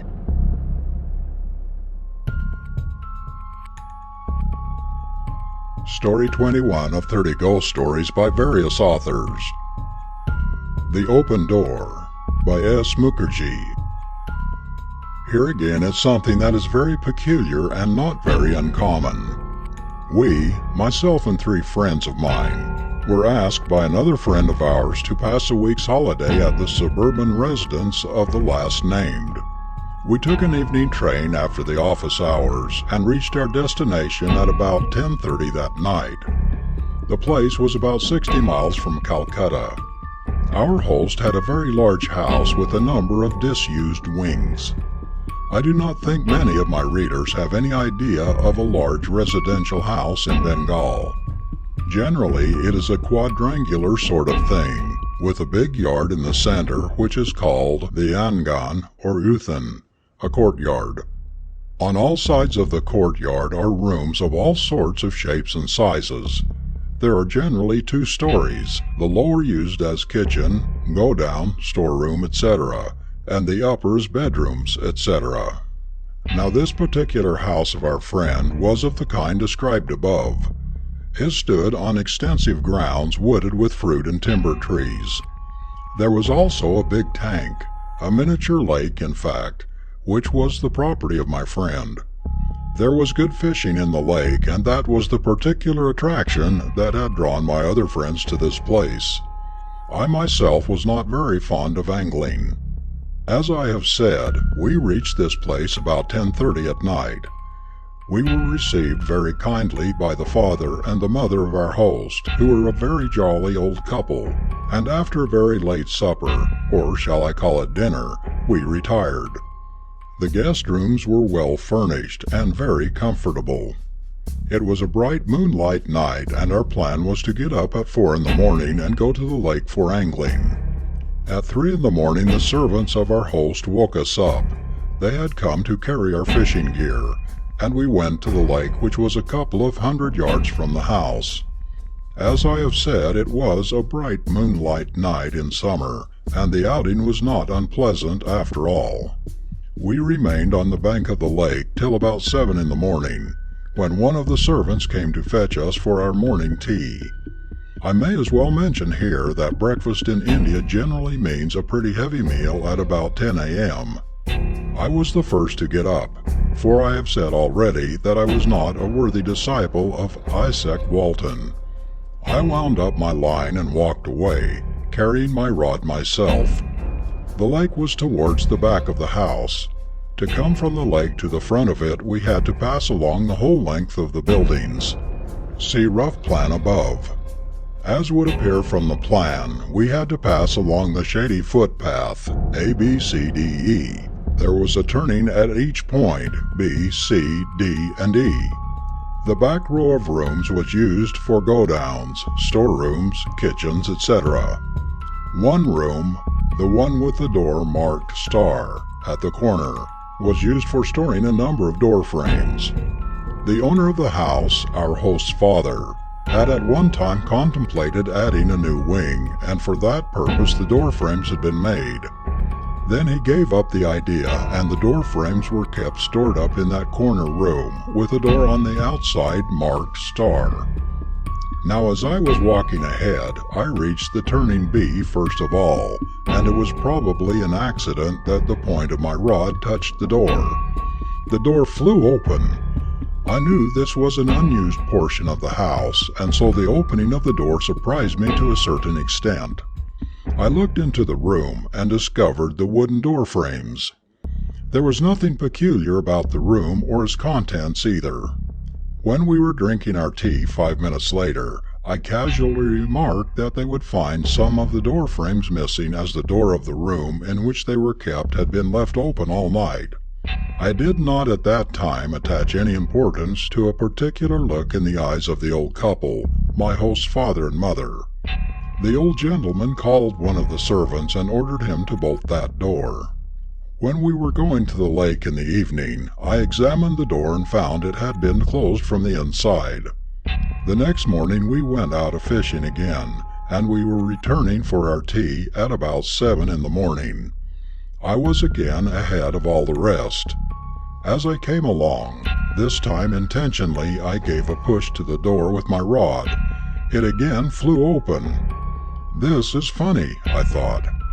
At tea I reported the matter to the old couple, and then I noticed with curiosity their embarrassed look of the day before. I therefore suggested that the servants intentionally left the door open, and one morning they would find the door frames stored in the room gone. At this the old man smiled. He said that the door of this particular room had remained open for the last 15 years, and the contents had never been disturbed. On our pressing him why the door remained open, he admitted with great reluctance that since the death of a certain servant of the household in that particular room 15 years ago, the outer door had never remained closed. "You may close it yourself and see," suggested the old gentleman.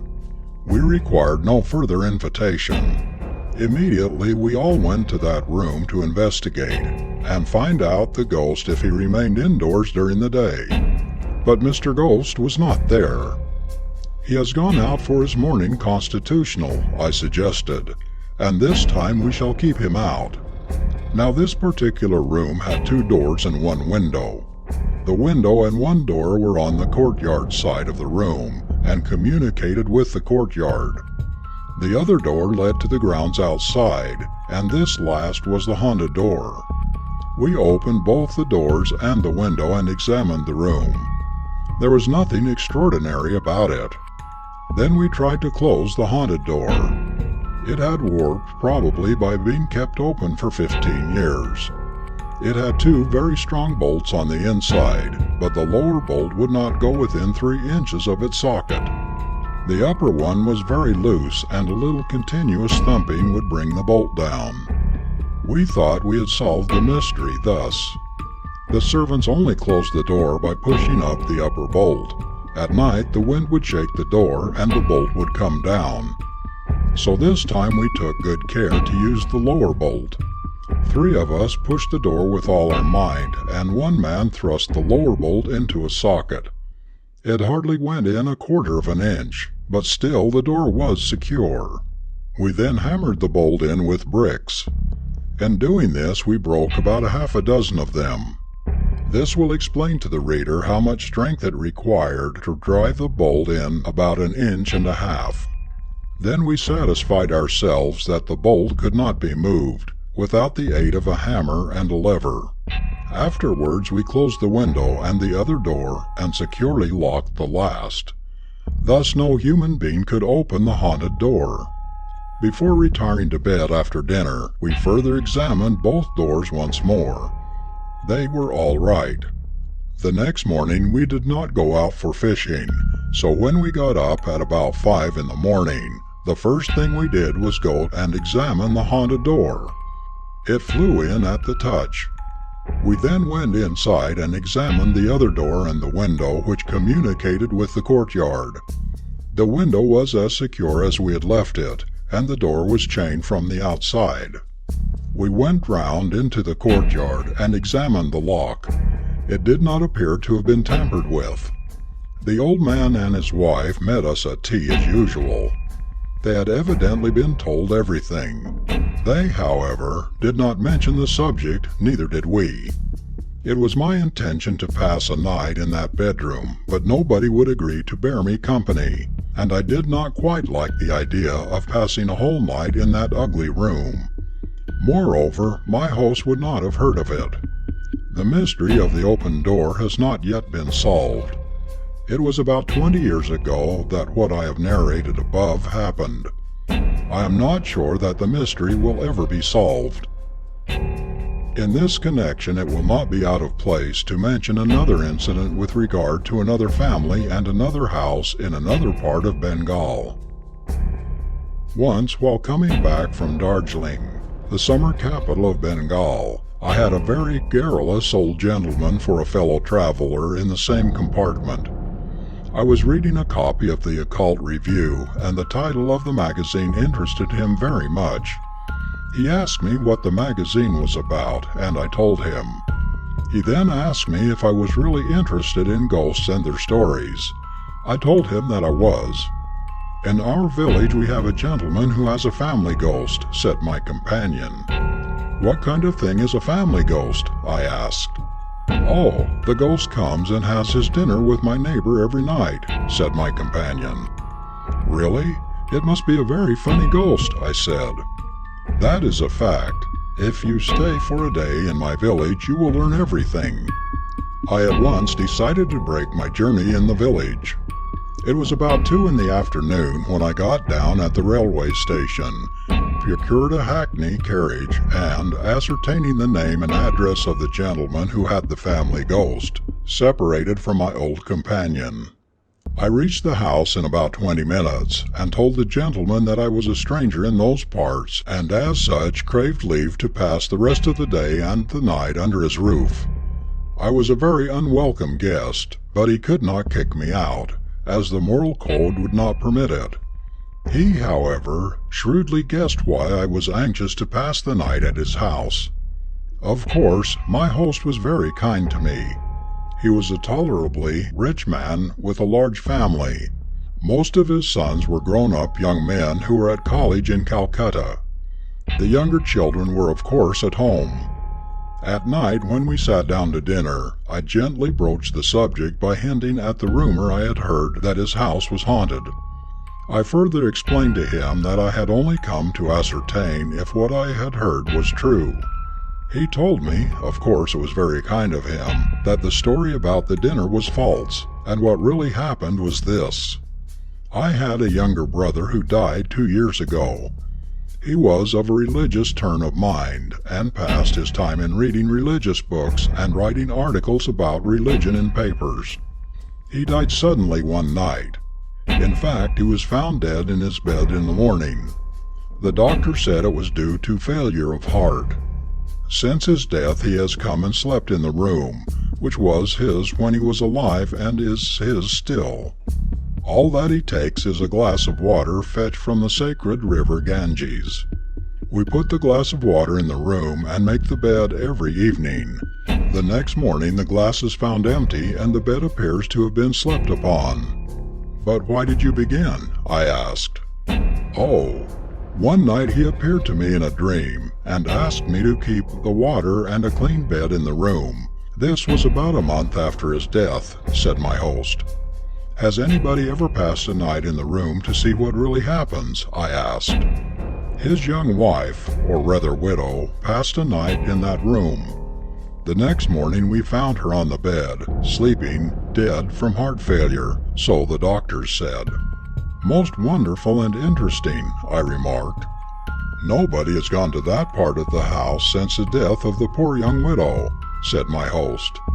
"I have got all the doors of the room securely screwed up except one, and that too is kept carefully locked, and the key is always with me." After dinner my host took me to the haunted room. All arrangements for the night were being made, and the bed was neat and clean. A glass of the Ganges water was kept in a corner with a cover on it. I looked at the doors. They were all perfectly secure. The only door that could open was then closed and locked. My host smiled at me sadly. "We won't do all this uselessly," he said.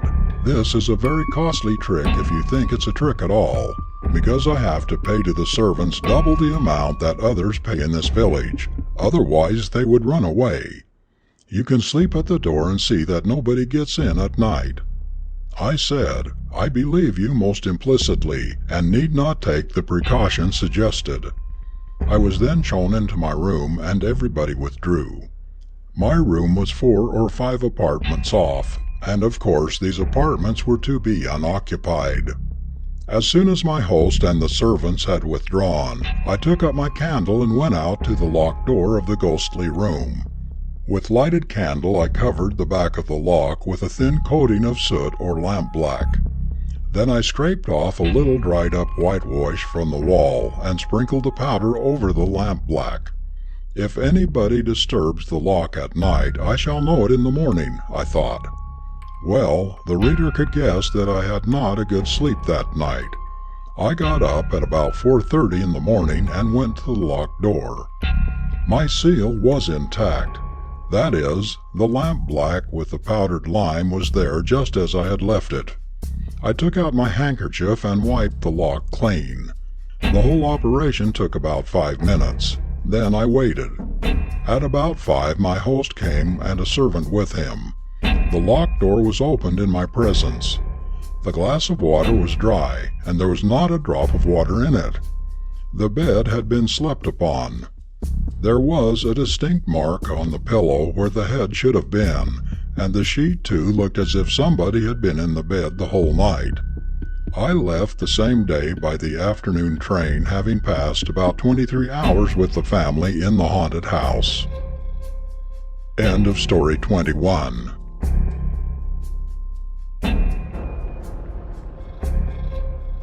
Story 22 of 30 Ghost Stories by various authors. What Uncle Saw by S. McCurgy. This story need not have been written.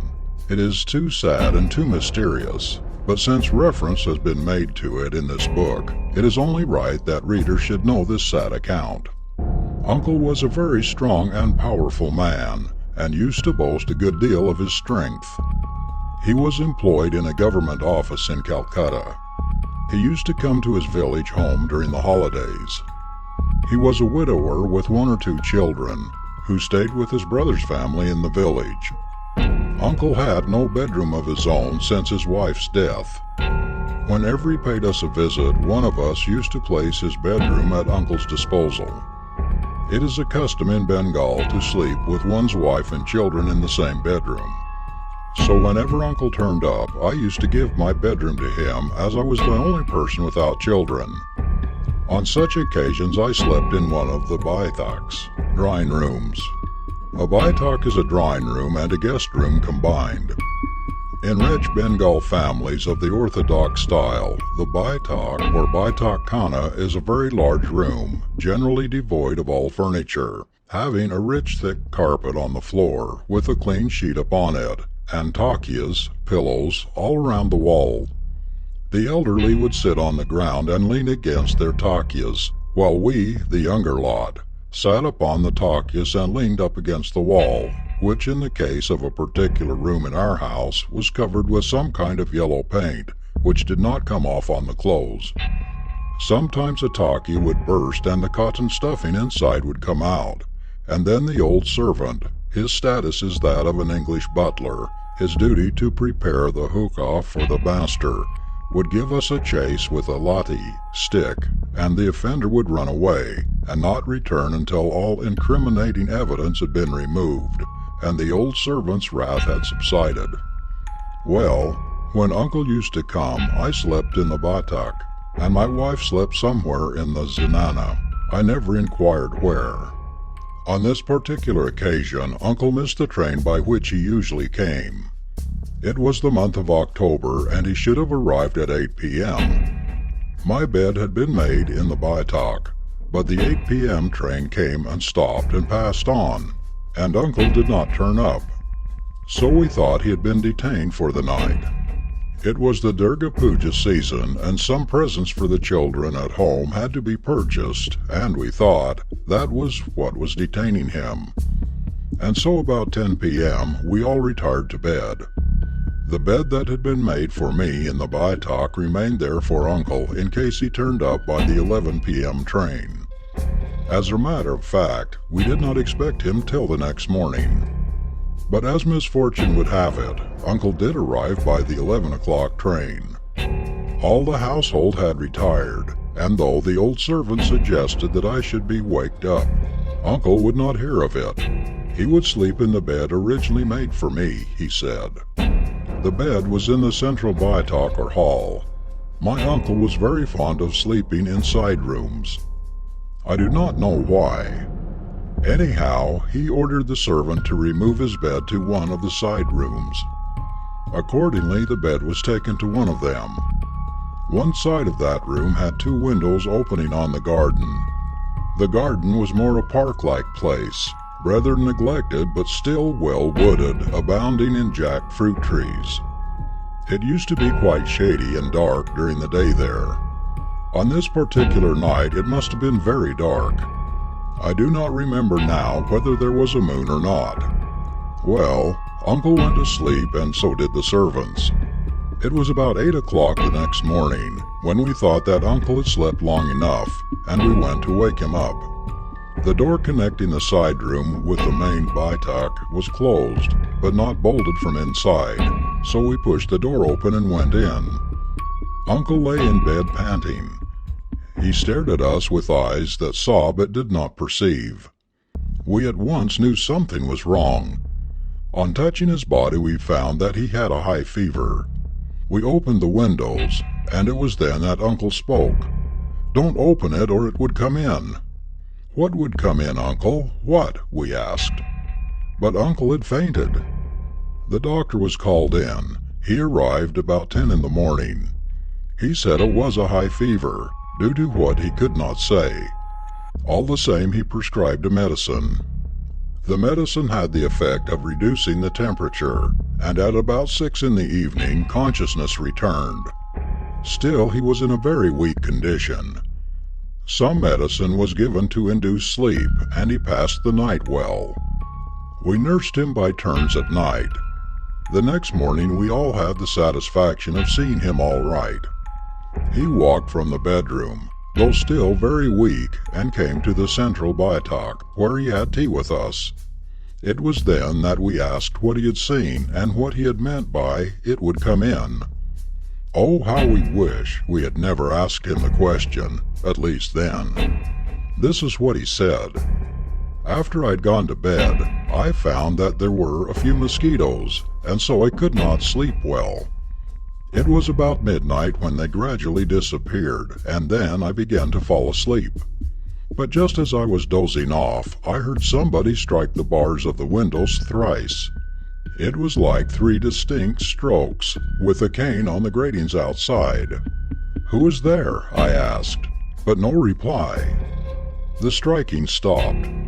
Again I closed my eyes, and again the same strokes were repeated. This time I nearly lost my temper. I thought it was some urchin of the neighborhood in a mischievous mood. 'Who is there?' I again shouted. Again no reply. The striking, however, stopped, but after a time it commenced afresh. This time I lost my temper completely and opened the window, determined to thrash anybody whom I found there, forgetting that the windows were barred and fully 6 feet above the ground. Well, in the darkness, I saw. Here Uncle had a fit of shivering and panting, and within a minute he lost all consciousness. The fever was again high. The doctor was summoned, but this time his medicine did no good. Uncle never regained consciousness. In fact, after 24 hours he died of heart failure the next morning, leaving his story unfinished and without in any way giving us an idea of what terrible thing which he had seen beyond the window. The whole thing remains a deep mystery, and unfortunately the mystery will never be solved. Nobody has ventured to pass a night in the side room since then. If I had not been a married man with a very young wife, I might have tried. One thing, however, remains, and it is this, that though Uncle got all the fright in the world in that room, he neither came out of that room nor called for help. One cry for help and the whole household would have been awake. In fact, there was a servant within 30 yards of the window which Uncle had opened, and this man says he heard Uncle open the window and close and bolt it again, though he had not heard Uncle's shouts of "Who is there?" Only this morning I read this funny advertisement in the Morning Post. Haunted houses. Man and wife, cultured and traveled, gentle people, having lost fortune, ready to act as caretakers and to investigate in view of removing trouble. Well, in a haunted house these gentle people expect to see something. Let us hope they will not see what our uncle saw or what the Major saw. This advertisement clearly shows that even in countries like England, haunted houses do exist, or at least houses exist which are believed to be haunted. If what we see really depends on what we think or what we believe, no wonder that there are so many more haunted houses in India than in England. This reminds me of a very old incident of my early school days. A boy was really caught by a ghost, and then there was trouble. We shall not forget the thrashing we received from our teacher in the school, and the fellow who was actually caught by the ghost, if ghost it was, will never say in future that ghosts don't exist. In this connection, it may not be out of place to narrate another incident, though it does not fall within the same category with the main story that heads this chapter. The only reason why I do so is that the facts tally in one respect, though in one respect only, and that is that the person who knew would tell nothing. This was a friend of mine who was a widower.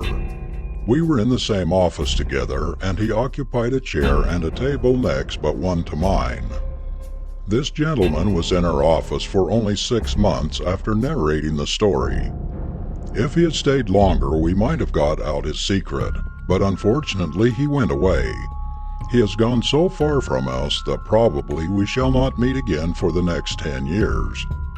It was in connection with the Smith's dead wife's photograph controversy that one day one of my fellow clerks told me that a visit from a dead wife was nothing very wonderful, as our friend Harlal could testify. I always took a lot of interest in ghosts and their stories, so I was generally at Harlal's desk cross-examining him about this affair. At first the gentleman was very uncommunicative, but when he saw I would give him no rest, he made a statement which I have every reason to believe is true. This is more or less what he says. It was about 10 years ago that I joined this office. I have been a widower ever since I left college. In fact, I married the daughter of a neighbor when I was at college, and she died about 3 years afterwards, when I was just thinking of beginning life in right earnest. She has been dead these 10 years, and I shall never marry again.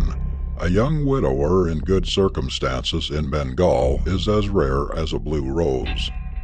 I have a suite of bachelor rooms in Calcutta, but I go to my suburban home on every Saturday afternoon and stay there till Monday morning. That is, I pass my Saturday night and the whole of Sunday in my village home every week. On this particular occasion nearly 8 years ago, that is, about a year and a half after the death of my young wife, I went home by an evening train. There is any number of trains in the evening, and there is no certainty by which train I go, so if I am late, generally everybody goes to bed with the exception of my mother. On this particular night I reached home rather late. It was the month of September, and there had been a heavy shower in the town, and all the tramcar services had been suspended. When I reached the railway station, I found that the trains were not running to time either. I was given to understand that a tree had blown down against the telegraph wire, and so the signals were not going through. And as it was rather dark, the trains were only running on the report of a motor trolley that the line was clear. Thus I reached home about 11 instead of 8 in the evening. I found my father also sitting up for me, though he had had his dinner. He wanted to learn the particulars of the storm at Calcutta. Within 10 minutes of my arrival he went to bed, and within an hour I finished my dinner and retired for the night. It was rather stuffy and the bed was damp, as I was perspiring freely, and consequently I was not feeling inclined to sleep.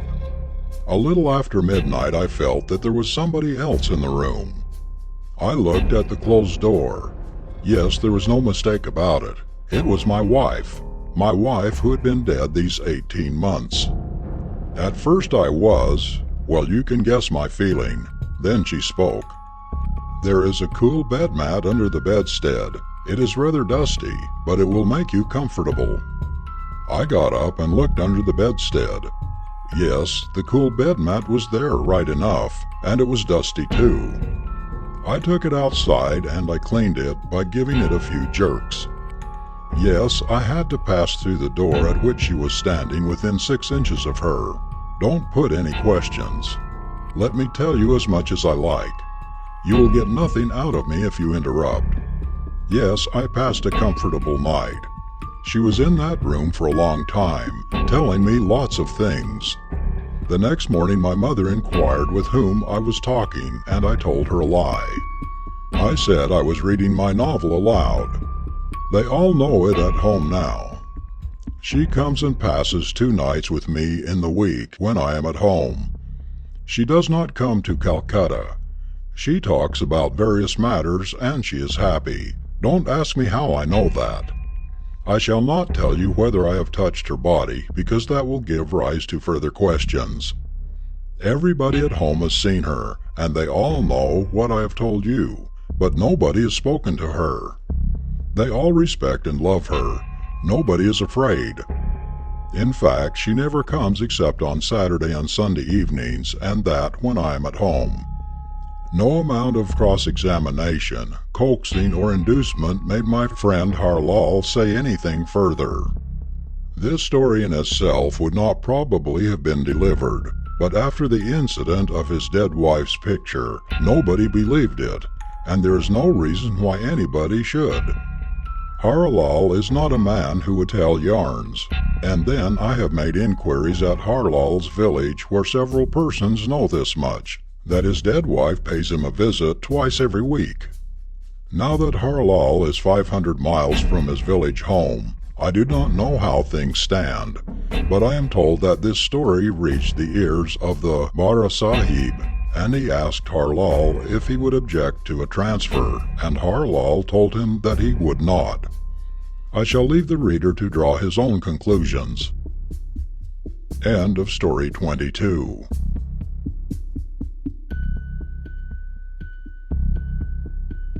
Story 22 of 30 Ghost Stories by various authors. The Boy Who Was Caught by S. Mukherjee. Nothing is more common in India than seeing a ghost. Every one of us has seen a ghost at some period of his existence, and if we have not actually seen one, some other person has, and has given us such a vivid description that we cannot but believe to be true what we hear. This is, however, my own experience. I am told others have observed the phenomenon before. When we were boys at school, we used, among other things, to discuss ghosts. Most of my fellow students asserted that they did not believe in ghosts, but I was one of those who did not only believe in their existence, but also in their power to do harm to human beings, if they liked. Of course, I was in the minority.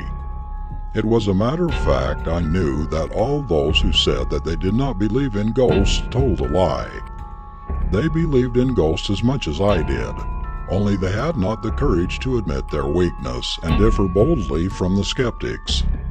Among the lot of unbelievers was one Ram Lal, a student of the 5th standard, who swore that he did not believe in ghosts, and further that he would do anything to convince us that they did not exist. It was therefore, at my suggestion, that he decided to go one moonlight night and hammer down a wooden peg into the soft sandy soil of the Hindu burning ghat, it being well known that the ghosts generally put in a visible appearance at a burning ghat on a moonlight night. A burning ghat is the place where dead bodies of Hindus are cremated. It was the warm month of April, and the river had shrunk into the size of a nula or drain. The real Puka Ghat, the bathing place, built of bricks and lime, was about 200 yards from the water of the main stream, with a stretch of stand between. The ghats are only used in the morning when people come to bathe, and in the evening they are all deserted.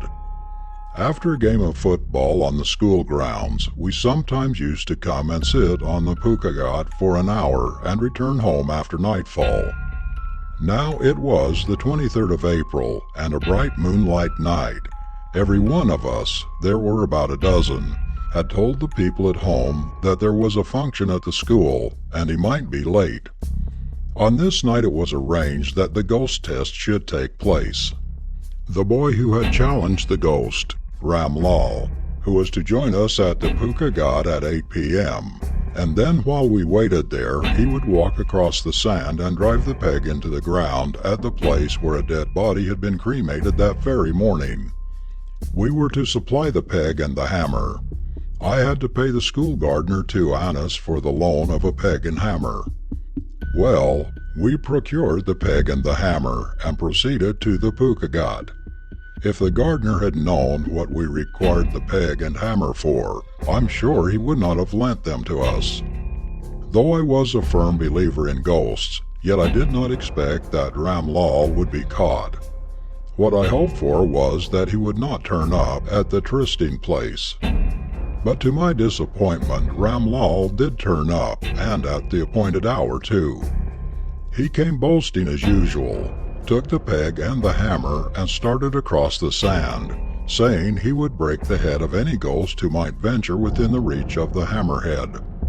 Well, he went along and we waited for his return at the Pukagat. It was a glorious night. The whole expanse of sand was shining in the bright moonlight. On and on went Ram Lal, with the peg in his left hand and the hammer in his right.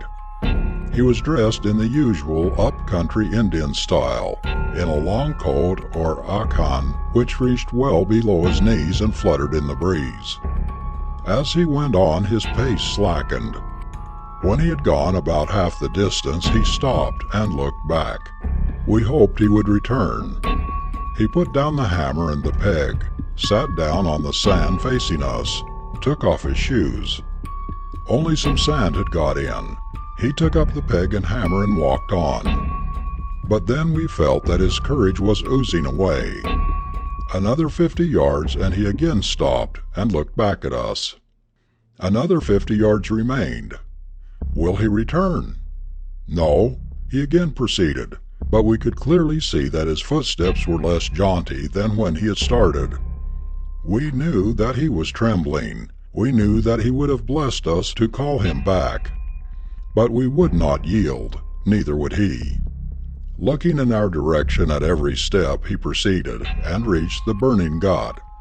He reached the identical spot where the pyre had been erected in the morning. There was very little breeze, not a mouse stirring.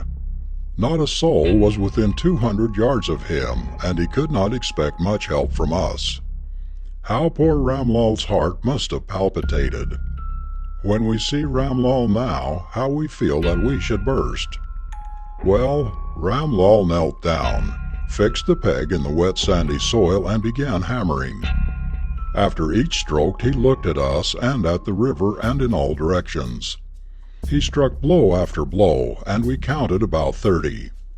That his hands had become nerveless we would understand, for otherwise a dozen strokes should have been enough to make the peg vanish in the soft sandy soil. The peg went in, and only about a couple of inches remained visible above the surface, and then Ram Lal thought of coming back. He was kneeling still. He tried to stand up, gave out a shrill cry for help, and fell down face foremost. It must have been his cry for help that made us forget our fear of the ghost, and we all ran at top speed towards the ghat.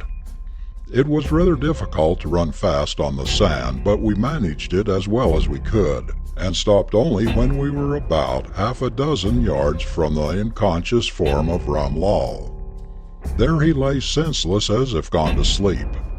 Our instinct told us that he was not dead. We thanked God, and each one of us sent up a silent prayer. Then we cried for help, and a boatman who lived a quarter of a mile away came up. He took up Ram Lal in his arms, and as he was doing it, trrr, went Ram Lal's long coat. The unfortunate lad had hammered the skirt of his long coat along with the peg into the ground. We took Ram Lal to his house and explained to his mother that he had had a bad fall in the football field, and there we left him. The next morning at school, one student who was a neighbor of Ram Lal told us that the whole mischief had become known.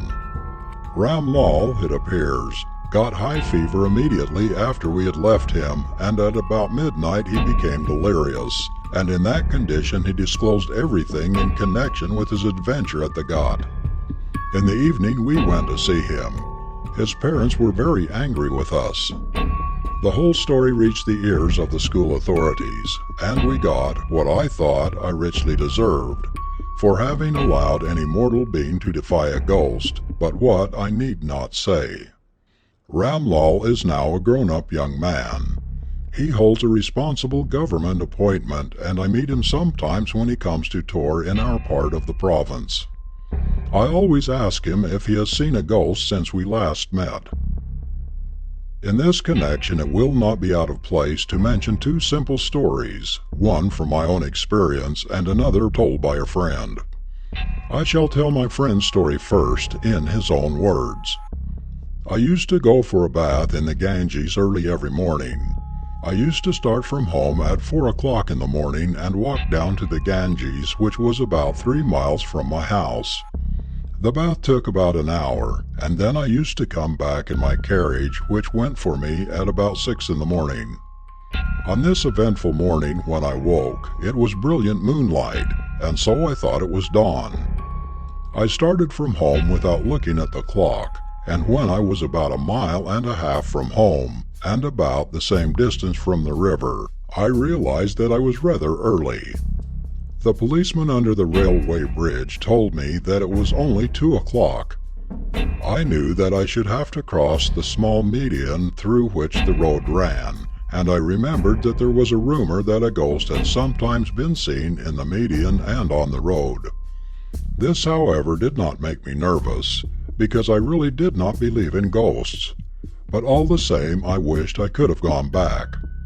But then in going back I should have to pass the policeman, and he would think that I was afraid, so I decided to go on. When I entered the median, a creepy sensation came over me. My first idea was that I was being followed, but I did not dare look back. All the same, I went on with quick steps.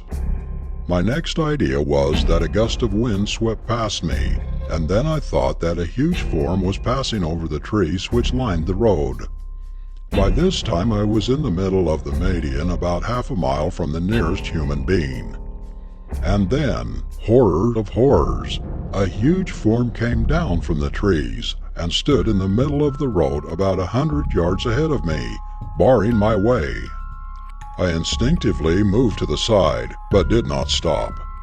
By the time I reached the spot, I had left the middle portion of the road and was actually passing under the roadside trees, allowing their thick trunks to intervene between me and the huge form standing in the middle of the road.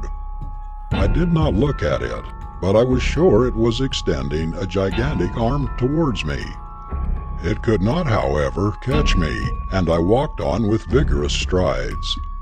After I passed the figure, I nearly ran under the trees, my heart beating like a sledgehammer within me. After a couple of minutes, I saw 2 glaring eyes in front of me. This, I thought, was the end.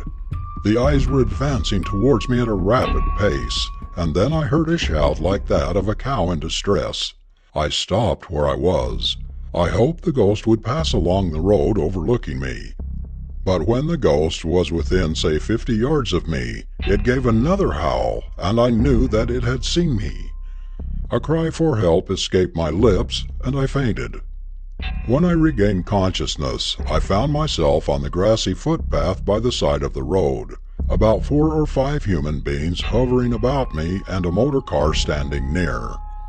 Then the whole mystery became clear as daylight. The eyes that I had seen were the headlights of the 24 HP Silent Night Minerva of Captain. He had gone on a pleasure trip to the next station and was returning home with 2 friends and his wife in his motor car, when in that part of the road he saw something like a man standing in the middle of the road and sounded his horn. As the figure in the middle of the road would not move aside, he slowed down and then heard my cry. The rest the reader may guess. The figure that had loomed so large with outstretched arm was only a municipal danger sign erected in the middle of the road. A red lamp had been placed on top of the erection, but it had been blown out. This was the whole story of my friend. It shows how even our prosaic but overwrought imagination sometimes gives to airy nothings a local habitation and a name. My own personal experience, which I shall describe now, will also, I am sure, be interesting. It was on a brilliant moonlight night in the month of June that we were sleeping in the open courtyard of our house. Of course, the courtyard had a wall all around with a partition in the middle. On one side of the partition slept 3 girls of the family, and on the other were the younger male members, 4 in number. It was our custom to have a long chat after dinner and before retiring to bed. On this particular night, the talk had been about ghosts.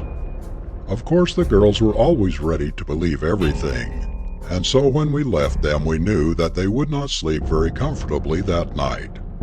We retired to our part of the courtyard, but we could overhear the conversation of the girls.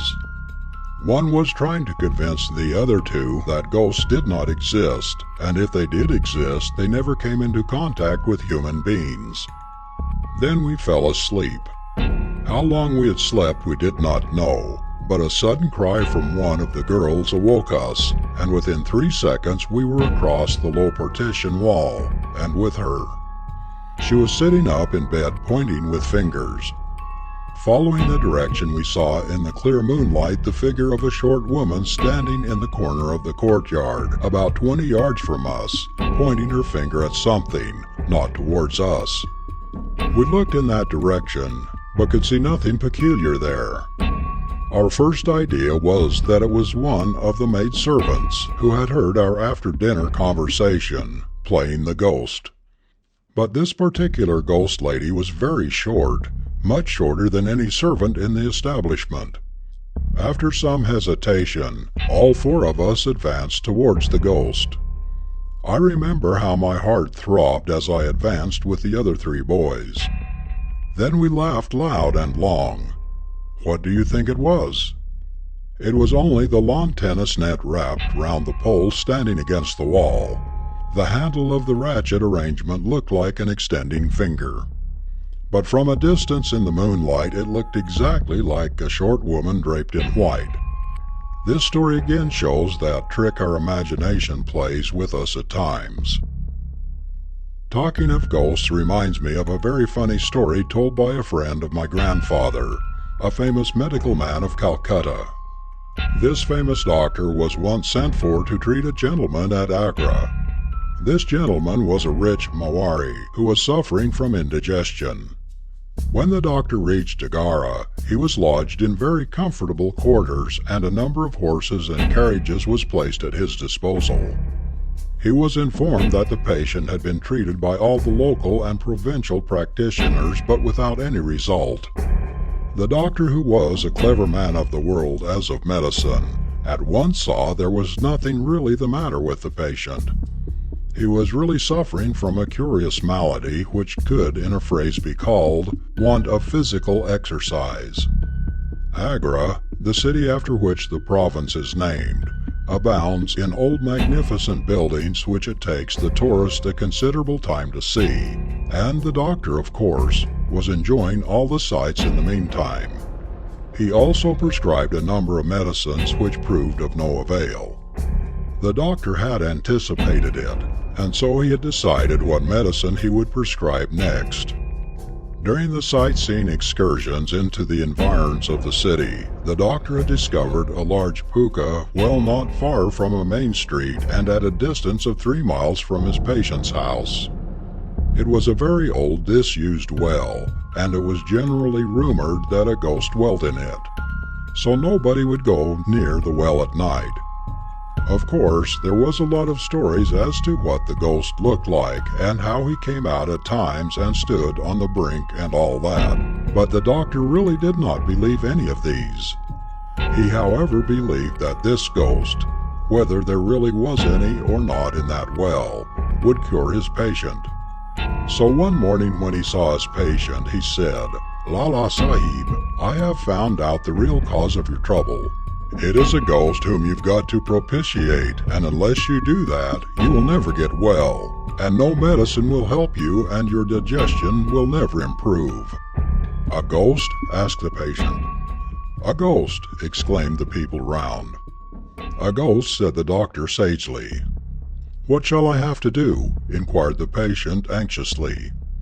"You will have to go every morning to that well," indicating the one mentioned above, "and throw a basketful of flowers in," said the doctor. "I shall do that every day," said the patient. "Then we shall begin from tomorrow," said the doctor. The next morning everybody had been ready to start long before the doctor was out of bed.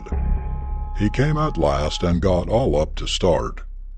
Then a big landau and a pair drew up to take the doctor and the patient to the abode of the ghost in the well. Just as the patient was thinking of getting in, the doctor said, "We don't require a carriage, Lala Sahib.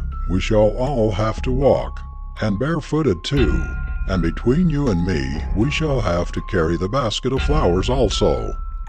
The patient was really troubled. Never indeed in his life had he walked a mile, not to say of 3, and that barefooted, and carrying a basket of flowers in his hands. However, he had to do it. It was a goodly procession. The big millionaire, the big doctor with a large number of followers walking barefooted, caused amazement and amusement to all who saw them. It took them a full hour and a half to reach the well, and there the doctor pronounced the mantra in Sanskrit, and the flowers were thrown in. The mantra, charm, was in Sanskrit. The doctor, who knew a little of the language, had taken great pains to compose it the night before, and even then it was not grammatically quite correct. At last the party returned, but not on foot. The journey back was performed in the carriages that had followed the patient and his doctor. From that day the practice was followed regularly. The patient's health began to improve, and he began to regain his power of digestion fast. In a month he was all right, but he never discontinued the practice of going to the well and throwing in a basketful of flowers with his own hands. He had also learnt the mantra, the mystic charm, by heart, but the doctor had sworn him to secrecy and he told it to nobody. Shoes with felt sole were soon procured from England, it being 40 years before any Indian rope sole shoe factory came into existence, and thus the inconvenience of walking this distance barefooted was easily obviated.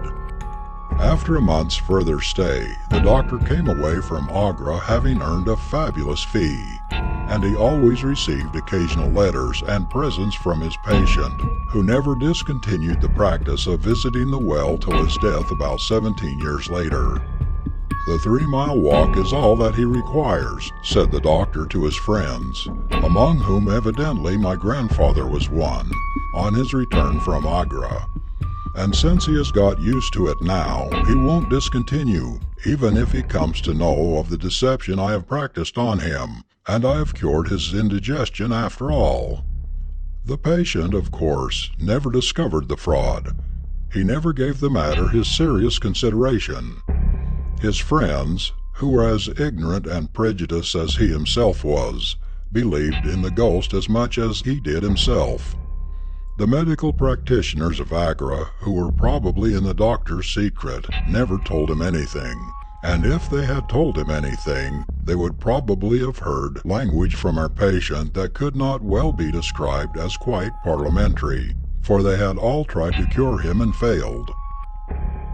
This series of stories will prove how much imagination works upon the external organs of a human being. If a person goes about with the idea that there is a ghost somewhere about, he will probably see the ghost in everything. But has it ever struck the reader that sometimes horses and dogs do not quite enjoy going to a place which is reputed to be haunted? In a village in Bengal not far from my home, there is a big jackfruit tree which is said to be haunted. I visited this place once. The local zamindar had sent me his elephant. The Gomashta, estate manager, who knew that I had come to see the haunted tree, told me that I should probably see nothing during the day, but the elephant would not go near the tree. I passed the tree. It was about 3 miles from the railway station. There was nothing extraordinary about it. This was about 11 o'clock in the morning. Then I went to the shooting box, usually called the kachari or courthouse, where the zamindars and their servants put up when they pay a visit to this part of their processions, to have my bath and breakfast most hospitably provided by my generous host. I ordered that the elephant be put under this tree, And this was done though the people there told me that the elephant would not remain there long. At about 2 p.m. I heard an extraordinary noise from the tree. It was only the elephant. It was wailing and looking as bad as it possibly could. We all went there but found nothing.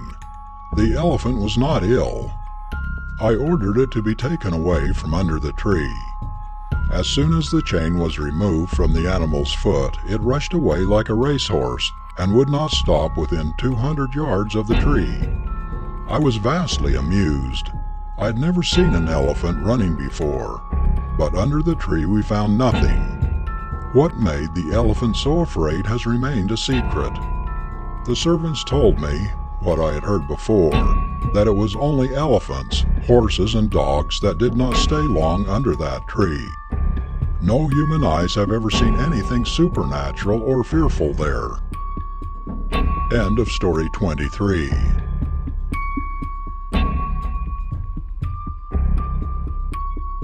Story 24 of 30 Ghost Stories by various authors. The Starving Millionaire by S. Mukherjee. This story was also in the papers. It created a sensation at the time. Now it has been almost forgotten.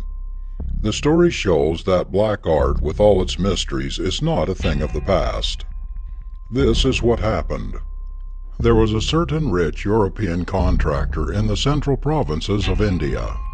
Let us call him Anderson. He used to supply stone ballast to the railway companies and had been doing this business for over a quarter of a century. He had accumulated wealth and was a multimillionaire and one of the richest men in his part of the country.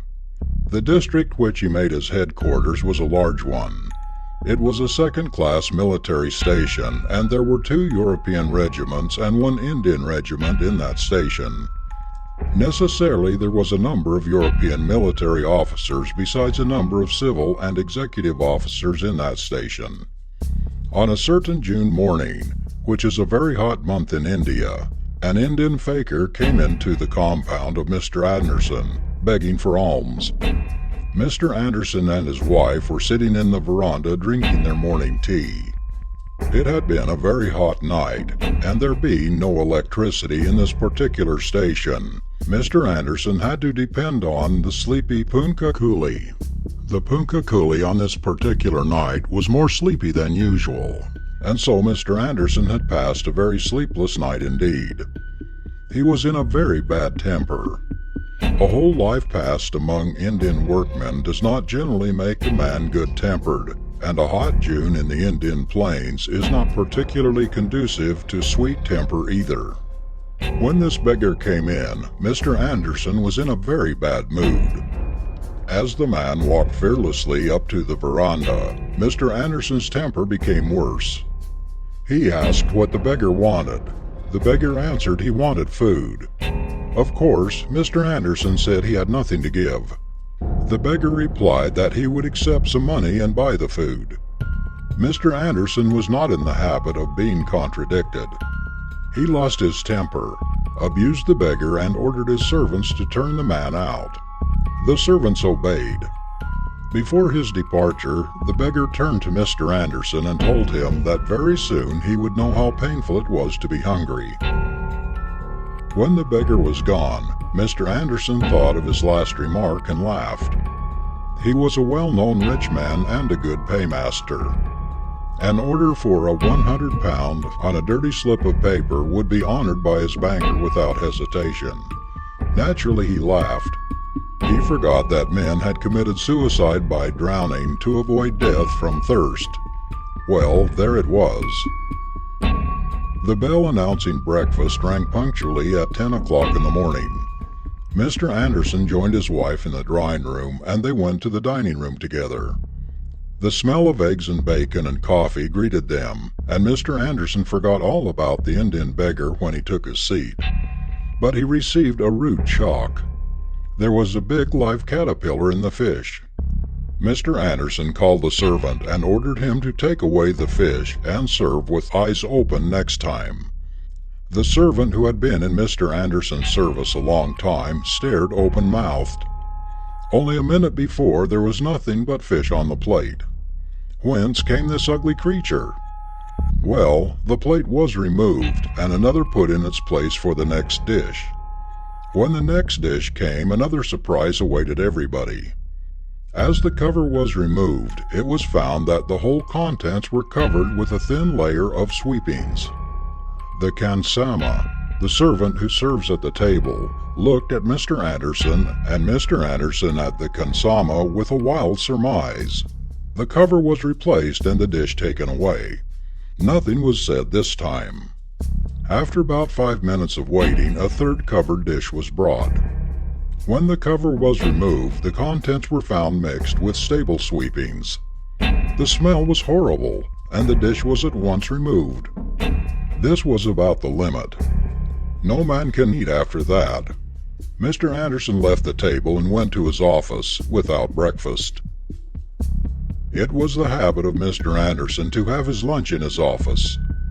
A khansama used to take a tiffin basket to the office, and there, in his private room, Mr. Anderson ate his lunch punctually at 2 p.m. Today he expected his tiffin early.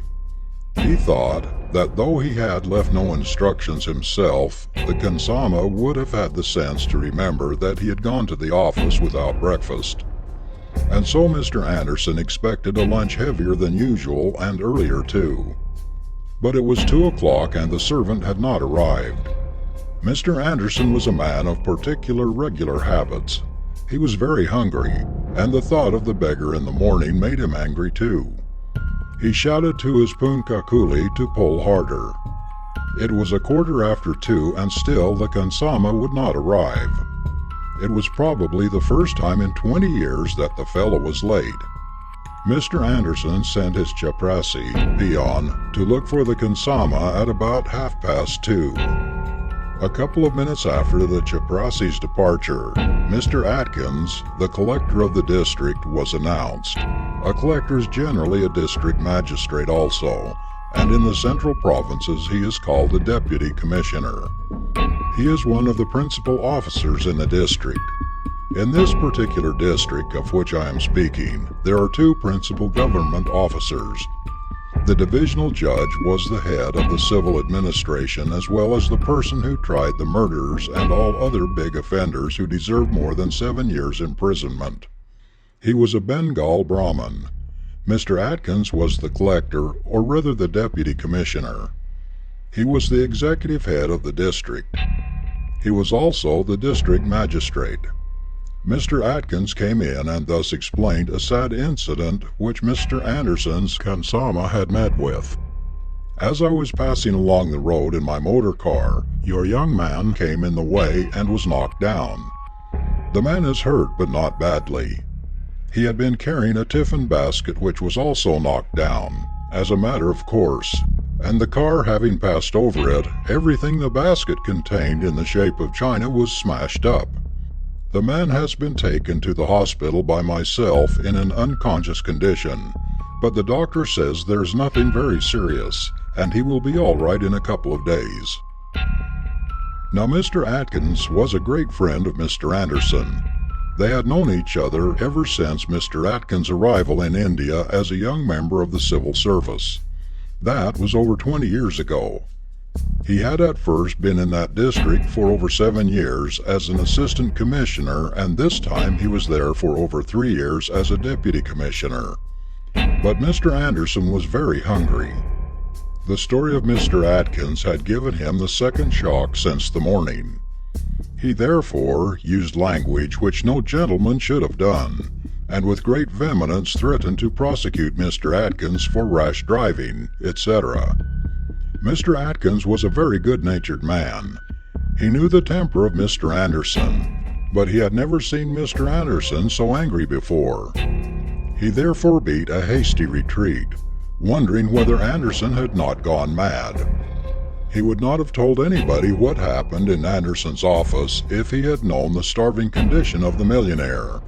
But as it happened, he repeated the fine language that Anderson had used in the club that same evening. Everybody who heard his story opined at the time that Anderson was clearly off his head. Mr. Anderson and his wife were expected at the club, but they did not turn up. When Mr. Atkins went home, he got a letter from Anderson in which the latter had apologized for what he had said in the office that afternoon. In the letter there was a sentence which was rather enigmatic. "If you know what I'm suffering from, Atkins, you will be sorry for me, not angry with me. I pray to God you may not suffer such." The letter had evidently been written in great haste and had not been revised. Mr. Atkins did not quite understand the matter, and he intended to look up Anderson the first thing next morning. Mr. Atkins thought that Anderson had lost some of his money. He knew that Anderson never speculated. Still, he might have suffered a heavy loss in one of his contracts. He telephoned to Mr. Anderson at his house, but was informed by one of the servants that the master had gone out in his motor car at 6 in the evening and was not back. Now let's see what happened to Mr. Anderson after he left his office at about 4 in the afternoon.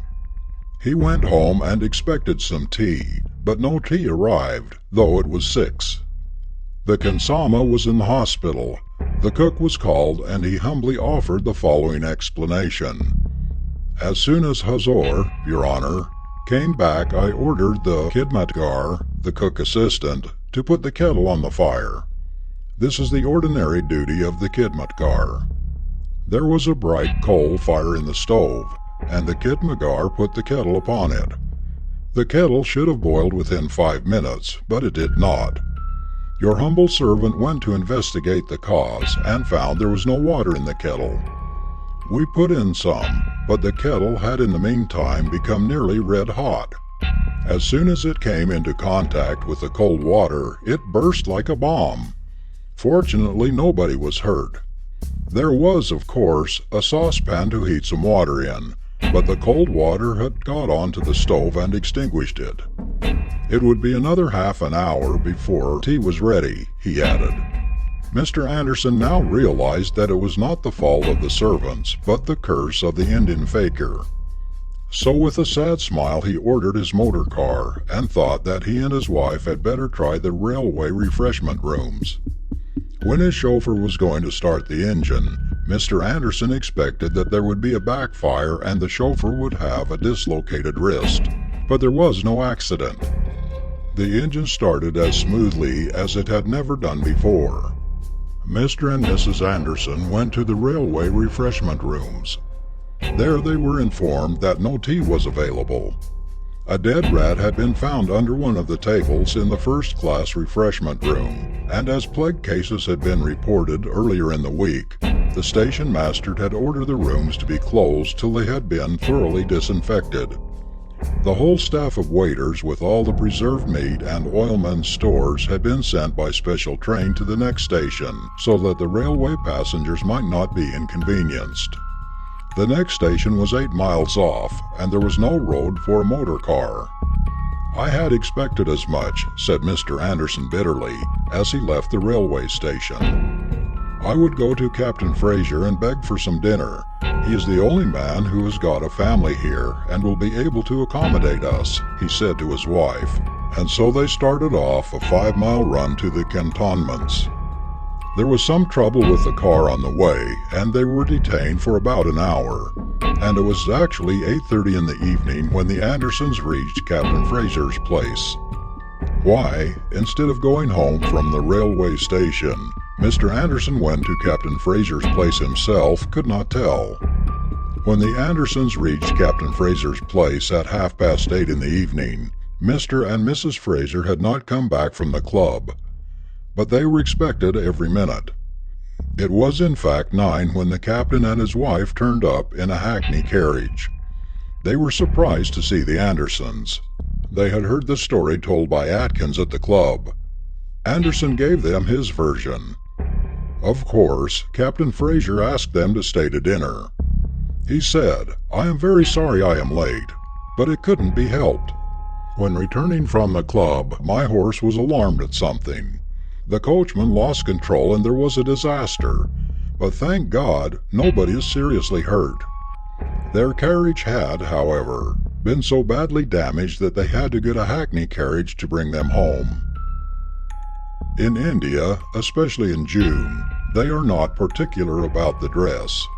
So Captain Fraser said they would sit down to dinner at once, and at 9:15 they all went in to dine. The khansama stared at the uninvited guests. He knew that something had gone wrong with Anderson Sahib. The soup was the first thing brought in, and the trouble began as soon as it came. Captain Fraser's khansama was an old hand at his business, but somehow he made a mess of things. He got so nervous about what he himself could not explain that he upset a full plate of soup that he had brought for Mr. Anderson, not exactly on his head, but on his left ear. Well, the reader would understand the situation. There was a plate full of hot soup on Mr. Anderson's left ear. The soup should have got cold, because it had waited long for the captain's return from the club, but the cook had very prudently warmed it up again, and it had become very warm indeed. Mr. Anderson shouted, and the khansama let go the plate. It fell on the table in front of Mr. Anderson on its edge and rolled on. Next to Mr. Anderson was Mrs. Fraser, and there was a glass of iced water in front of her. The rolling soup plate upset the glass, and the water and the glass and the plate all came down on Mrs. Fraser's lap, the iced water making her wet through and through. She was putting on a muslin gown. She had to go and change. Mrs. Anderson at this point got up and said that they would not spoil the Frasers' dinner by their presence. She said that the curse of the Indian fakir was on them, and if they stayed, the Frasers would have to go without dinner. Naturally, she anticipated that some further difficulty would arise there when the next dish was brought in. The Frasers protested loudly, but she dragged Mr. Anderson away. She had forgotten that she had had her lunch and her husband had not. While going in their motor car from Mr. Fraser's house to their own, they had to pass a bazaar on the way. In the bazaar there was a sweetmeat shop. Mr. Anderson, whose condition could be better imagined than described, asked his chauffeur to stop at the sweetmeat shop. It was a native shop with a fat native proprietor sitting without any covering upon his body on a low stool. As soon as he saw Mr. Anderson and his wife, he rushed out of his shop with joined palms to inquire what the gentleman wanted. Mr. Anderson was evidently very popular with the native tradesmen and shopkeepers. This shopkeeper had special reason to know Mr. Anderson, as it was the latter's custom to give a dinner to all his native workmen on Her Majesty's birthday, and this particular sweetmeat vendor used to get the contract for the catering. The birthday used to be observed in India on the 24th May, and it was hardly a fortnight that this man had received a check for a pretty large amount from Mr. Anderson, for having supplied Mr. Anderson's native workmen with sweets. Naturally, he rushed out of his shop in that humble attitude. But in doing so, he upset a whole dish full of sweets, and the big dish with the sweets went into the roadside drain. All the same, the man came up and wanted to know the pleasure of the Sahib. Mr. Anderson told him that he was very hungry and wanted something to eat. "Certainly, Huzur," said the Halwai Indian confectioner, and fussily rushed in.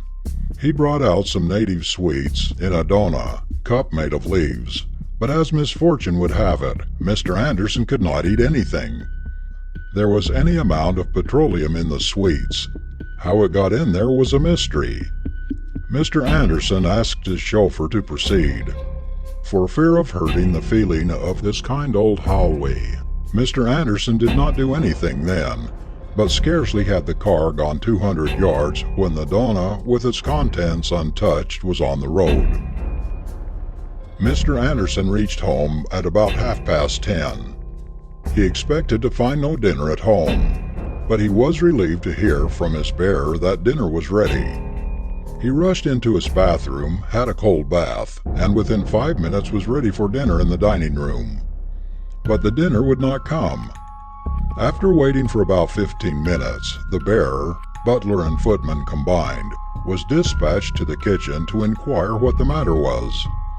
The cook came with a sad look upon his face and informed him that the dinner had been ready since 8:30 as usual, but as the Sahib had not returned, he had kept the food in the kitchen and come out, leaving the kitchen door open. Unfortunately, Mr. Anderson's dogs had finished the dinner in his absence, probably thinking that the master was dining out. In a case like this, the cook, who had been in Mr. Anderson's service for a long time, expected to hear some hard words, but Mr. Anderson only laughed loud and long. The cook suggested that he should prepare another dinner, but Mr. Anderson said that it would not be necessary that night.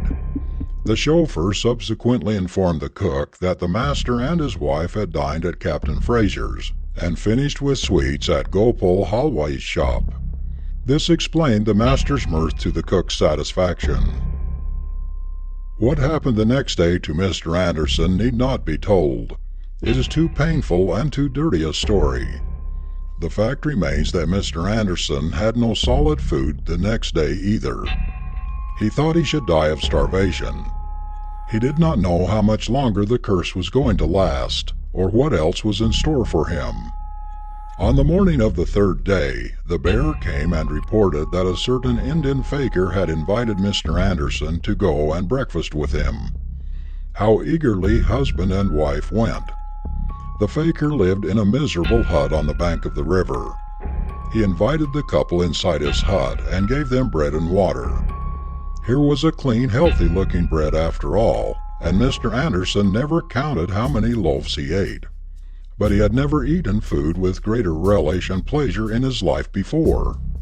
After the meal, the faker, who evidently knew Mr. Anderson, said, "Sahib, you are a great man and a good man too. You are rich and you think that riches can purchase everything. You are wrong. The giver of all things may turn gold into dust, and gold may, by his order, lose all its purchasing capacity. This you have seen the last 2 days. You have annoyed a man who has no gold, but who has power. You think that the deputy commissioner has power, but he has not. The deputy commissioner gets his power from the king. The man whom you have offended got his power from the King of Kings. It is his pleasure that you should leave the station. The sooner you leave this place, Sahib, the better for you, or you will starve. You can stay as long as you like here, but you will eat no food outside this hut of mine. You can try. You can go now and come back for your dinner when you require it." Mr. Anderson came back to the faker's cottage for his dinner, with his wife, at 9 in the evening. Early the next morning he left the station and never came back. Within a month he had left India for good. The hospitable gentleman of the station who had asked Mr. and Mrs. Anderson to have a meal with him will never forget the occasion. This story, though it reads like a fairy tale, is nevertheless true. All the European gentlemen of J knew it, and if any one of them happens to read these pages, he will be able to certify that every detail is correct. In this connection, it will not be out of place to mention some of the strange things of the once famous Hassan Khan, the black artists of Calcutta. 50 years ago, there was not an adult in Calcutta who did not know his name and had not seen, or at least heard, of his marvelous feats. I have heard any number of wonderful stories, but I shall mention only 2 here which, though evidently not free from exaggeration, will give an idea of what the people came to regard him as capable of achieving, and also of the powers and attributes which he used to arrogate to himself. What happened was this. There was a big reception in a government house at Calcutta. Now, a native of Calcutta of those days knew what such a reception meant. All public roads within half a mile of Government House were closed to wheeled and fast traffic. The large compound was decorated with lamps and Chinese lanterns in a manner that baffled description. Thousands of these Chinese lanterns hung from the trees and twinkled among the foliage like so many colored fireflies. The drives from the gates to the building had rows of these colored lanterns on both sides. Besides, there were colored flags and Union Jacks flying from the tops of the poles, round which were coiled wreaths of flowers, which also served to support the ropes or wires from which these lanterns were suspended. The main building itself was illuminated with hundreds of thousands of candles or lamps, and looked from a distance like a house on fire. From close quarters you could read, "Long live the Queen," written in letters of fire on the parapets of the building, and could see the procession of carriages that passed up and down the drive so artistically decorated, and wonder that the spirited horses did not bolt or shy or kick over the traces when entering those lanes of fire. There were no electric lights then in Calcutta or in any part of India, no motor cars, and no rubber-tired carriages. On a reception night, lots of people come to watch the decorations of Government House. Nowadays, Government House is illuminated with electricity, but I am told by my elders that in those days, when tallow candles and tiny glass lamps were the only means of illumination, the thing looked more beautiful and gorgeous. The people who come to see the illumination pass along the road and are not allowed to stop. The law is that they must walk on, and if a young child stops for more than a half a minute, his guardian, friend, nurse or companion is at once reminded by the policeman on duty that he or she must walk on. And these policemen of Calcutta, unlike the policemen of London, are not at all courteous in their manner or speech. So it happened on a certain reception night that Hassan Khan, the black artist, went to see the decorations, and while lingering on the road was rudely told by the policeman on duty to get away. Ordinarily, Hassan Khan was a man of placid disposition and polite manners. He told the policeman that he should not have been rude to a ratepayer who had come only to enjoy the glorious sight and meant no harm. He also dropped a hint that if the head of the police department knew that a subordinate of his was insulting Hassan Khan, it would go hard with that subordinate. This infuriated the policeman, who blew his whistle, which had the effect of bringing half a dozen other constables on the spot. They then gave poor Hassan Khan a thrashing, and reported him to the inspector on duty. As chance would have it, this inspector had not heard of Hassan Khan before, so he ordered that he should be detained in custody and charged the next morning with having assaulted a public officer in the discharge of his duty. The inspector also received a warning, but he did not listen to it. Then Hassan Khan took out a piece of paper and a pencil from his pocket and wrote down the number of each of the 6 or 7 policemen who had taken part in beating him, and he assured everybody, a large number of persons had gathered now, present, that the constables and the inspector would be dismissed from government service within the next hour. Most of the people had not seen him before, and not knowing who he was, laughed. The inspector and the constables laughed too. After the mirth had subsided, Hassan Khan was ordered to be handcuffed and removed. When the handcuffs had been clapped on, he smiled serenely and said, "I order that all the lights within a half a mile of where we are standing be put out at once." Within a couple of seconds, the whole place was in darkness. The entire Government House compound, which was a mass of fire only a minute before, was in total darkness, and the street lamps had gone out too. The only light that remained was on the street lamp posts under which our friends were. The commotion at the reception could be more easily imagined than described. There was total darkness everywhere. The guests were treading literally on each other's toes, and the accidents that happened to the carriages and horses were innumerable. As good luck would have it, another police inspector who was also on duty and was on horseback came up to the only light within a circle of a half-mile radius. To him, Hassan Khan said, "Go and tell your commissioner of the police that his subordinates have ill-treated Hassan Khan, and tell him that I order him to come here at once." Some laughed, others scoffed, but the inspector on horseback went, and within 10 minutes the commissioner of the Calcutta police came along with half a dozen other high officials, inquiring what the trouble was about. To them, Hassan Khan told the story of the thrashing he had received and pointed out the assailants. He then told the commissioner that if those constables and the inspector who had ordered him to be handcuffed were dismissed on the spot from government service, the lamps would be lighted without human assistance. To the utter surprise of everybody present, including the high officials who had come out with the commissioner of police, an order dismissing the constables and the inspector was passed and signed by the commissioner in the dim light shed by that isolated lamp. And within 1 second of the order, the entire compound of Government House was lighted up again, as if someone had switched on 1,000 electric lamps controlled by a single button. Everybody who was present there enjoyed the whole thing excessively, with the exception of the police officers who had been dismissed from service. It appeared that the commissioner of police knew a lot about Hassan Khan and his black art. How he had come to know of Hassan Khan's powers will now be related. Most of my readers have heard the name of Messrs. Hamilton and Company, jewelers of Calcutta. They are the oldest and most respectable firm of jewelers probably in the whole of India. One day Hassan Khan walked into their shop and asked to see some rings. He was shown a number of rings, but he particularly approved a cheap ring set with a single ruby. The price demanded for this ring was too much for poor honest Hassan Khan's purse, so he proposed that the jeweler should let him have the ring on loan for a month.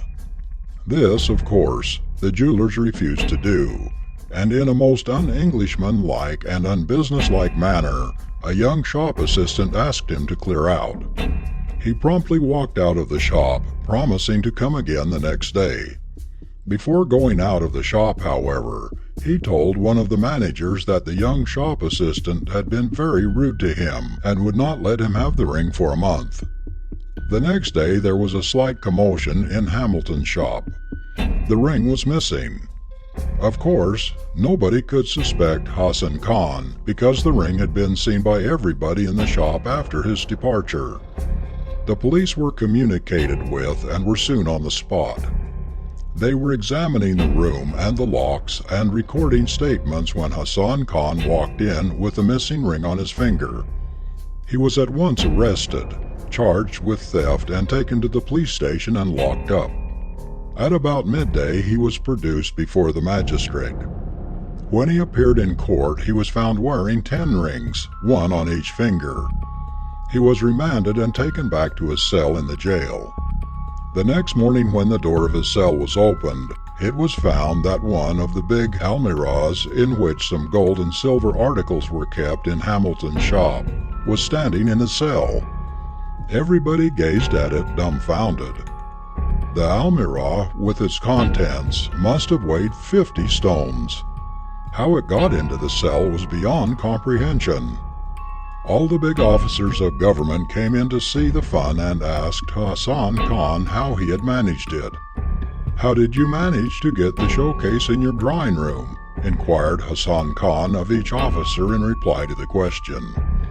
And everybody thought that the fellow was mad. But as each officer reached home, he found that one showcase, evidently from Hamilton's shop, with all its contents was standing in his drawing room. The next morning Hassan Khan gave out in clear terms that unless Messrs. Hamilton and Company withdrew the charge against him, at once they would find their safe in which were kept the extra valuable articles at the bottom of the Bay of Bengal. The jewelers thought that prudence was the best part of valor, and the case against Hassan Khan was withdrawn, and he was acquitted of all charges and set at liberty. Then arose the big question of compensating him for the incarceration he had suffered, and the ring with a single ruby which he had fancied so much and which had caused all this trouble was presented to him. Of course, Messrs. Hamilton and Company, the jewelers, had to spend a lot of money in carting back the showcases that had so mysteriously walked away from their shop. But they were not sorry, because they could not have advertised their ware better, and everybody was anxious to possess something or other from among the contents of these particular showcases. It was in connection with this case that Hassan Khan became known to most of the European government officials of Calcutta at that time. End of story 24.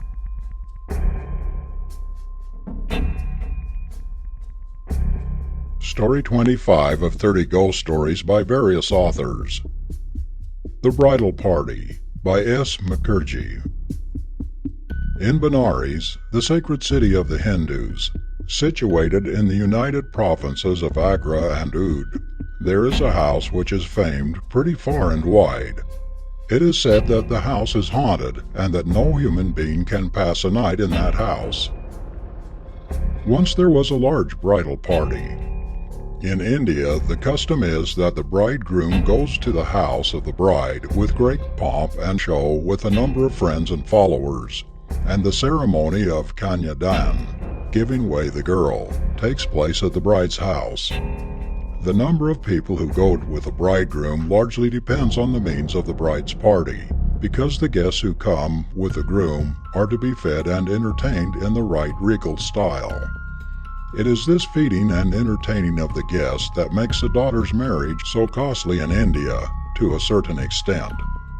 If the bride and the groom live in the same town or village, then the bridegroom's party goes to the bride's house in the evening. The marriage is performed at night, and they all come away the same night or early the next morning. If, however, the places of residence of the bride and the bridegroom are, say, 500 miles apart, as is generally the case, the bridegroom with his party goes a day or two earlier and stays a day or two after the marriage. The bride's people have to find accommodation, food, and entertainment for the whole period, which in the case of rich people extends over a week.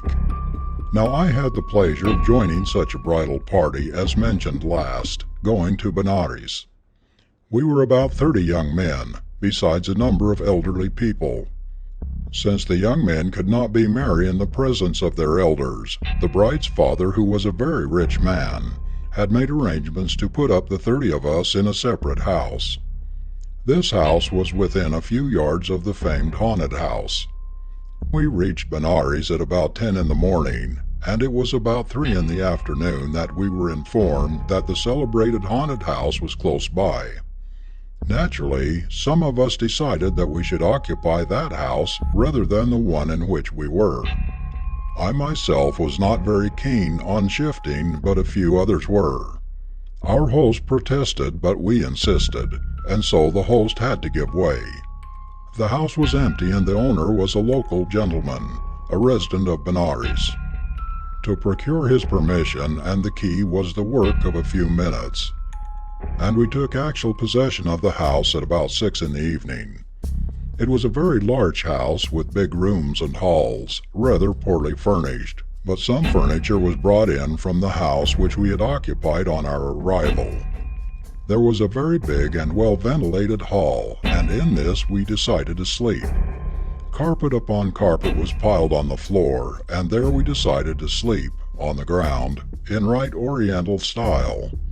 Lamps were brought and the house was lighted up. At about 9 p.m. our dinner was announced. The Oriental dinner is conducted as follows. All guests sit on the floor and a big plate of metal, say 20 inches in diameter, is placed in front of each guest. Then the service commences and the plates are filled with dainties. Each guest generally gets thrice as much as he can eat.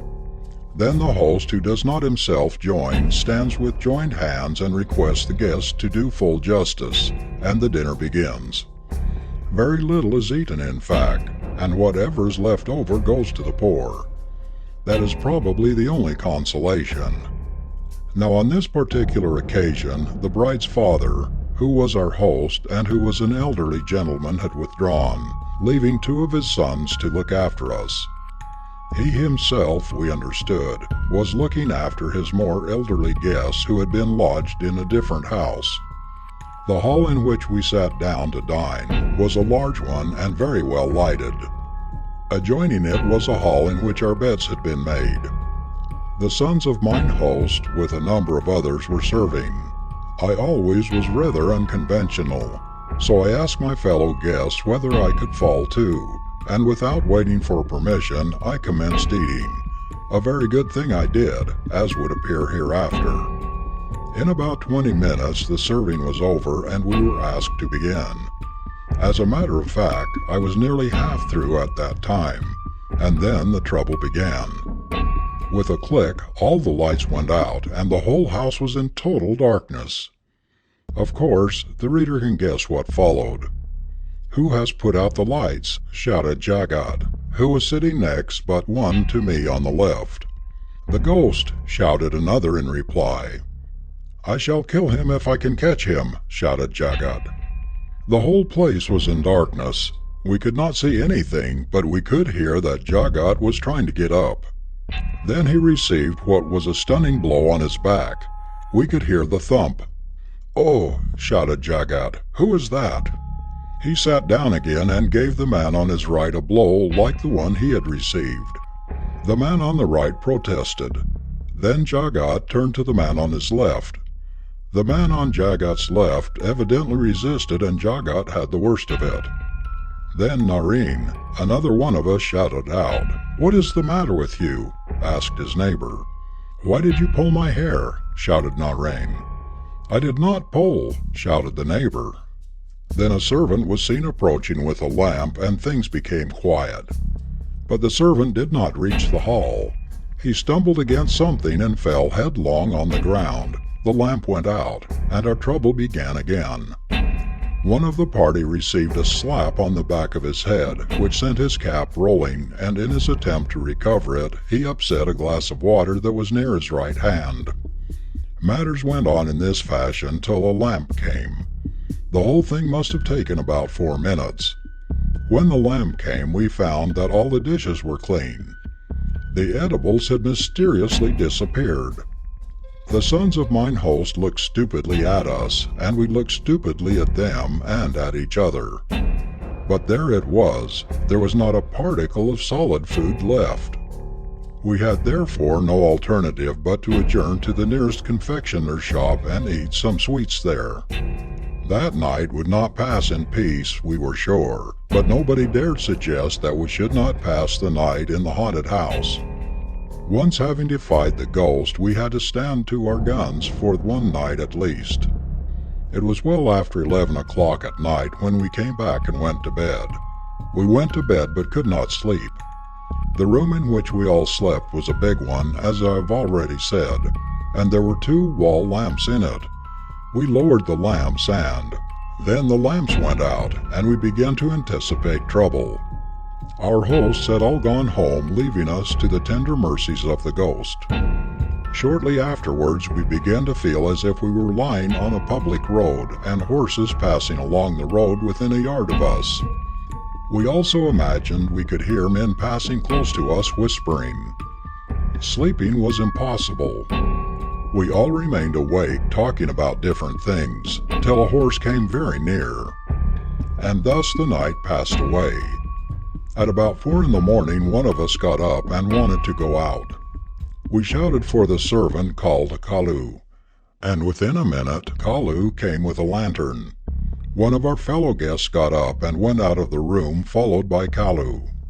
We could hear him going along the dining hall to the head of the stairs. Then we heard him shriek. We all rushed out.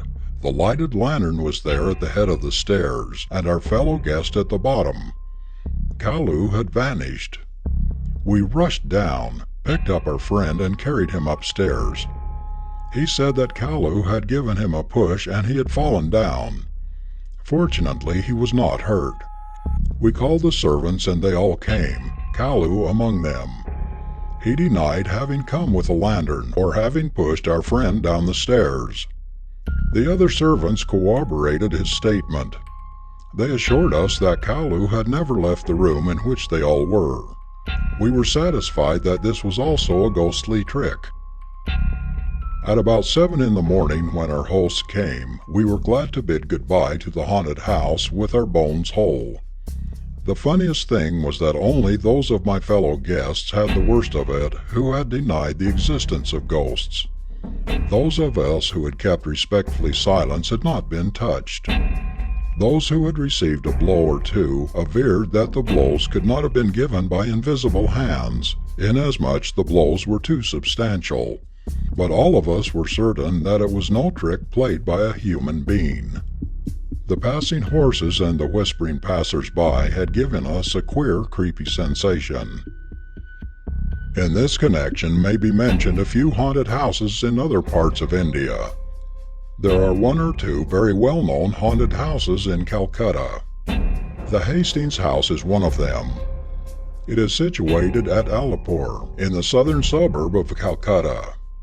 This is a big, palatial building now owned by the government of Bengal.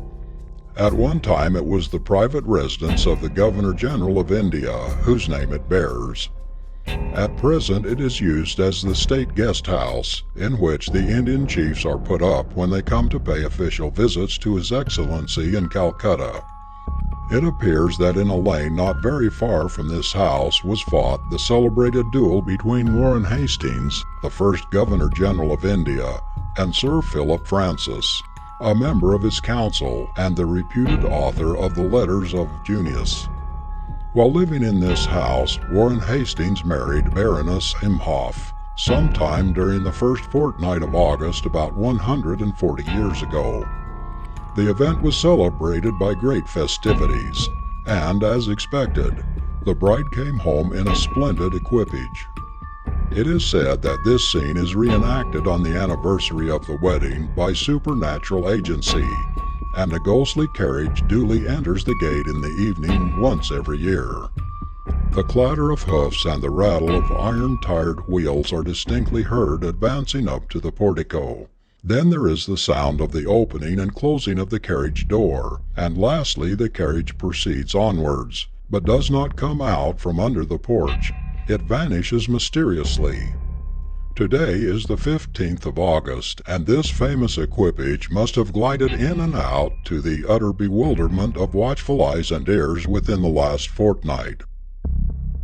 There is another well-known ghostly house in Calcutta, in which the only trouble is that its windows in the first-floor bedrooms open at night spontaneously.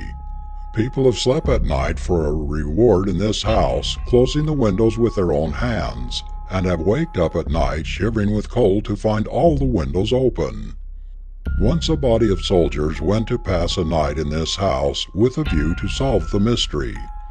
They all sat in a room fully determined not to sleep, but see what happened, and thus went on chatting till it was about midnight. There was a big lamp burning on the table around which they were seated. All of a sudden there was a loud click. The lamp went out, and all the windows opened simultaneously. The next minute the lamp was alight again. The occupants of the room looked at their watches. It was about 1 a.m. The next night they sat up again, and one of them with a revolver. At about 1 in the morning this particular individual pointed his revolver at one of the windows. As soon as the lamp went out, this man pulled the trigger 5 times and there were 5 reports. The windows, however, opened and the lamp was alight again as on the previous night.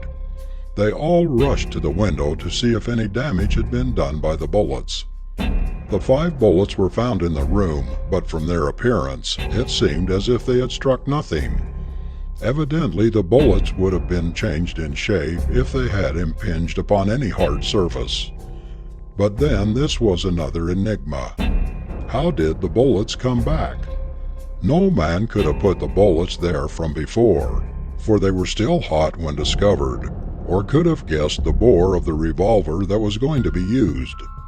On the 3rd night, to make assurance doubly sure, these soldiers were again prisoned in the room, but on this occasion they had loaded their revolver with marked bullets. As it neared 1 o'clock, one of them pointed the revolver at the window. He had decided to pull the trigger as soon as the lamp would go out, but he could not. As soon as the lamp went out, this soldier received a sharp cut on his wrist with a cane, and the revolver fell clattering onto the floor. The invisible hand had left its mark behind, which his companion saw after the lamp was alight again. Many people have subsequently tried to solve the mystery, but never succeeded. The house remained untenanted for a long time, and finally it was rented by an Australian horse dealer, who, however, did not venture to occupy the building itself, and contented himself with erecting his stables and offices in the compound where he is not molested by the unearthly visitors. There is another ghostly house, and it is in the United Provinces. The name of the town has been intentionally omitted. Various people saw numerous things in that house, but a correct report never came. Once a friend of mine passed a night in that house. He told me what he had seen. Most wonderful, and I have no reason to disbelieve him. I went to pass a night in that house, and I had only a comfortable chair, a small table, and a few magazines besides a loaded revolver. I had taken care to load that revolver myself so that there might be no trick, and I had given everybody to understand that. I began well. The night was cool and pleasant, the lamp bright, the chair comfortable, and the magazine which I took up interesting. But at about midnight I began to feel rather uneasy. At 1 in the morning I should probably have left the place if I had not been afraid of friends whose servants I knew were watching the house and its front door. At 1:30 I heard a peculiar sigh of pain in the next room. This is rather interesting, I thought. To face something tangible is comparatively easy. To wait for the unknown is much more difficult. I took out the revolver from my pocket and examined it. It looked quite all right, this small piece of metal which could have killed 6 men in half a minute. Then I waited. For what? Well, a couple of minutes of suspense, and the sigh was repeated. I went to the door dividing the 2 rooms and pushed it open. A long, thick ray of light at once penetrated the darkness, and I walked into the other room. It was only partially light, but after a minute I could see all the corners. There was nothing in that room. I waited for a minute or 2. Then I heard the sigh in the room which I had left. I came back, stopped, rubbed my eyes. Sitting in the chair which I had vacated not 2 minutes ago was a young girl, calm, fair, beautiful, with that painful expression on her face which could be more easily imagined than described. I had heard of her. So many others who had come to pass a night in that house had seen her and described her, and I had disbelieved. Well, there she sat, calm, sad, beautiful, in my chair. If I had come in 5 minutes later, I might have found her reading the magazine which I had left open, face downwards. When I was well within the room, she stood up facing me, and I stopped. The revolver fell from my hand. She smiled a sad, sweet smile. How beautiful she was! Then she spoke, a modern ghost speaking like Hamlet's father. Just think of that! You will probably wonder why I am here. I shall tell you. I was murdered by my own father. I was a young widow living in this house which belonged to my father. I became unchaste, and to save his own name he poisoned me when I was insane. Another week and I should have become a mother, but he poisoned me and my innocent child died too. It would have been such a beautiful baby, and you would probably want to kiss it. And horrors of horrors, she took out the child from her womb and showed it to me. She began to move in my direction with the child in her arms, saying, "You will like to kiss it." I don't know whether I shouted, but I fainted. When I recovered consciousness, it was broad daylight, and I was lying on the floor, with the revolver by my side. I picked it up and slowly walked out of the house with as much dignity as I could command. At the door I met one of my friends, to whom I told a lie that I had seen nothing. It is the first time that I have told you what I saw in that place. The ghostly woman spoke the language of the part of the country in which the ghostly house is situate. The friend who told me this story is a responsible government official, and will not make a wrong statement. What has been written above has been confirmed by others, who had passed nights in that ghostly house, but they had generally shouted for help and fainted at the sight of the ghost. and so they had not heard her story from her lips as reproduced here. The house still exists, but it is now a dilapidated old affair, and the roof and doors and windows are so bad that people don't care to go and pass the night there.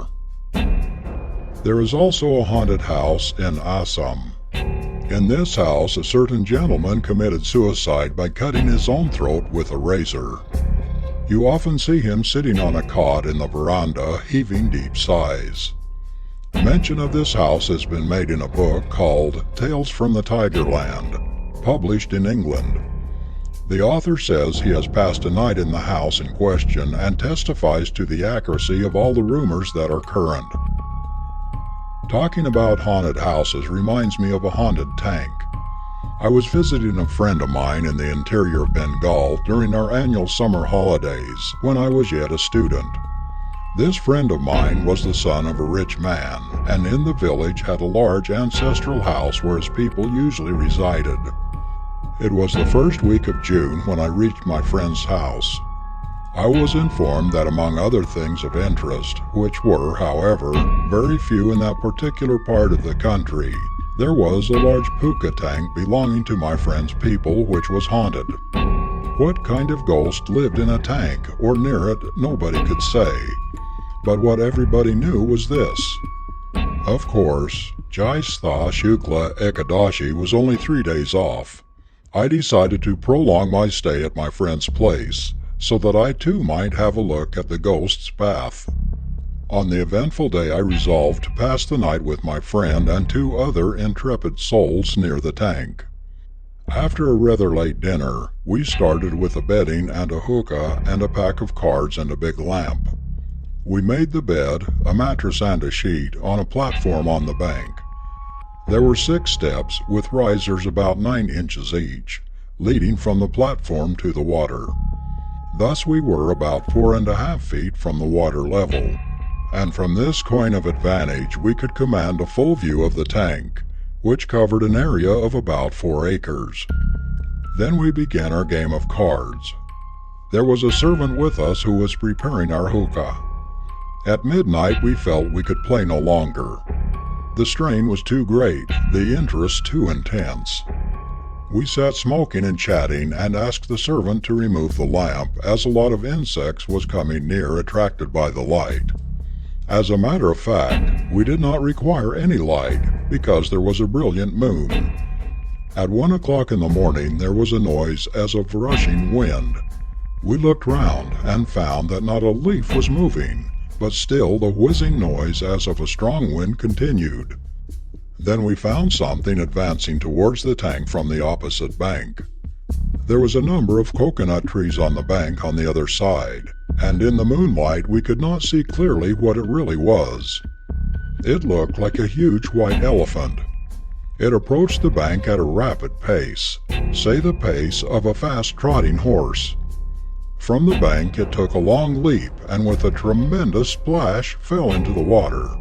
The plunge made the water rise on our side, and it rose as high as 4.5 feet because we got wet through and through. The mattress and the sheet and all our clothes were wet.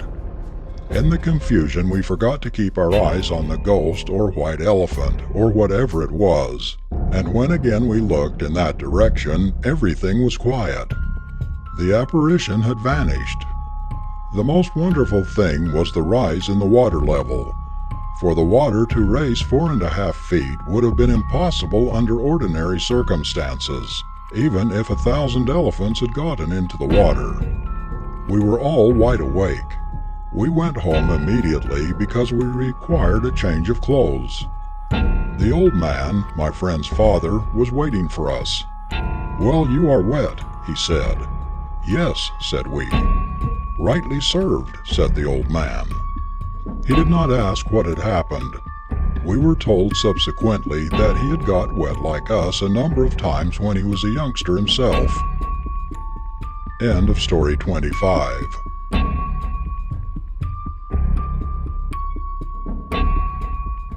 Story 26 of 30 Ghost Stories by various authors. A Strange Incident by S. Mukherjee. When I was at college, there happened what was a most inexplicable incident. The matter attracted some attention at that time, but has now been forgotten, as it was really not so very extraordinary. The police, in fact, when called in, explained the matter, or at least thought they had done so, to everybody's satisfaction. I was, however, not satisfied with the explanation given by the police. This is what actually happened. The college was a very big one with a large boarding house attached to it. The boarding house was a building separate from the college, situated at a distance of about 100 yards from the college building. It was in the form of a quadrangle with a lawn in the center. The area of this lawn must have been 2,500 square yards. Of course, it was surrounded on all sides by buildings, that is, by a row of single rooms on each side. In the boarding house there was a common room for the amusement of the students. There were all sorts of indoor games, including a miniature billiard table in this common room. I was a regular visitor there. I did not care for any other indoor game than chess. Of course, chess meant keeping out of bed till late at night. On this particular occasion, I think it was in November, a certain gentleman, who was an ex-student of the college, was paying us a visit. He was staying with us in the boarding house. He had himself passed 4 years in that boarding house, and naturally had a love for it. In his time he was very popular with the other boarders and with the superintendent, Dr. M.N., an English gentleman who was also an inmate of the boarding house. With the permission of the learned doctor, the superintendent, we decided to make a night of it, and so we all assembled in the common room after dinner. I can picture to myself the cheerful faces of all the students present on that occasion in the well-lighted hall. So far as I know, only one of that group is now dead. He was the most jovial and the best beloved of all. May he rest in peace. Now to return from this mournful digression. I could see old Mathra sitting next to me with a hookah with a very long stem, directing the moves of the chessmen. There was old Burju at the miniature billiard table, poking at everybody with his cue, who laughed when he missed an easy shot. Then came in the superintendent, Dr. M.N., and in a hurry to conceal his hookah. Indians never smoke in the presence of their elders and superiors. Old Mathra nearly upset the table on which the chessmen were, and the mirth went on with redoubled vigor, as the doctor was one of the loudest and merriest of the whole lot on such occasions. Thus we went on till nearly 1 in the morning, when the doctor ordered everybody to go to bed. Of course we were glad to retire, but we were destined to soon be disturbed. Earlier the same evening we had been playing a friendly hockey match, and one of the players, let's call him Ram Golam, had been slightly hurt. As a matter of fact, he always got hurt whenever he played. During the evening the hurt had been forgotten, but as soon as he was in bed it was found that he could not sleep. The matter was reported to the superintendent, who, finding that there was really nothing the matter with him, suggested that the affected part should be washed with hot water, and finally wrapped in heated castor leaves and bandaged over with flannel. This is the best medicine for gouty pain, not for hurt caused by a hockey stick. There was a castor tree in the compound, and a servant was dispatched to bring the leaves. In the meantime, a few of us went to the kitchen, made a fire, and boiled some water. While thus engaged, we heard a noise and a cry for help. We rushed out and ran along the veranda, corridor, to the place whence the cry came. It was coming from the room of Prayag, one of the boarders. We pushed the door, but found it was bolted from inside. We shouted to him to open, but he would not. The door had 4 glass panes on top, and we discovered that the upper bolt only had been used. As a matter of fact, the lower bolts had all been removed, because on closing the door from the outside, once it had been found that a bolt on the bottom had dropped into a socket, and the door had to be broken before it could be opened. Prayag's room was in darkness. There was a curtain inside, and so we could see nothing from outside. We could hear Prayag groaning. The superintendent came up. To break the glass pane nearest to the bolt was the work of a minute. The door was opened and we all rushed in. It was a room 14 feet by 12 feet. Many of us could not, therefore, come in. When we went in, we took a light with us. It was one of the hurricane lanterns, the one we had taken to the kitchen. The lamp suddenly went out. At the same time, a brickbat came rattling down from the roof and fell near my feet. Thus I could feel it with my feet and tell what it was. And Prayag groaned again. Dr. M.N. came in, and we held Prayag out of his bed and took him out on the veranda. When we saw another brickbat come from the roof of the veranda and fell in front of Prayag, a few inches from his feet, we took him to the central lawn and stood in the middle of it. This time a whole solid brick came from the sky. It fell a few inches from my feet and remained standing on its edge. If it had toppled over, it would have fallen on my toes. By this time all the boarders had come up. Prayag stood in the middle of the group, shivering and sweating. A few more brickbats came, but not one of us was hurt. Then the trouble ceased. We removed Prayag to the superintendent's room and put him in the doctor's bed. There were a reading lamp on a stool near the head of the bed and a Holy Bible on it. The learned doctor must have been reading it when he was disturbed. Another bed was brought in, and the doctor passed the night in it. In the morning came the police. They found a goodly heap of brickbats and bones in Prayag's room and on the lawn. There was an investigation, but nothing came out of it. The police, however, explained the matter as follows. There were some people living in the two-storied houses in the neighborhood. The brickbats and the bones must have come from there. As a matter of fact, the police discovered that the boarding house students and the people who lived in these houses were not on good terms. Those people had organized a music party, and the students had objected to it. The matter had been reported to the magistrate and had ended in a decision in favor of the students. Hence the strained relations. This was the most natural explanation and the only explanation. But this explanation did not satisfy me for several reasons.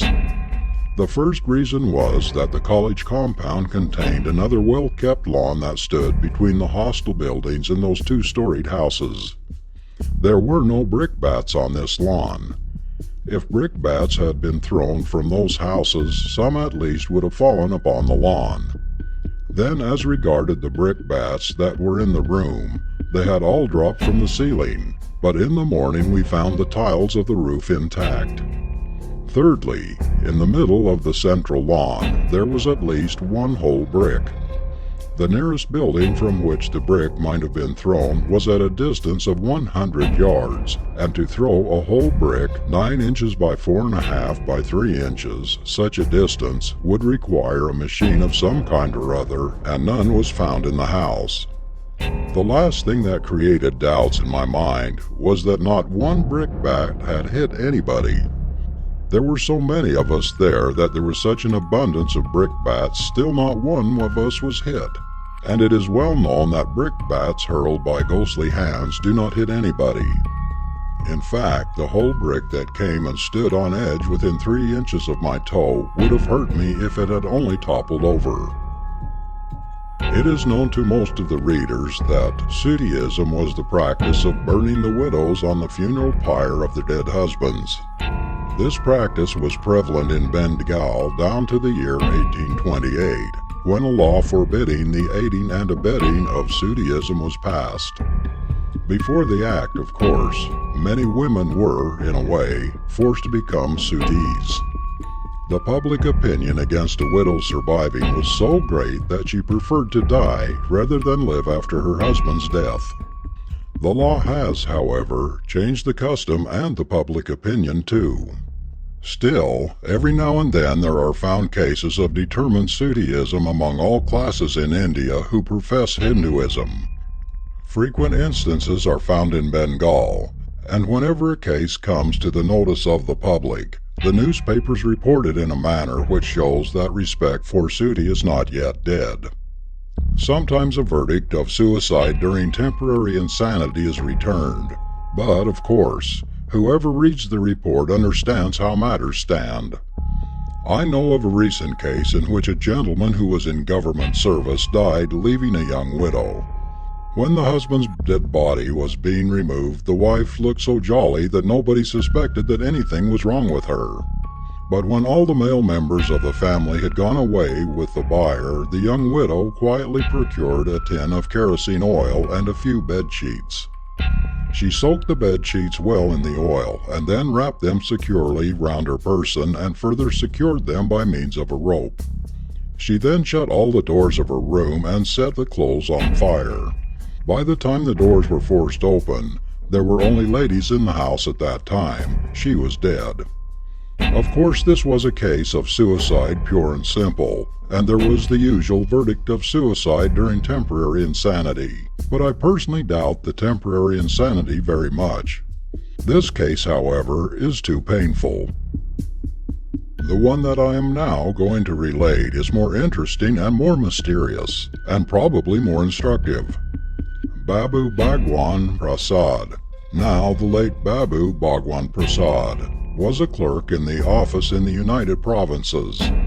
He was a grown-up man of 45 when the incident happened. He had an attack of cold which subsequently developed into pneumonia, and after a lingering illness of 8 days, he died at about 8 o'clock one morning. He had, of course, a wife and a number of children. Babu Bhagwan Prasad was a well-paid officer and maintained a large family, consisting of brothers, their wives, and their children. At the time of his death, in fact, when the doctor went away in the morning giving his opinion that it was a question of minutes, his wife seemed the least affected of all. While all the members of the family were collected round the bed of their dying relative, the lady withdrew to her room saying that she was going to dress for the journey. Of course, nobody took any notice of her at that time. She retired to her room and dressed herself in the most elaborate style, and marked her forehead with a large quantity of sindoor for the last time. Sindoor is red oxide of mercury or lead used by Orthodox Hindu women in some parts of India whose husbands are alive. Widows do not use it. After dressing, she came back to the room where her dying husband was and approached the bed. Those who were there made way for her in surprise. She sat down on the bed and finally lay down by her dying husband's side. This demonstration of sentimentalism could not be tolerated in a family where the purdah is strictly observed, and one or two elderly ladies tried to remonstrate. But on touching her, they found that she was dead. The husband was dead too. They had both died simultaneously. When the doctor arrived, he found the lady dead, but he could not ascertain the cause of her death. Everybody thought she had taken poison, but nothing could be discovered by post-mortem examination. There was not a trace of any kind of poison in the body. The funeral of the husband and the wife took place that afternoon, and they were cremated on the same pyre. The stomach and some portions of the intestines of the deceased lady were sent to the chemical examiner, and his report, which arrived a week later, did not disclose anything. The matter remains a mystery. It will never be found out what force killed the lady at such a critical moment. Probably it was the strong will of the suttee that would not allow her body to be separated from that of her husband, even in death. Another strange incident is reported from a place near Agra in the United Provinces. There were two respectable residents of the town who were close neighbors. For the convenience of the readers, we shall call them Smith and Jones. Smith and Jones, as has been said already, were close neighbors and the best of friends. Each had his wife and children living with him. Now Mr. Smith got a fever on a certain very hot day in June. The fever would not leave him, and on the 10th day it was discovered that it was typhoid fever of the worst type. Now typhoid fever is in itself very dangerous, but more so in the case of a person who gets it in June. So poor Smith had no chance of recovery. Of course Jones knew it, Mrs. Smith was a rather uneducated elderly lady, and the children were too young. So the medical treatment as well as the general management of Mr. Smith's affair was left entirely in the hands of Mr. Jones. Mr. Jones did his best. He procured the best medical advice. He got the best medicines prescribed by the doctors and engaged the best nurse available. But his efforts were of no avail. On a certain Thursday afternoon, Smith began to sink fast, and at about 8 in the evening he died. Mr. Jones, on his return from his office that day, at about 4 in the afternoon, had been informed that Mr. Smith's condition was very bad, and he had at once gone over to see what he could do. He had sent for half a dozen doctors, but they, on their arrival, had found that the case was hopeless. 3 of the doctors had accordingly gone away, but the other 3 had stayed behind. When, however, Smith was dead, and these 3 doctors had satisfied themselves that life was quite extinct, they too went away, with Mr. Jones leaving the dead body in charge of the mourning members of the family of the deceased. Mr. Jones at once set about making arrangements for the funeral early the next morning, and it was well after 11 at night that he returned to a very late dinner at his own house. It was a particularly hot night, and after smoking his last cigar for the day, Mr. Jones went to bed, but not to sleep, after midnight. The death of his old friend and neighbor had made him very sad and thoughtful. The bed had been made on the open roof on top of the house, which was a 2-storied building, and Mr. Jones lay watching the stars and thinking. At about 1 in the morning there was a loud knock at the front door. Mr. Jones, who was wide awake, thought it was one of the servants returning home late, and so he did not take any notice of it. After a few moments the knock was repeated at the door, which opened on the stairs leading to the roof of the 2nd story, on which Mr. Jones was sleeping. The visitor had evidently passed through the front door. This time Mr. Jones knew it was no servant. His first impression was that it was one of the mutual friends who had heard of Smith's death, and was coming to make inquiries. So he shouted out, "Who is there?" "It is I, Smith," was the reply. "Smith? Smith is dead," stammered Mr. Jones. "I want to speak to you, Jones. Open the door or I shall come in and kill you," said the voice of Smith from beyond the door. A cold sweat stood on Mr. Jones's forehead. It was Smith speaking, there was no doubt of that. Smith, whom he had seen expire before his very eyes 5 hours ago. Mr. Jones began to look for a weapon to defend himself. There was nothing available except a rather heavy hammer, which had been brought up an hour earlier that very night to fix a nail in the wall for hanging a lamp. Mr. Jones took this up and waited for the spirit of Smith at the head of the stairs. The spirit passed through this door also. Though the staircase was in total darkness, still Mr. Jones could see Smith coming up step by step. Up and up came Smith, and breathlessly Jones waited with the hammer in his hand. Now only 3 steps divided them.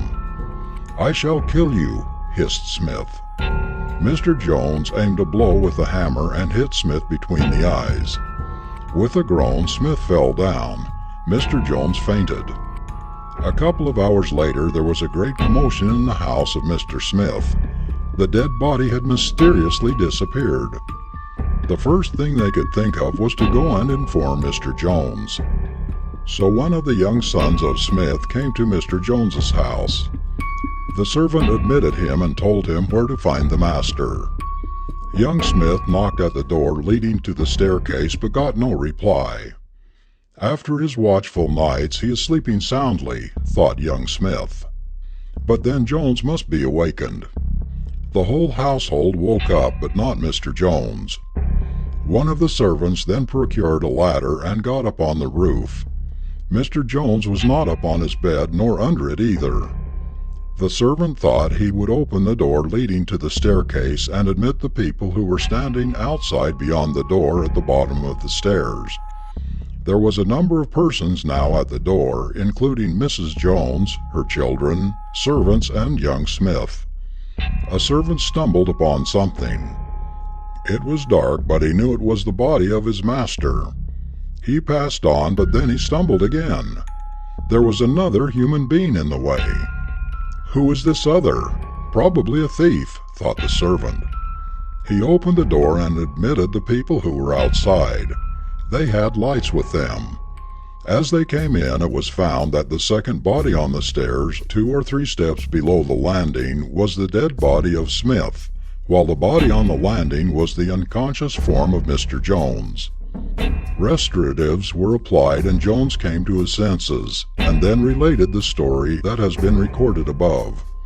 A doctor was summoned and he found the wound caused by Jones's hammer on Smith's head. There was a deep cut, but no blood had come out. Therefore, it appeared that the wound must have been caused at least 2 or 3 hours after death. The doctors never investigated whether the death could have been caused by the blow given by the hammer.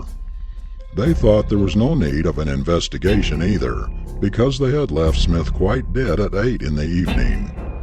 How Smith's dead body was spirited away and came to Jones's house has been a mystery which will probably never be solved. Thinking over the matter recorded above, the writer has come to the conclusion that probably a natural explanation might be given of the affair. Taking, however, all the facts of the case as given above to be true, and there's no reason to suppose that they are not, the only explanation that could be given, and in fact that was given by some of the skeptical minds of Agra at that time, was as follows. Smith was dead. Jones was a very old friend of his. He was rather seriously affected. He must have, in an unconscious state of mind like a somnambulist, carried the dead body of Smith to his own house without being detected in the act. Then his own fevered imagination endowed Smith with the faculty of speech, dead though the latter was, and in a moment of, well, call it temporary insanity if you please, he inflicted the wound on the forehead of Smith's dead body.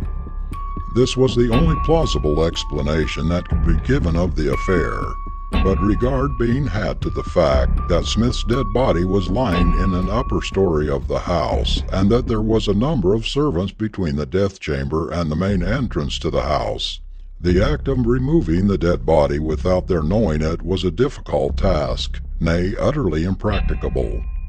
Over and above this, it was not feasible to carry away, even at night, the dead body along the road, which is a well-frequented thoroughfare, without being observed by anybody.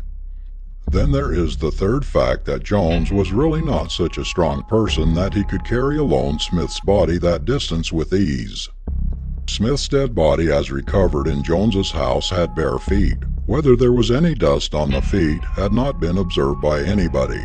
Otherwise, some light might have been thrown on this apparently miraculous incident.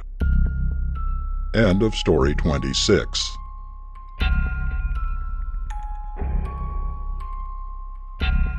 Story 27 of 30 Ghost Stories by various authors. What the Professor Saw by S. Mukherjee. This story is not so painful as the one entitled What Uncle Saw. How we wish that Uncle had seen something else, but all the same how glad we are that Uncle did not see what the Professor saw. The Professor is an M.A. of the University of Calcutta in chemistry and is a lecturer in a big college. This, of course, I only mention to show that this is not the invention of a foolish person. I shall now tell the story as I heard it from the Professor. I was a professor of chemistry in a Calcutta college in the year 18. One morning I received a letter from home informing me that my eldest brother was ill. It was a case of fever due to cold. Of course, a man does sometimes catch a cold and get a fever too. There was nothing extraordinary about that. In the evening I did not receive any further news. This meant that my brother was better, because in any case they would have written. A number of my friends came to my diggings in the evening and invited me to join their party, then going to a theater. They had reserved some seat, but one of the party for whom a seat had been reserved was unavoidably detained and hence a vacant seat. The news of my brother's illness had made me a little sad. The theater, I thought, would cheer me up, so I joined. We left the theater at about 1 in the morning. Coming to my house along the now deserted but well-lighted College Street of Calcutta, I saw from a distance a tall man walking to and fro on the pavement in front of the Senate Hall. When I approached nearer, I found that it was my brother, of whose illness I had heard in the morning. I was surprised. "What are you doing here, brother?" I asked. "I came to tell you something, but you were ill, I heard this morning. By what train did you come?" I asked. "I did not come by train." "Never mind. I went to your Bassa lodgings and found you were out, gone to the theater, so I waited for you here as I thought you would prefer walking home instead of a hackney carriage." "Very fortunate I did not take one. In that case I would have seen you at your quarters." "Then come along with me," I said. "No," he said, "I shall stay where I am. What I have come to tell you is this, that after I am gone you will take care of the mother and see that she has everything she wants." "But where are you going?" I asked, puzzled. "Never mind where I am going, but will you promise?" "Promise what?" I asked. "That you will see that the mother has everything she wants." "Certainly, but where on the earth are you going?" I asked again. "I can depend upon your promise, then," he said, and vanished. He vanished mysteriously. In what direction he went I could not say. There was no by-lane near. It was a very well-lighted part of the city. He vanished into thin air. I rubbed my eyes and looked around. A policeman was coming along. He was about 50 feet away. I inquired him if he had seen the gentleman who was talking to me. "Did you see the other gentleman, officer?" I asked. "Yes," he said, looking round. "There were 2 of you. Where's the other? Has he robbed you of all you had? These pickpockets have a mysterious way of disappearing." "He was my brother," I said, "and no pickpocket." The policeman looked puzzled too. I shouted aloud, calling my brother by name, but received no reply. I took out my gold watch. It was 1:30. I walked home at a brisk pace. At home, I was informed by the servant that my brother had come to look for me an hour ago, but on being informed that I was out, had gone away. Whenever he came to Calcutta from the suburbs, he put up with a friend of his instead of with me, so I decided to look him up at his friend's house in the morning. But I was not destined to carry out that plan. Early the next morning I received a telegram that my brother was dead. The telegram had been sent at 1:20 a.m. He must have died an hour before. Well, there it is. I had seen him, and so had the policeman. The servant had seen him too. There could be no mistake about that. I took an early train and reached my suburban home at 10 a.m. I was informed that my brother had died at midnight, but I had seen him at about 1:30, and the servant had seen him at about 12:30. I did not tell anybody anything at that time, but I did so afterwards. I was not dreaming, because the conversation we had was a pretty long one. The servant and the police constable could have not been mistaken either, but the mystery remains. This was the exact story of the professor. Here is something else to the point. Suicidal telepathy. A remarkable case of what may be called suicidal telepathy has occurred near Geneva. Madame Simon, a Swiss widow aged 50, had been greatly distressed on account of the removal of her sister, who was 5 years younger, to a hospital. On Monday afternoon, a number of persons who had ascended the Salive, 4,299 feet high, by the funicular railway, were horrified to see a woman walk out to a ledge overlooking a sheer precipice of 300 feet, and after carefully wrapping a shawl round her head and face, jump into space. The woman was Madame Simon, says the Times of India, and she was found on the cliffs below in a mangled condition. At the same time, Madame Simon's sister, who had not seen or communicated with the former for a week, became hysterical, saying her sister was dead and that she did not want to survive her. During the temporary absence of the nurse, the woman got out of bed, opened the window, and jumped into the road from the first floor. She is seriously injured and her recovery is doubtful. The news of the death of Madame Simon was only known at the hospital 9 hours later. Allahabad, 12th February 1913. Much more wonderful than all is this story of the Astral Lady, which appeared in one of the English magazines a few months ago. In that case, an English medical gentleman saw the Astral Lady in a first-class railway compartment in England.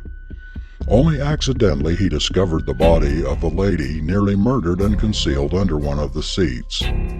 His medical help and artificial respiration and stimulants brought her round, and then the doctor saw the original of the Astral Lady in the recovered girl. Well, wonderful things do happen sometimes. The phenomenon mentioned in this chapter as the professor's experience is not new. Mr. Justice Norman of the Calcutta High Court saw his mother while sitting in court one day, and others saw her too. A few hours later, his lordship received a telegram informing him of her death at the moment when he had seen her in the court. This was in broad daylight. Unlike the professor, the judge did not even know that his mother was ill. The fact that immediately after death the dead person appears to someone near and dear to him has been vouched for by others whose veracity and intelligence cannot be questioned. The appearance of Miss Orme after her death at Missouri to Miss Mount Stevens in Lucknow was related in the Allahabad High Court during the trial of the latter lady for the murder of the former. This is on the record of the case. This case created a good deal of interest at the time. Similar to what has been described above is the experience of Lord Brougham. An extract from his memoirs is as follows. A most remarkable thing happened to me, so remarkable that I must tell the story from the beginning. After I left the high school, i.e. Edinburgh, I went with G, my most intimate friend, to attend classes of the university.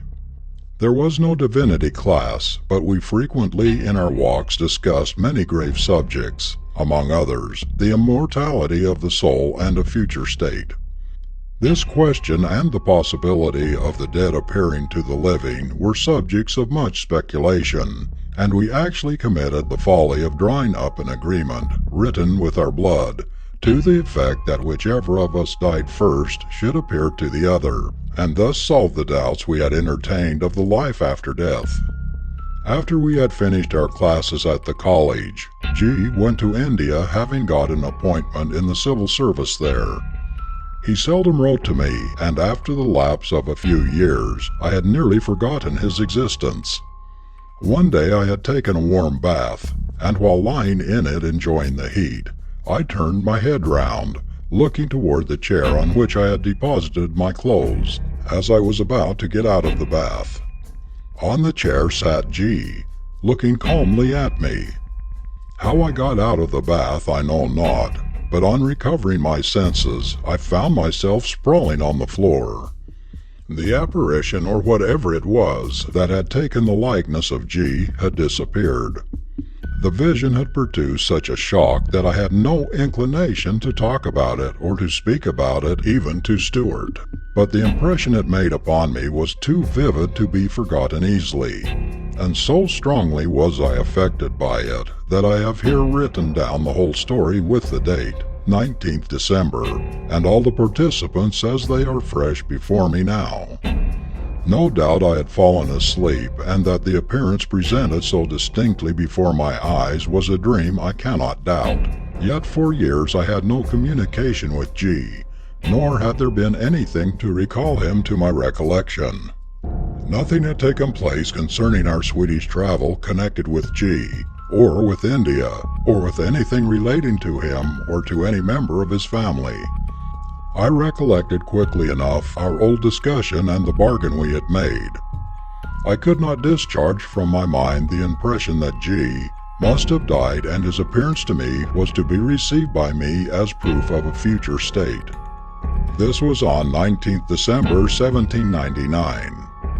In October 1862, Lord Braham added a postscript. I have just been copying out from my journal the account of this strange dream. Certissimi mortis imago, and now to finish the story begun about 60 years ago. Soon after my return to Edinburgh, there arrived a letter from India announcing G's death, and that he died on 19th December 1799. The Pall Mall Magazine, 1914, pages 183-184. Another fine story, and one to the point, comes from Hyderabad. As a certain Mr. J, who was an Englishman, after reading the memoirs of Lord Braham, was so affected that he related the whole story to his confidential Indian servant. We need not mention here what Mr. J's profession was. All we need to say is that he was not very rich, and in his profession there was no chance of his getting up one morning to find himself a millionaire. The master and servant executed a bond written with their blood that he who first died would see the other a rich man. As it happened, the native servant died first, and on his death Mr. J, who was then a young man, retired altogether from his business, which business was not in a very flourishing condition. Within a couple of years he went to England a millionaire. How he came by his money remains a secret. People in England were told that he had earned it in India. He must have done so, but the process of his earning he has kept strictly to himself. Mr. J is still alive and quite hale. A different event in which another friend of mine was concerned was thus described the other day. He had received a telegram to the effect that a very near relation of his was dying in Calcutta, and that this dying person was desirous to see him. He started for Calcutta in all haste by the mail. The mail used to leave his station at about 3 p.m. in the afternoon, and reach Calcutta early the next morning. It was hot weather, and in his first-class compartment there was no other passenger. He lay down on one of the sleeping berths, and the other one was empty. All the lamps, including the night light, had been switched off, and the compartment was in total darkness, but for the moonlight. The moonbeams did not come into the compartment itself, as the moon was nearly overhead. He had fallen into a disturbed sleep, when on waking up he found there was another occupant of the compartment. As this had been a common incident on the line, especially in first-class compartments, my friend switched on the electric light, the button of which was within his reach. This could be done without getting up. In the glare of the electric light he saw distinctly his dying relation. He thought he was dreaming. He rubbed his eyes and then looked again. The apparition had vanished. He got up and looked out of the window. The train was passing through a station without stopping. He could read the name of the station clearly.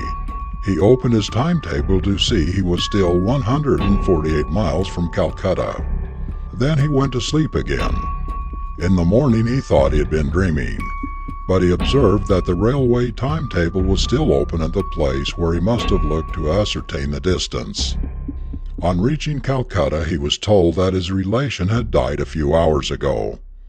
My friend never related this to anybody till he knew that I was writing on the subject. This story, however, after what the professor saw, loses its interest, and some suggested that it had better not be written at all. I only write this because this friend of mine, who is also a relation of mine, is a big government servant and would not have told this story unless it was true. To the point is the following story, which was in the papers about March 1914. In 1821, the Argyle Rooms were patronized by the best people, the establishment being then noted for high-class musical entertainments. One evening in March 1821, a young Miss M, with a party of friends, was at a concert in the Argyle Rooms.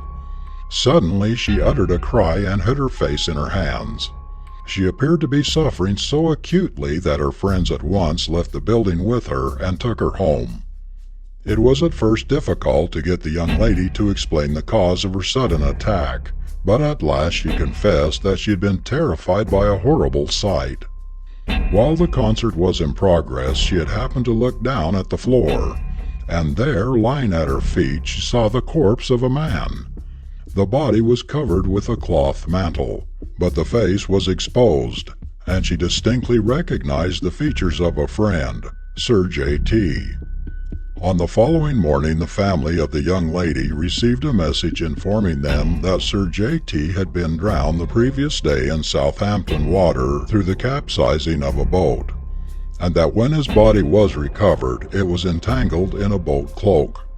The story of the Argyle Room's apparition is told by Mr. Thomas Rykes in his well-known diary, and he personally vouches for the truth of it.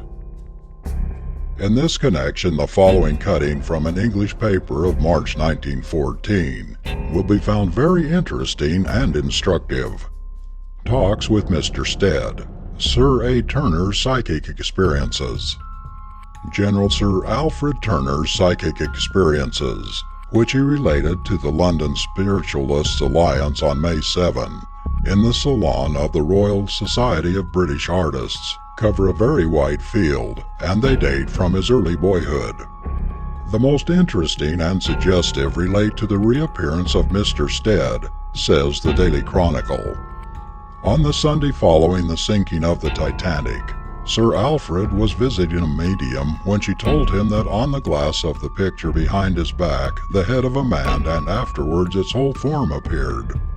She described him minutely and said he was holding a child by the hand. He had no doubt that it was Mr. Stead, and he wrote immediately to Mrs. Harper, Mr. Stead's private secretary. She replied saying that on the same day she had seen a similar apparition, in which Mr. Stead was holding a child by the hand.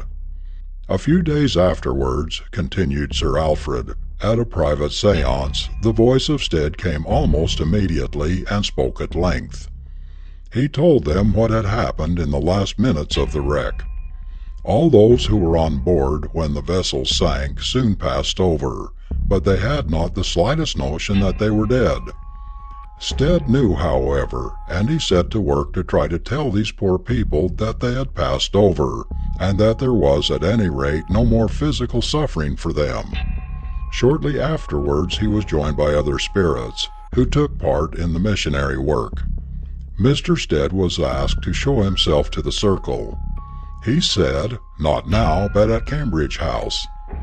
At the meeting which took place there, not everybody was sympathetic, and the results were poor, except that Mr. Stead came to them in short, sharp flashes, dressed exactly as he was when on earth. Since then, said Sir Alfred, he had seen and conversed with Mr. Stead many times. When he had shown himself, he had said very little. When he did not appear, he said a great deal. On the occasion of his last appearance, he said, I cannot speak to you, but pursue the truth. It is all truth. I am confident, Sir Alfred declared, that Mr. Stead will be of the greatest help to those of us who, on earth, work with him and to others who believe. End of story 27.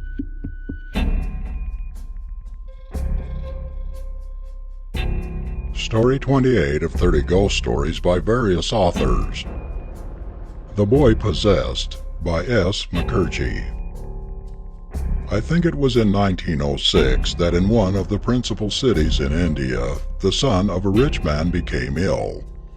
He had a high fever and delirium, and in his insensible state he was constantly talking in a language which was some kind of English, but which the relatives could not understand. The boy was reading in one of the lower classes of school and hardly knew the English language. When the fever would not abate for 24 hours, a doctor was sent for. The doctor arrived and went to see the patient in the sick room. The boy was lying on the bed with his eyes closed. It was nearly evening. As soon as the doctor entered the sick room, the boy shouted, "Doctor, I am very hungry. Order some food for me." Of course, the doctor thought that the boy was in his senses. He did not know that the boy had not sufficient knowledge of the English language to express his ideas in that tongue. So the doctor asked his relations when he had taken food last. He was informed that the patient had nothing to eat for the last 8 or 10 hours. "What would you like to have?" asked the doctor. "Roast mutton and plenty of vegetables," said the boy. By this time the doctor had approached the bedside, but it was too dark to see whether the eyes of the patient were open or not. "But you are ill. Roast mutton will do you harm," said the doctor. "No, it won't. I know what is good for me," said the patient. At this stage the doctor was informed that the patient did not really know much English, and that he was probably in delirium. A suggestion was also made that probably he was possessed by a ghost. The doctor, who had been educated at the Calcutta Medical College, did not quite believe the ghost theory. He, however, asked the patient who he was. "In India, I do not know whether this is so in European countries too. Lots of people are possessed by ghosts, and the ghost speaks through his victim. So generally a question like this is asked by the exorcist. Who are you, and why are you troubling the poor patient?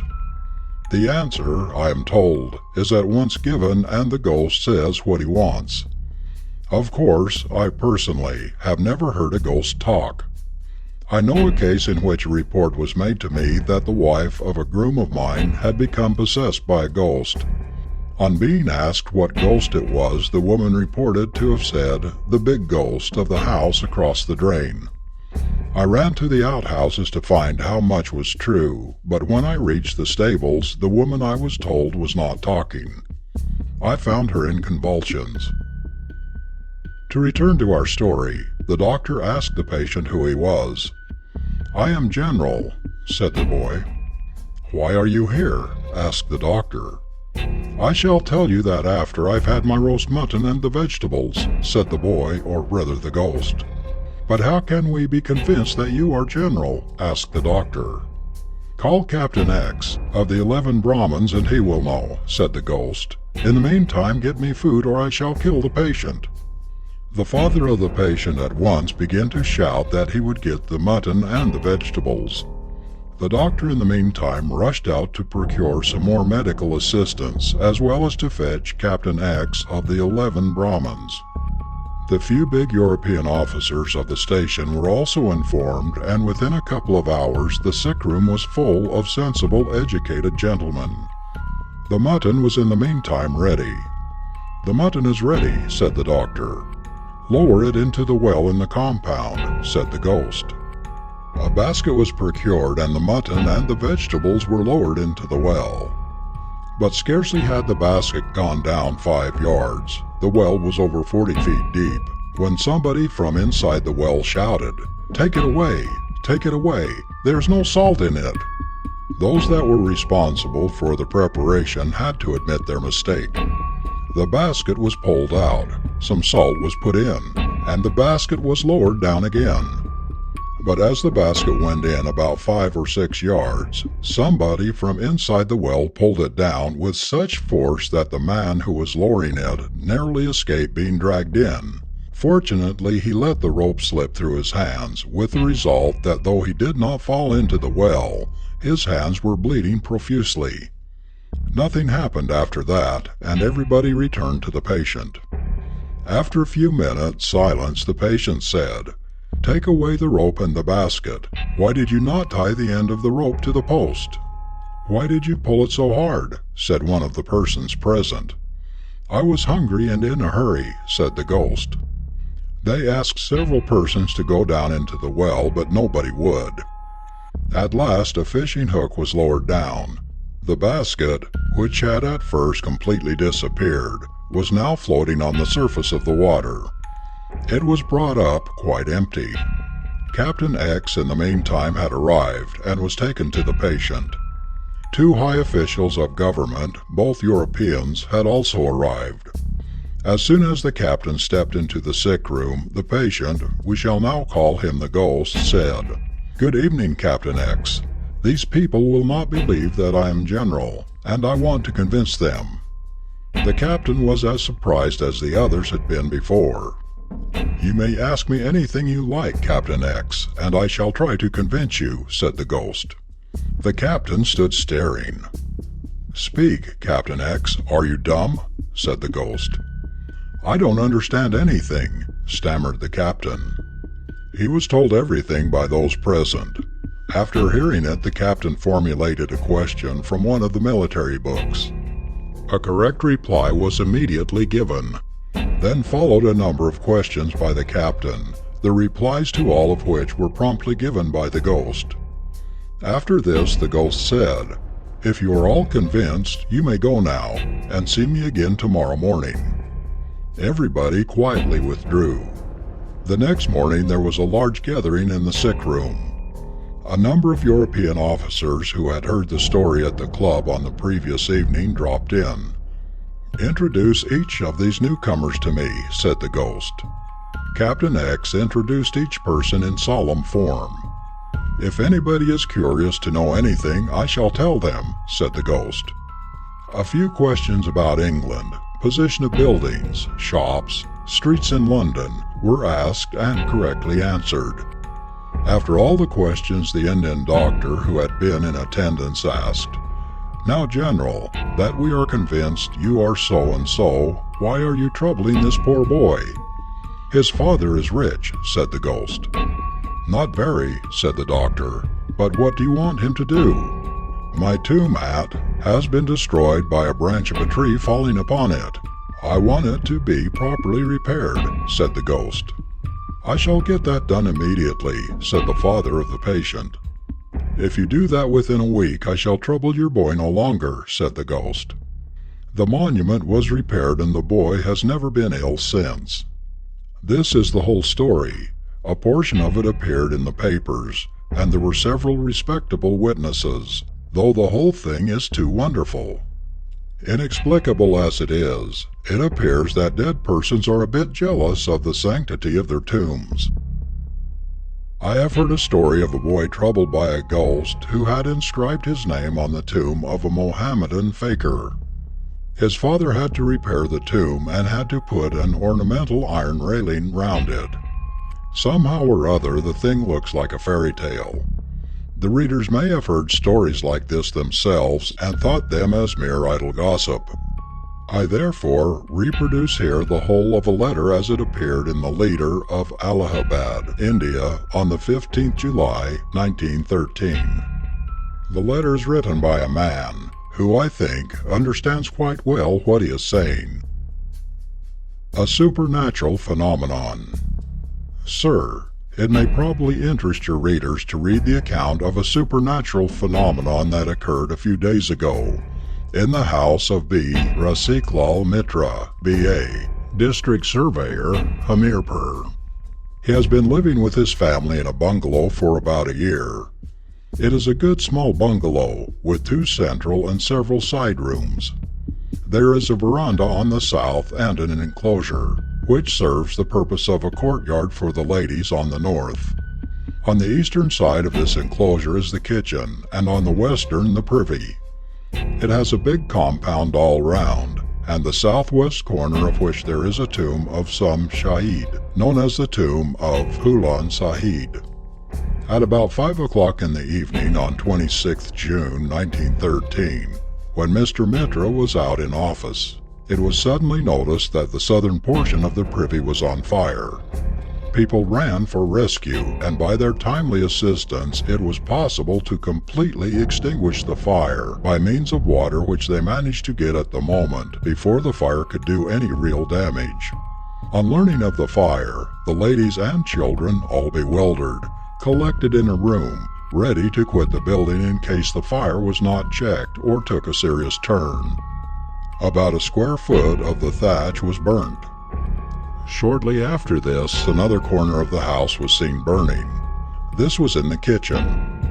It was not a continuation of the former fire, as the latter had been completely extinguished.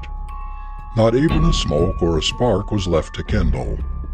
The 2 places are completely separated from each other, being divided by an open courtyard of 30 yards in length, and there is no connection between them at all. There was no fire at the time in the kitchen even, and there were no outsiders besides the ladies and children who were shut up in a room. This, too, was extinguished without any damage having been done. By this time, Mr. Mitra and his several friends turned up on getting the news of the fire in his house. I was one of them. In short, the fire broke out in the house at 7 different places within an hour or an hour and a half. All these places situated so far apart from one another that one was astonished to find out how it broke out one after the other without any visible sign of the possibility of a fire from outside.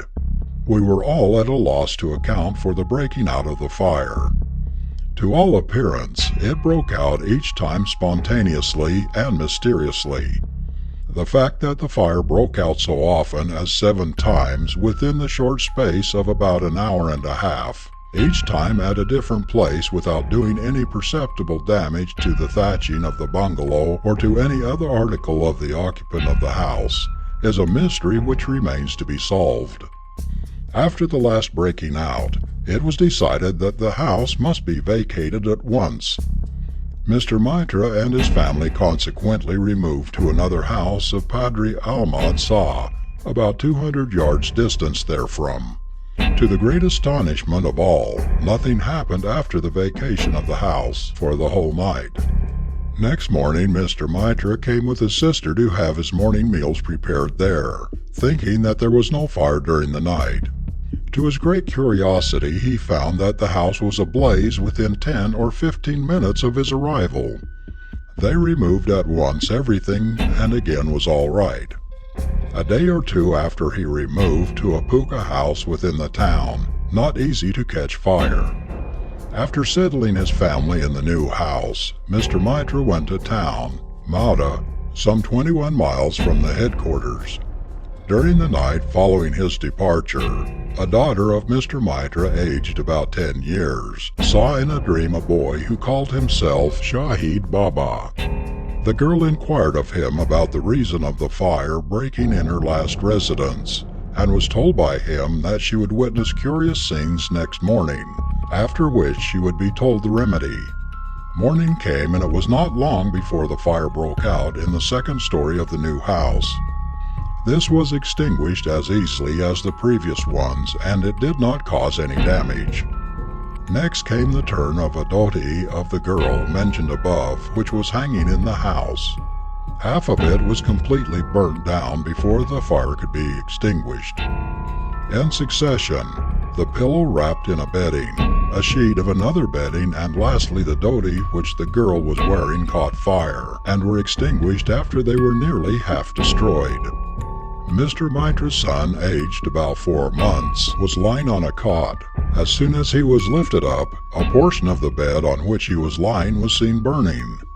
Although the pillow was burnt down, there was no mark of fire on the bedding. Neither the girl nor the boy received any injury. Most curious of all, the papers enclosed in a box were burned, although the box remained closed. B. Ganesh Prasad, Munsif, and the postmaster, hearing of this, went to the house, and in their presence a mirzai of the girl, which was spread over a cot in the courtyard, caught fire spontaneously and was seen burning. Now the girl went to sleep again. It was about noon. She again saw the same boy in the dream. She was told this time that if the tomb was whitewashed and a promise to repair it within 3 months made, the trouble would cease. They were also ordained to return to the house which they had left. This command was soon obeyed by the troubled family, which removed immediately after the tomb was whitewashed to the bungalow in which they were now peacefully living, without the least disturbance or annoyance of any sort. I leave to your readers to draw their own conclusions, according to their own experiences of life, and to form such opinion as they like. Permeshwar Dayal Amist, B.A., July 9, Vakil High Court. End of Story 28.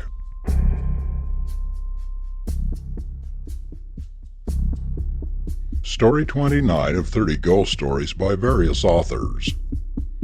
The Examination Paper by S. Mukherjee. This is a story which I believe. Of course, this is not my personal experience, but it has been repeated by so many men who should have witnessed the incident with such wonderful accuracy that I cannot but believe it. The thing happened at the Calcutta Medical College. There was a student who had come from Dhaka, the provincial capital of eastern Bengal. Let us call him Jagdish.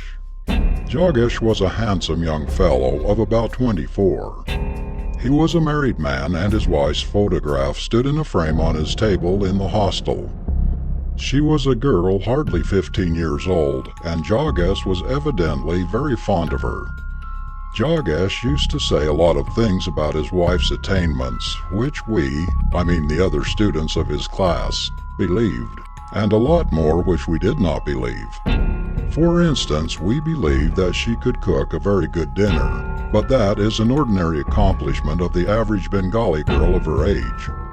Jagdish also said that she knew some mystic arts by means of which she could hold communion with him every night. Every morning when he came out of his room, he used to say that his wife had been to him during the night and told him this and that and the other. This, of course, we did not believe, but as Jagdish was so sensitive, we never betrayed our skepticism in his presence. But one significant fact happened one day, which rather roused our curiosity. One morning Jagdish came out with a sad expression and told us that his father was ill at home. His wife had informed him at night, he said. At that time we treated the matter with indifference, but at about 10 o'clock came a telegram, which of course we intercepted, intimating that his father was really ill. The next morning Jagdish charged us with having intercepted his telegram, but we thought that he must have heard about the telegram from one of the students, as there were about a half a dozen of us present when the telegram had arrived. Jagdish's father came round and the matter was forgotten. Then came the annual university examination. Jagdish's weak subject was materia medica, and everybody knew it. So we suggested that Jagdish should ask his wife what questions would be set during one of her nightly visits. After great hesitation, Jagdish consented to ask his wife on the night before the examination. The eventful night came and went. In the morning Jagdish came out and we anxiously inquired what his wife had said. "She told me the questions," said Jagdish sadly, "but she said she would never visit me again here." The questions were of greater importance, and so we wanted to have a look at them. Jagdish had noted these down on the back of a theater program, or handbill, I really forget which, and showed the questions to us. There were 11 of them, all likely questions such as Major might ask. To take the questions down and to learn the answers was the work of an hour, and in spite of our skepticism we did it, and we were glad that we did it.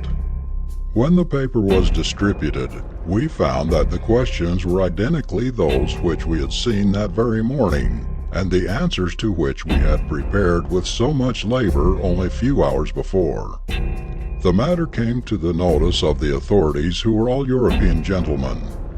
The 11 answer papers were examined and re-examined, and finally Jagdish was sent for by Colonel, the principal, to state how much truth there was in what had been reported, but Jagdish prudently refused to answer the question, and finally the colonel said that it was all nonsense and that the 11 students knew their materia medica very well, and that was all.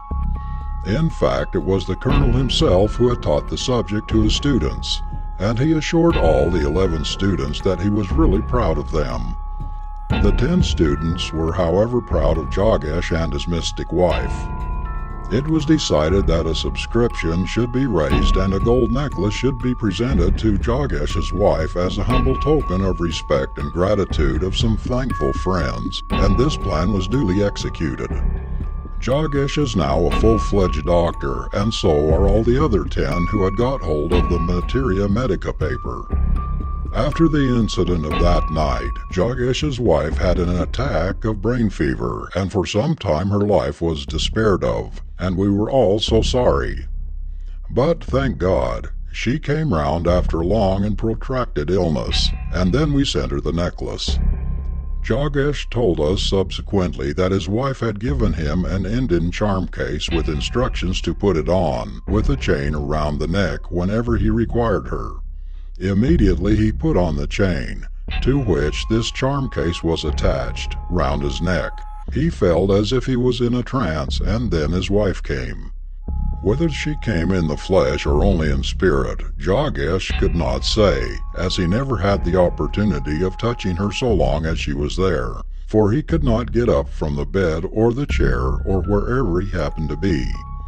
On the last occasion she had entreated him not to press her to tell the questions. He had, however, insisted, and so she had dictated to him the examination paper as if from memory. The theater program was the only thing within his reach, and he had taken down all the questions on that, as he thought he could not rely on his own memory.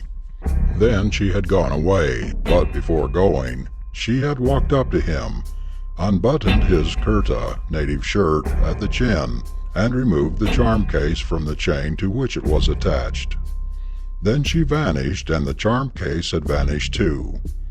The chain had, of course, remained on Jagesh's neck. Since that eventful night, Jagesh had had no mystic communication with his wife during his stay in Calcutta. She refused to discuss the subject when Jagesh afterwards met her at Dhaka, so the mystery remains unsolved. Talking of questions and answers reminds me of an incident that took place on one occasion in my presence. A certain Mohammedan hypnotist once visited us when I was at college. There was a number of us, all students, in the hostel common room or library when this man came and introduced himself to us as a professional hypnotist. On being asked whether he could show us anything wonderful and convincing, he said he could. He asked us to procure a teapoy with 3 strong legs. This we did. Then he asked 2 of us to sit round that small table, and he also sat down. He asked us to put our hands flat on the table and think of some dead person. We thought of a dead friend of ours. After we had thus been seated for about 5 minutes, there was a rap on the leg of the teapoy. We thought that the hypnotist had kicked the leg on his side. "The spirit has come," said the hypnotist. "How should we ascertain?" I asked. "Ask him some question and he will answer," said the hypnotist. Then we asked how many from our class would obtain the university degree that year. "Spirit," said the hypnotist. "As the names are mentioned, 1 rap means pass, 2 mean plucked." Then he addressed the others sitting round. "See that I am not kicking the leg of the teapoy." Half a dozen of the boys sat down on the floor to watch. As each name was mentioned, there came 1 rap or 2 raps, as the case might be, till the whole list was exhausted. "We can't ascertain the truth of this until 3 months are over," said I. "How many rupees have I in my pocket?" asked one of the lookers-on. There came a distinct 3 raps, and on examining the purse of the person, we found that he had exactly 3 rupees and nothing more. Then we asked a few more questions, and the answers came promptly in, yes and no by means of raps. Then, according to the hypnotist's suggestion, 1 student wrote a line from Shakespeare, and the ghost was asked what that line was.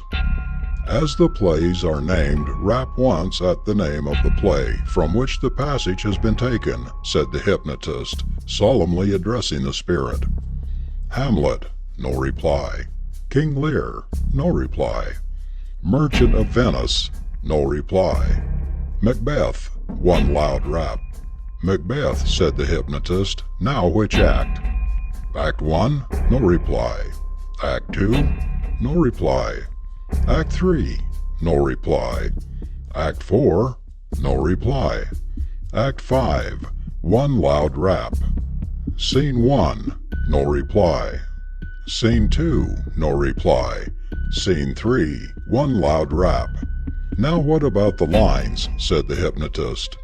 "Line 1, 2, 3, 39, no reply. 40, 1 loud rap. 41. One loud rap. 42. One loud rap. 43. One loud rap. 44. One loud rap. 45. One loud rap. 46. No reply. A copy of Shakespeare's Macbeth was at once produced and opened to Act 5, Scene 3, line 40. Canst thou not minister to a mind diseased? Pluck from the memory a rooted sorrow. Raise out the written troubles of the brain, and with some sweet oblivious antidote, cleanse the stuffed bosom of that perilous stuff, which weighs upon the heart. This was what we read. The student was then asked to produce his paper, and on it was the identical quotation.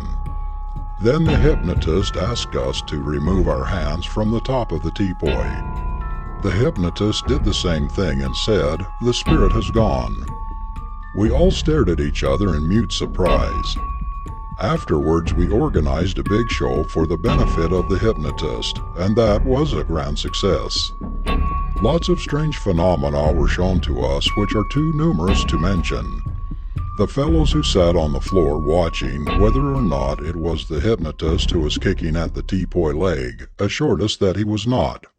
The strange feats of this man, hypnotist, astrologer, and thought reader all rolled into one, have ever since remained an insoluble mystery. End of story 29.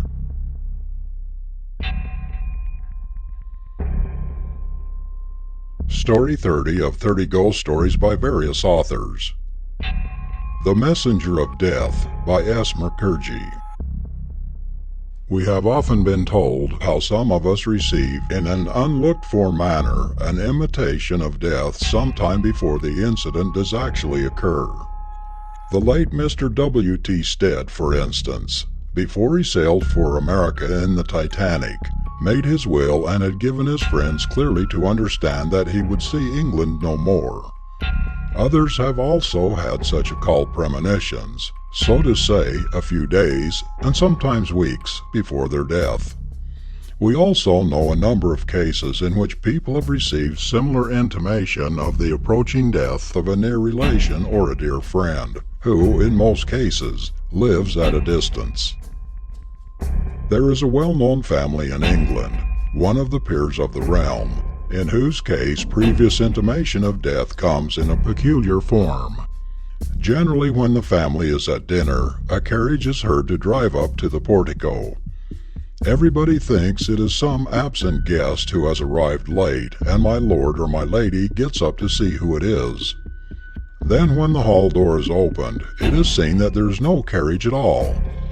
This is a sure indication of an impending death in the family. I know another very peculiar instance. A certain gentleman in Bengal died, leaving 4 sons and a widow. The youngest was about 5 years old. These children used to live with their mother in the family residence under the guardianship of their uncle. One night the widow had a peculiar dream. It seemed to her that her husband had returned from a long journey for an hour or so and was going away again. Of course, in her dream, the lady forgot all about her widowhood. Before his departure, the husband proposed that she should allow him to take one of the sons with him, and she might keep the rest. The widow readily agreed, and it was settled that the youngest but one should go with the husband. The boy was called, and he very willingly agreed to go with his father. The mother gave him a last hug and kiss and passed him on to the father, who carried him away. The next moment the widow woke. She remembered every particular of the dream. A cold sweat stood on her forehead when she comprehended what she had done. The boy died the next morning. When she told me the story, she said that the only consolation that she had was that the child was safe with his father. A very poor consolation indeed. Now this is a peculiar story told in a peculiar fashion, but I know one or two wonderful stories which are more peculiar still. It is a custom in certain families in Bengal that in connection with the Durga Puja, black male goats are offered as a sacrifice. In certain other families, strictly vegetarian offerings are made. The mode of sacrificing the goat is well known to some readers, and will not interest those who do not know the custom. The fact remains that millions of goats are sacrificed all over Bengal during the 3 days of the Durga Puja and on the Shyama Puja night, i.e. Diwali or Deepavali. There is, however, nothing ominous about all this, except when the sacrificial sword fails to sever the head of the goat from the trunk at one deadly stroke. All this bodes ill for the householder to appease the deity, to whose wrath such failure is imputed, sacrifices another goat then and there, and further offers to do penance by sacrificing double the number of goats next year. What is more pertinent to the subject I am dealing with is the sacrificing of goats under peculiar circumstances. Thus, when an epidemic, such as cholera, smallpox, and now probably plague, breaks out in a village in Bengal, all the principal residents of the place, in order to propitiate the deity to whose curse or ire the visitation is supposed to be due, raise a sufficient amount by subscription for worshipping the irate goddess. The black he-goat that is offered as a sacrifice on such an occasion is not actually slain, but being besmeared with cinder, red oxide of mercury, and generally having one of the ears cropped or bored is let loose, i.e. allowed to roam about until clandestinely passed on to some neighboring village, to which the goat is credited with the virtue of transferring the epidemic from the village originally infected. The goats thus marked are not looked upon with particular favor in the villages. They are generally not ill-treated by the villagers, and when they eat up the cabbages, etc., all that the poor villagers can do is to curse them and drive them away, but they return as soon as the poor owner of the garden has moved away.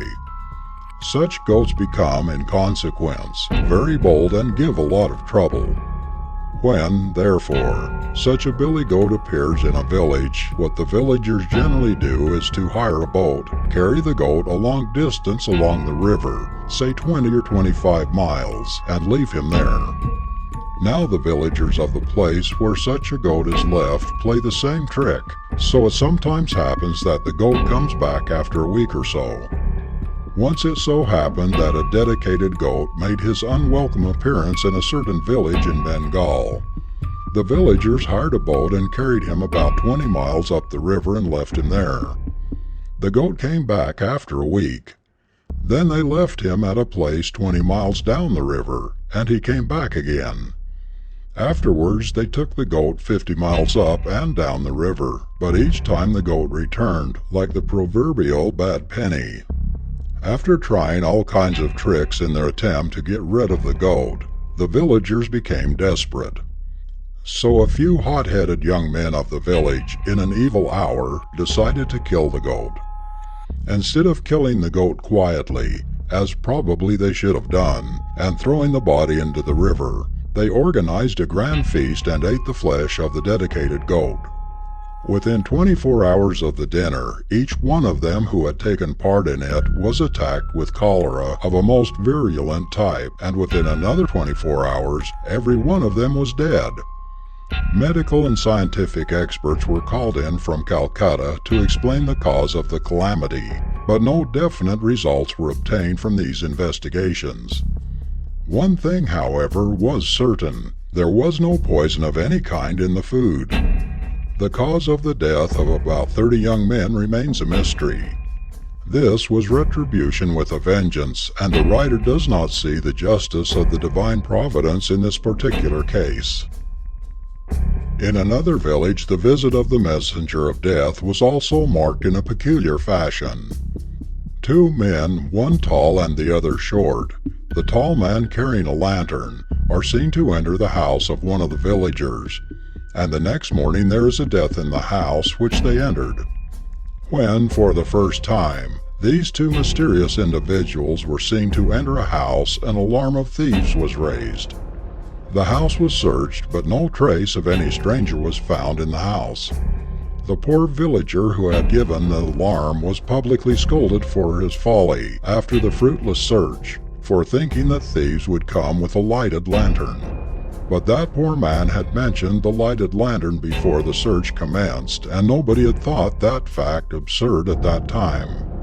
Since that date, a number of people has seen these messengers of death enter the houses of several persons, and whenever they enter a house, a death takes place in that house within the next 24 hours.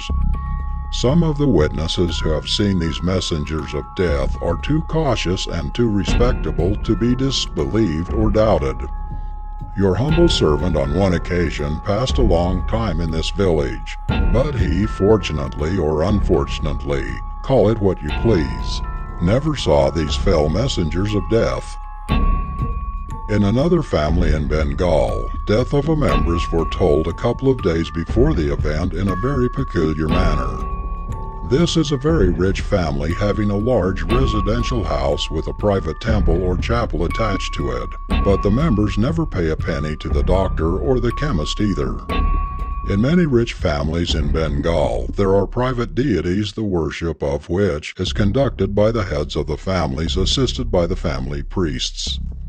There are generally private temples adjoining the houses or rooms set apart for such idols, and all the members of the family, and especially the ladies, say their prayers there. Such a temple remains open during the day and is kept securely closed at night, because nobody should be allowed to disturb the deity at night, and also because there is generally a lot of gold and silver articles in the temples which an unorthodox thief may carry away. Now, what I have just mentioned was the custom of the particular household referred to above. One night a peculiar groan was heard issuing from the temple. All the inmates of the house came to see what the matter was. The key of the temple was with the family priest, who was not present. He had probably gone to some other person's house to have a smoke and a chat, and it was an hour before the key could be procured and the door of the temple opened. Everything was just as it had been left 3 or 4 hours previously. The cause or origin of the groans was never traced or discovered. The next morning, one of the members of the family was suddenly taken ill and died before medical aid could be obtained from Calcutta. This was about 50 years ago. Since then, the members of this family have become rather accustomed to these groans. If there is a case of real Asiatic cholera or a case of double pneumonia, they don't call in a doctor, though there is a very capable and learned medical man within a mile. But if once the groans are heard, the person, who gets the smallest pinprick the next morning, dies, and no medical science has ever done any good. The most terrible thing in this connection is the suspense, said one of the members of that family to me once. As a rule, you hear the groan at night, and then you have to wait till the morning to ascertain whose turn it is. Generally, however, you find long before sunrise that somebody has become very ill. If not, you have to wire to all the absent members of the family in the morning to inquire what you can guess. And you have to wait the replies to the telegrams. How the minutes pass between the hearing of the groans till it is actually ascertained who is going to die need not be described. You must have been having an exciting time of it, I asked this young man. Generally not, because we find that somebody is ill before and then we know what is going to happen, said my informant. But during your experience of 25 years, you must have been very nervous about these groans yourself at times, I asked. On 2 occasions only, we had to be nervous because nobody was ill beforehand, but in each case that person died who was the most afraid. I was not nervous on these occasions myself, for some reason or other. These uncanny groans of the messenger of death have remained a mystery for the last 50 years. I know another family in which the death of the head of the family is predicted in a very peculiar manner. There is a big picture of the goddess Kali in the family. On the night of the Shyama Puja, Diwali, which occurs about the middle of November, this picture is brought out and worshipped. The picture is a big oil painting of the old Indian school and has a massive solid gold frame. The picture is a beauty, a thing worth seeing. All the year round it hangs on the eastern wall of the room occupied by the head of the family. Now the peculiar thing with this family is that no male member of the family dies out of his turn. The eldest male member dies, leaving behind everybody else. The next man then becomes the eldest and dies afterwards, and so on. But before the death of the head of the family, the warning comes in a peculiar way. The picture of the goddess is found hanging upside down. One morning when the head of the family comes out of his bedroom and the youngsters go in to make the room tidy, as they call it, though they generally make the room more untidy and finally leave it to the servants, they find the famous family picture hanging literally topsy-turvy, that is, with head downwards, and they at once sound the alarm. Then they all know that the head of the family is doomed and will die within a week. But this fact does not disturb the normal quiet of the family, because the paterfamilias is generally very old and infirm, and more generally quite prepared to die. But the fact remains that so long as the warning does not come in this peculiar fashion, every member of the household knows there is no immediate danger. For instance, it is only when this warning comes that all the children who are out of the station are wired for. Every reader must admit that this is rather weird. End of story 30. End of 30 ghost stories by various authors.